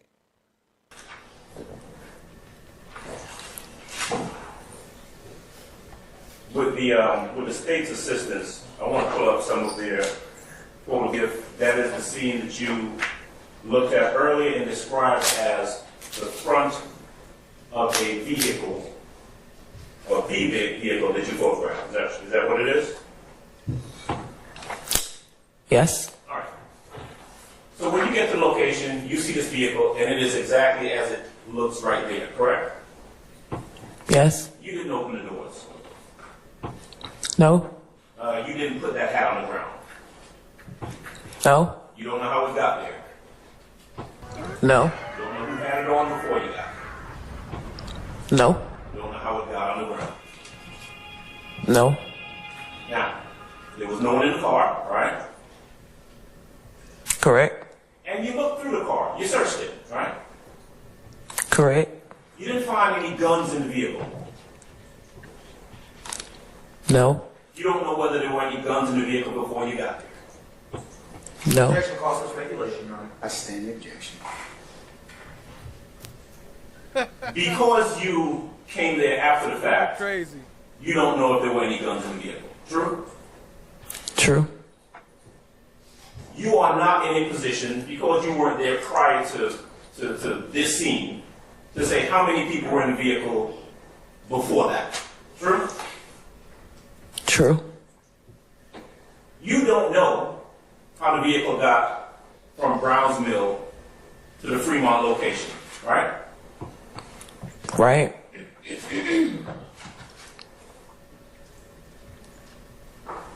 Let's look at 27 Bravo. Hey, if that's how flesh of the gods make you feel, then hey, it's all good. Continue rubbing your errands. Appreciate you, family. Y'all hit the like, hit the subscribe, tap here, share with a friend. All right. Shell casing. One of two found at that location. Is that right?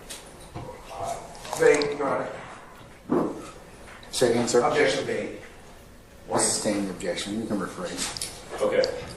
The shell casing that is depicted in State's Exhibit 45 Bravo is a shell casing that you took a photograph of. Is that correct? Correct. You took a photograph of two shell casings. Is that right? Correct. This is one of them, right? Correct. This is one of the two photographs, the two shell casings that you took photographs of, right? Correct. You don't know anything about, well, I heard you say that they were analyzed for fingerprints. Yes. Did you do that? Yes. And were the results made part of your report? Yes. And they were negative for fingerprints, is that right? Correct. And so other than finding two shell casings at that location, there was nothing else of evidentiary value related to these two shell casings, correct? You have my report, but it's correct. Answer yes? You have my report, yes. Well, you remember what happened when you examined the scene and took photographs and took evidence, right? No, I told you I don't recall. You have my report, and I can answer your question. Give me my report. Okay. So in order to tell us anything about that night or your investigation, you need to refer to my report. Yes, correct. You don't have any independent recollection of it, right? I want to object, Your Honor. Asked and answered. I'll rule the objection. What about evidence of any blood at the location? And when I say location, I'm talking about the Harper and Brown Center. Did you find any indication of any blood there? No.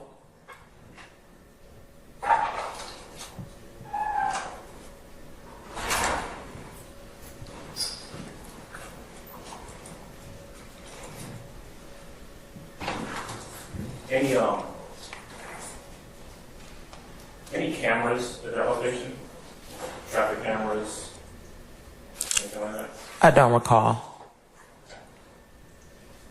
Were either you or anyone else with the Atlanta Police Department who was investigating this crime, the shooting that night, tasked with checking to see whether any homes All these police don't recall. What kind of shit is that? right there at that intersection may have had any cameras, ring cameras, anything like that? I'm sure the detectives did. You sure that they did? Yeah. Okay. Do you know for a fact that they did? No. I take it you did not, though, right? No. And would I also be correct that there were no witnesses at the location, at the Harper and Brownsville location, that you would have interacted with? True? True.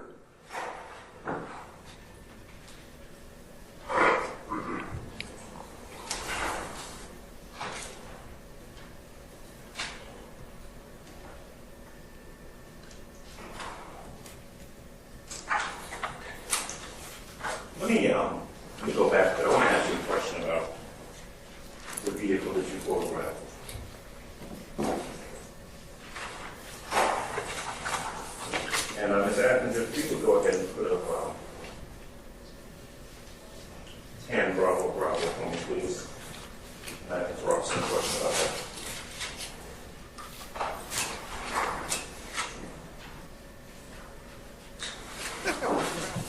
Brown Love and Hilton twerking in front of Gladys.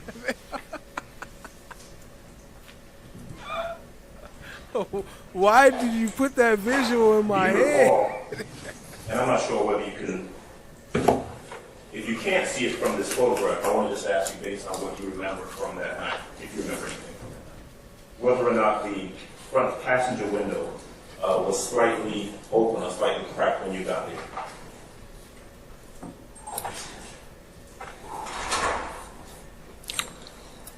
According to the pictures, it was slightly down.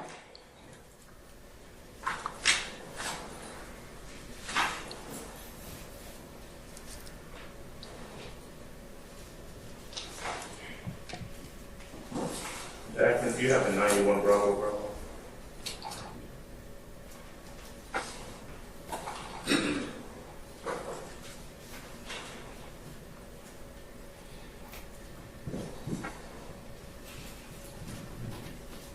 By the way, let me ask you something. As a crime scene technician, if items are taken from individuals at a crime scene, right, would those items ultimately end up in your possession, or would those go with someone else? Facts, Cha Diggy. That's why they was looking crazy earlier. When they put the camera on them and they was all laughing, Shar was laughing and all the attorneys, that's because it was in the wrong spot.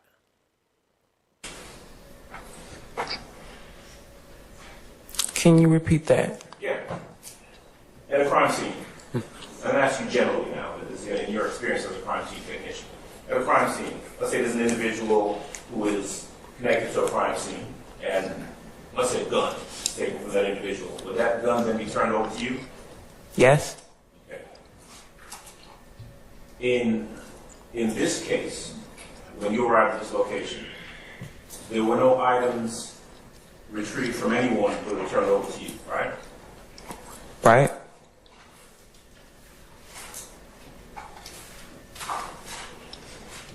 When you got there at the location, had the person who had been shot, the person was already gone, right?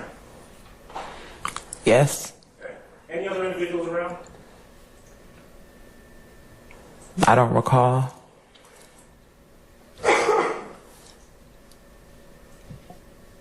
In 91 Bravo, it's a picture of the back of the car, all right? The ground. Right. If you're looking a little bit further on the car itself, it looks like the door is closed. Right? You see what I'm talking about? Yes. Driver's side, front door closed, right? Yes. Was this picture taken before the pictures of the interior or after? I don't recall. Okay. Who closed the door? I don't recall. Was it closed when you got there, or was it closed after you got there? Look, it ain't just the suspect or whatever, DK and Walter Murphy and Bean. Oh, that's the same person. Bean and Woody. That's what I was thinking of. Lil Woody. They ain't the only ones with the I don't recall. All the cops saying I don't recall either. What's the point? Why are we here if nobody remember what happened? I don't recall. What does the picture say? So when you testified earlier, when we showed you the picture of the car with the doors open, and you said that's the way the car was when you showed up, you don't really recall whether that was the case or whether the doors were closed, do you? I don't recall. Okay.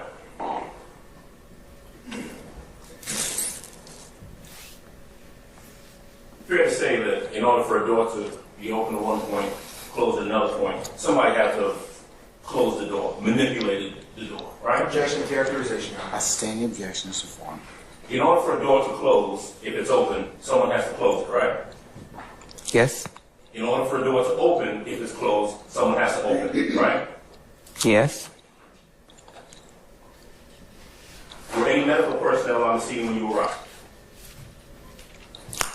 Not that I recall. She got a smack before every answer. Not that I recall. Have you ever all?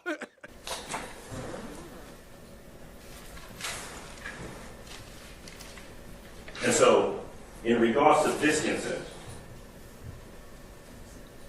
it is true that you responded and took photographs, right? Yes. The car was located at this 1987 Fremont location, true? Yes.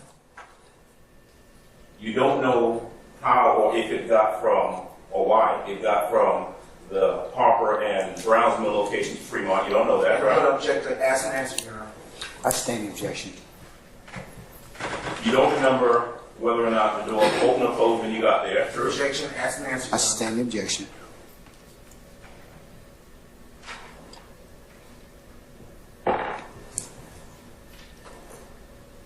All right. I want to move on and ask you some questions about the incident that you talked about in the Metropolitan Park. Mr. Adams, Yes, sir. can we pause right now? Ladies and gentlemen, want to take a comfort break? Okay, we're going to do that, Mr. Adams. You can resume as soon as we're done. All right, ladies and gentlemen, let's take 15 minutes, okay, and then we'll come back. For the, I guess the mailbox with the address on it, right? You remember that? Yes. And that was, in fact, the mailbox to that house, 1987 Fremont. Yes. Did you ever, or were you ever instructed to go in that house to look for or collect any evidence in that house? No. Were you ever instructed to even take any photographs of either the front of the house or anywhere inside of the house of anything that might be of any evidentiary value? I took photographs of the front of the house, but no, I wasn't directed inside of the house. Do you know whether any of the officers who were there were interacting with people inside of that house? Objection is speculation. I stand the objection. Do you know? Same objection, Your Honor. I'll overrule that one. I'll even phrase it a different way. Did you observe any of the officers who were there on the scene interacting with anyone at that 1987 Fremont location? I don't recall. Okay. Let me move on then and ask you some questions about one of the other locations that you testified about. One of them was Hill Street. All right, I'm going to leave your report there so you can take a look. You can reference it if you need to, okay? Okay. You were called out to Hill Street and you described it as you were responding to a report of a shooting. Is that correct? Correct. Information that you had is that there was a house that was supposedly shot at. Is that right? I don't recall. Okay. Do you remember who made the call? I don't recall. No. All right. Do you remember the name of the individual whose house you were responding to? No. Okay. How about your report? Look at your report and see if that helps refresh your recollection. If you want me to point you to it, I can do that. But you go first. Take a look and tell me if that refreshes your recollection. Of whose house it is? Yes, ma'am. The house that you were there in front of. No, I don't recall. Okay. May I, Judge? I'm sorry. You may, sir, yes. Report, right? Okay, and this is your report, right? Oh no, she got a piece of Hubba Bubba in her mouth, smacking and popping. It is. This is a report that you prepared? It is. I presume you had a chance to review it before your testimony today? And I missed when she walked in. I don't know if I played it or not, but did y'all see that they played her walk in on camera and then they kept her off camera the whole time? No. Okay, so you were brought in here by the DA's office without even having a chance to look at the report that you were going to come in here and testify about in this case? When the questions come up of the report, then the report would be in front of me or made available for me. Okay. All right, so this is your report. It's already been entered into evidence as Foxtrot 23 or 23FF. Correct. I want you to look at page 2 of your report, the one that you said you prepared, right? Correct. All right. Right at the top, does it have something that talks about involvement? Correct. Does it talk about a crime scene? Correct. And does it have a name? Correct. Okay. Is that Frida Reed? Is that the name? That is a name, correct? Okay. That is a name, correct? Is that the name that is in your report that you supposedly wrote? Y'all lying asses. Tell you what, I'm gonna leave that there for you, okay? Did you, at this location where you had been advised that there was a shooting at a house, did you take pictures of the house where there was supposedly a shooting at?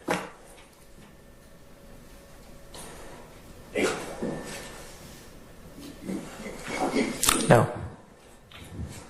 According to the pictures. Because they're in that stack of pictures, which are pictures that you took.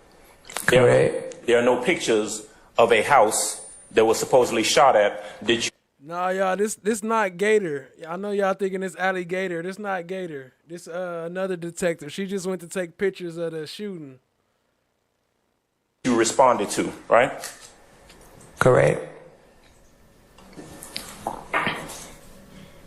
What was there was a vehicle with 3 individuals in it. Is that right? Was a vehicle. Correct. And you were asked to take photographs of the vehicle and the contents of that vehicle. Is that right? Correct. Did you take photographs of the 3 individuals who were in the vehicle? I don't recall, no. Okay. What about this? You said that GSR, gunshot residue. Remember being asked some questions about that earlier? Yes. And at this location that you had responded to, your information was that there had been a shooting, right? According to a report, yes. You did not find any shell casings outside this house that had supposedly been shot at, did you? No. Because if you had, you would have photographed them and collected those shell casings, wouldn't you? Correct. And if you had seen any bullet defects on this house that had supposedly been shot at, you would have photographed those bullet defects, wouldn't you? Correct. Because that would have been important in the investigation, true? Correct. It certainly would have corroborated that a house had been shot at that you had responded to. True? True. Okay. What you did do, though, is that you photographed the trunk and interior of this vehicle in these photographs that have been labeled States Exhibit 1 Foxtrot Foxtrot through 22 Foxtrot Foxtrot, right? Correct. All right. And in that vehicle, there were some guns found, right? Correct. So you got a vehicle, 3 guys in it, and 3 guns that you collected, right? Correct. Okay. Now, it wasn't done at the location, but I think I heard you say earlier that at Zone 3, you were the one who did the gunshot residue test on those 3 individuals, right? Correct. And I think if I wrote down your response correctly, you said there's really not a whole lot of technicality to it. There's a kit, you open the kit and you follow the directions, right? You read the instructions and follow the instructions, yes. Okay. Now, the individual, and you were the one who was actually interacting with these 3 individuals who were in that car where those guns were found, right? Interacting? Well, I mean, you had to interact with them in order to do the gunshot residue, process the gunshot. Look at her. No, interacting. I don't like that word. Can you not use that word? Stupid. I don't know what that word means. Residue kits. Right. Right. I mean, you have to interact with the individuals, right? And the process. Okay. So, Kelvin Watts, Jermaine Hardiman, and Jamal Baines were the 3 individuals who you did the gunshot residue test on. Isn't that right? I don't recall. You don't remember the names? I don't recall. Did you put it in your report? I don't recall. You don't. Well, it's in front of you. Take a look and see if it's in there. Okay, hold on 1 second.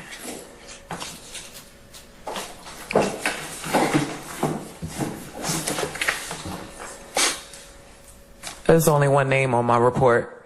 Okay. What were the results of the gunshot residue test? I don't have that either. You don't recall?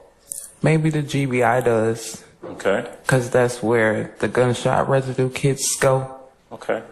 And so at any time after you performed the test, I presume you sealed it, right? Correct. Okay. You were never advised of what the results were? No. Okay.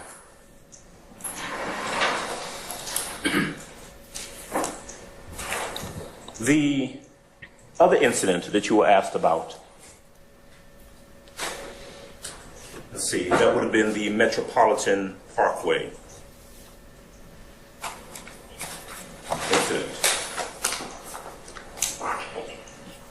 And that is the one where you took photographs that had previously been marked, identified, and entered as State's Exhibit 1, I guess that's indigo, to 61 indigo, right? Yes. You responded to that location because there was, the information you had was that there had been a shooting out front of a location, correct? Correct. Not a shooting of a person, but just a shooting period, all right? Correct. And there were vehicles that had sustained some bullet, what you determined to be bullet defects, right? Yes. Okay. You took photographs of them? Yes. You collected shell casings? Yes. A total of how many? 7. 7 shell casings found where outside the location that you responded to? Yes. And refresh my memory, what was the address of that Metropolitan Avenue location? 675 Metropolitan Parkway. 675 Metropolitan Parkway. That is a business establishment, is it not? According to the pictures. Okay. And would I be correct that, as in the previous cases, you did not personally interact with any individuals, witnesses or otherwise at that location? Correct. You just took photographs of the vehicles that had some damage to them, yes? Correct.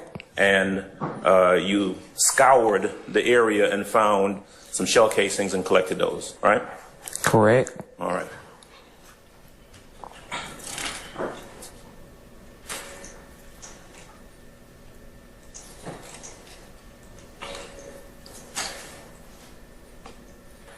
One moment, please, Judge. Good afternoon. Good afternoon. I'm just going to ask you a couple questions about the April 12th, 2015 work that you did, okay? Okay. All right. I noticed all the photos that you took were outside, correct? Yes. And when I say outside, outside the residence of 1987 Fremont Avenue, correct? Correct. Okay. And that vehicle that was parked in front, it was parked right in front of 1987 Fremont Avenue, correct? Correct. Okay.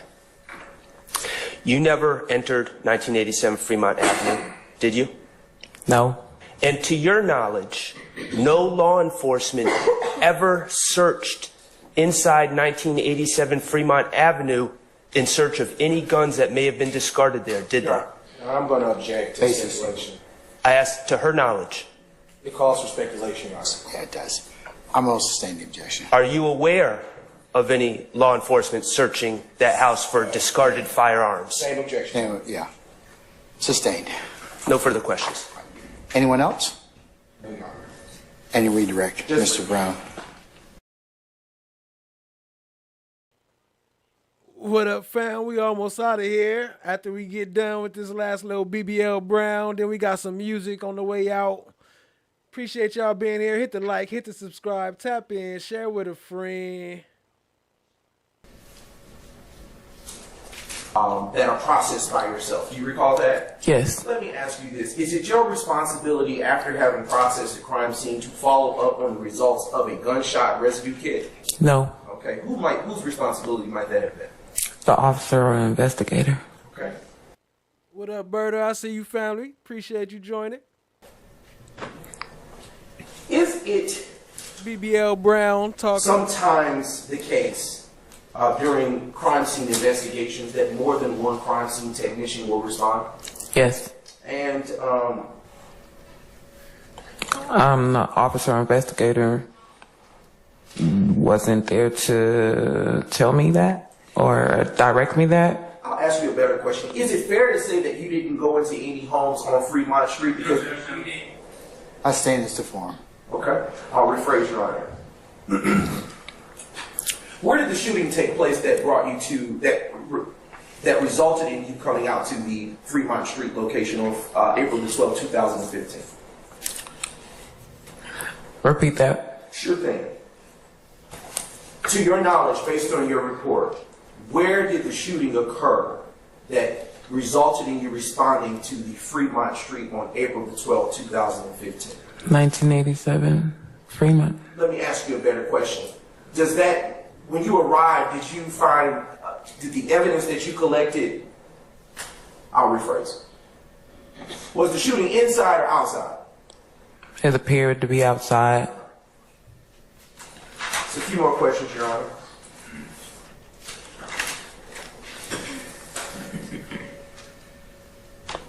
Was there a white Dodge Nitro anywhere near that scene? I don't recall. Do you recall when you arrived to the Harper-Brownsville Street intersection, if a Walter... She juicy mouthed it. You heard that? I don't recall. Sound like she eating. Murphy ever came on scene to tell you he was shot at, that he shot at the blue truck? I don't recall. Okay. When you arrived to the Harper's Street and Brownsville Road intersection to further your investigation, do you recall how you was on the stand, super juicy mouthed it? did a Demise McMullen ever come to tell you that he had shot at the blue car that was there? I stand the objection as to form. Brownsville Street address, a Demise Objection, Your Honor. Basis. U.S. Constitution. Try a little harder. Now. Overruled. Overruled, sir. I'll continue with the question. Do you recall if a Demise McMullen ever came to tell you at the Harper's Street and Brownsville Road address intersection that he had shot at the blue car that you had processed? That would call for hearsay. I stand the objection as to form. I don't recall. Okay. And final couple of questions, Your Honor. You said that about 5 minutes ago. So come on, let's wrap it up. Yes, Your Honor. Yes, Your Honor. Did a Rodney Allison or Kevin Treadwell ever show up to the Harper Street and Brownsville Road while you were processing the crime scene? I don't recall. Robson, you asked a couple questions about who did or didn't show up at the Brownsville location. Let me ask you something. When you got to the location where you saw the car and the blood, was there a Cornelius Davis hanging around to give you a statement about what had happened in that car? I don't recall. Okay. What about D'Angelo White? Was there D'Angelo White hanging around to give you a statement about what had happened in that car with his good friend? I don't recall. Was there anyone there to deny that they had tried to rob folks in the car and that's how the shooting occurred? Anyone there give you any statement like that? I don't recall. Okay. You were asked about a lot of questions about your responsibilities as a crime scene technician. Now, when you show up as a crime scene technician, you're not just a casual observer. You're actually there to collect evidence. Isn't that right? Yes. Evidence that can be used in an investigation of a crime. Is that true? Yes. All right. So when you were asked a question about whether it's standard to take... You missing the ED. It's juicy mouthed it. Juicy mouthed it. Mouthed it. Photographs of property and it's an F, when you not arrive TH. at a crime scene.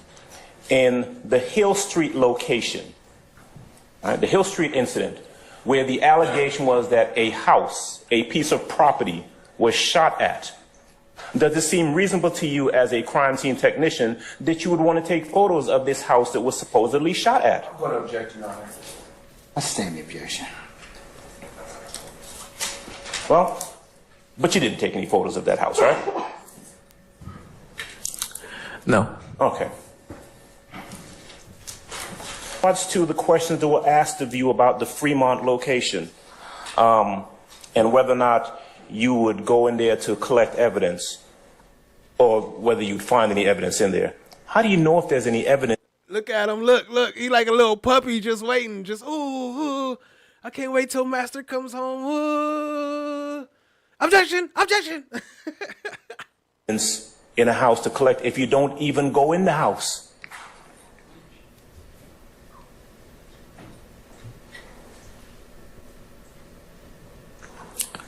I was directed to this car. This is the location. And that's it, right? At the direction of the officer, yes. Right, and your response to to the prosecutor a little earlier about the responsibility not being yours, about making a determination about this house and if there's evidence in the house, you said that is the lead officer's responsibility, right? Yes. And so, but you don't even remember who the lead officer was that night, do you? Correct. But that lead officer would have prepared a report, I presume, right? They normally Correct. My dog makes the same noises at 4 a.m. for no reason. They normally would, right? Correct. Okay. And that, whoever the lead officer is, although you wouldn't be able to come in here and tell us about why police did or did not go in a location where a car that had been shot was found in front of, the lead officer or detectives or police officers would be in a position to tell us that, right? I'm going to object, Your Honor. That calls for speculation. I sustain the objection. You were asked, almost done, that about shell casings, the fact that there were no shell casings found in front of the Hill Street location, that doesn't indicate that there wasn't any shooting there. You remember that question? Yes. Well, at the Metropolitan Avenue location, where there was alleged that there was a shooting in front of this structure, this property, you actually looked for and found shell casings, right? Yes. Confirming what had allegedly occurred. True? True. Look at him. No shell casings in front of Hill Street to confirm, or even defects to the house to confirm the report of a supposed shooting that had taken place there, right? Objection, speculation, Your Honor. I sustain the objection. All right, that's all. Thank you, Judge. One question, Your Honor. Objection. Hold on. Objection. Look. Anybody else? Objection. All right, we're going to find out one question. All right. You remind me of that dog commercial. Bacon. And they running around, bacon.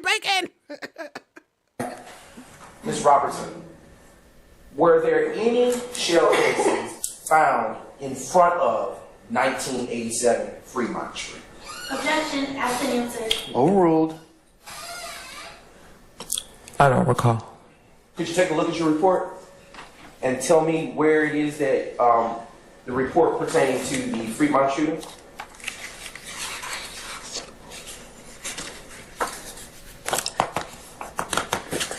And I'm looking to see if I found shell casings in front of Fremont. 1987 Fremont. No. Is that your answer? Yes. Okay. No further questions, sir. You want a treat? Objection! Nobody keeps sweat boys. Let's take different months with him like that metal, so I flew her to the coast. She ain't like that business, so I bought that old coat. She ain't like the restaurants where the old ghost. She don't like the rest, well, that's what she do. What she do, bro? I said she do the most. She do the most, she do the most. That's what she do, but crazy like what word? She ain't like that pretty, so I bought that old coat. She ain't getting down, so I bought that coat.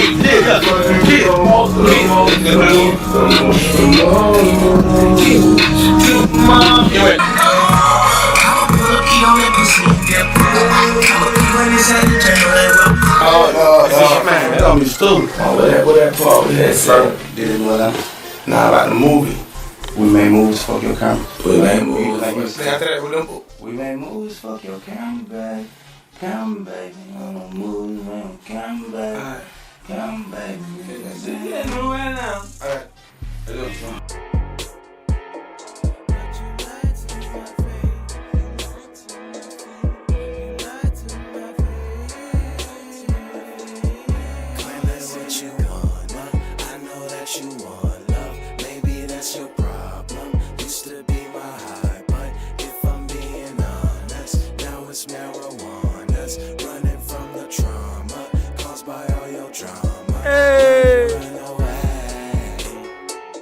Appreciate y'all, family.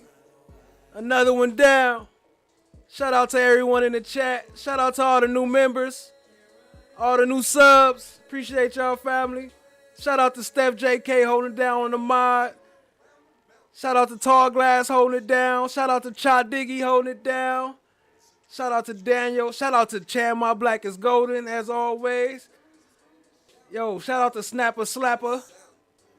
Shout out to Danielle. Shout out to Miss Shunty. Shout out to TSC. Shout out to Puerto Rican Gloria. Shout out to Berta. Shout out to YP Com Chick.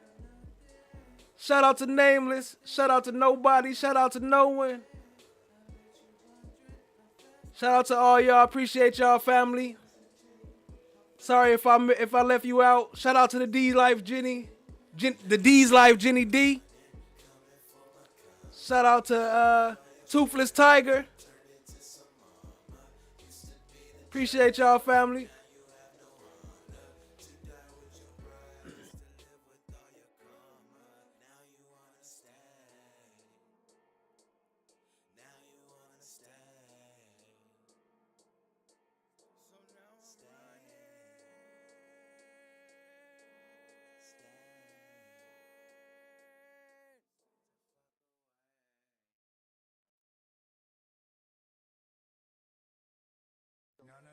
No. Why didn't you, as an officer of this court, tell me? And that's not what the point is.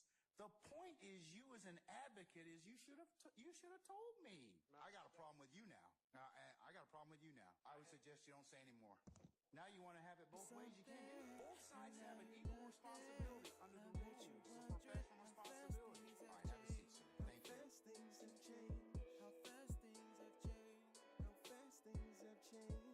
Now I see you running, coming for my come up. Broke out all your shackles, turned it to some armor.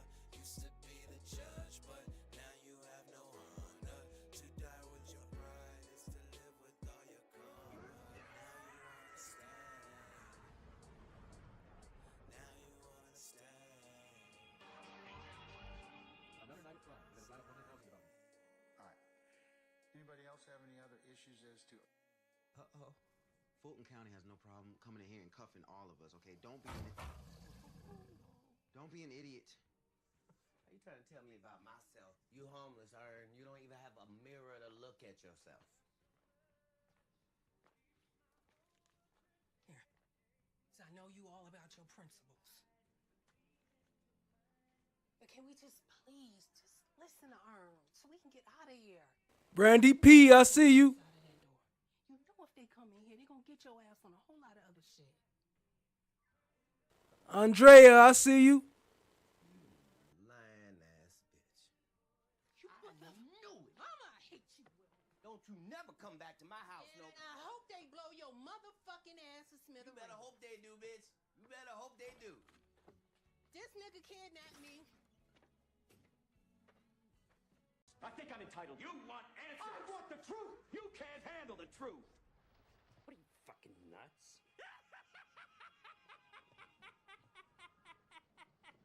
You thought...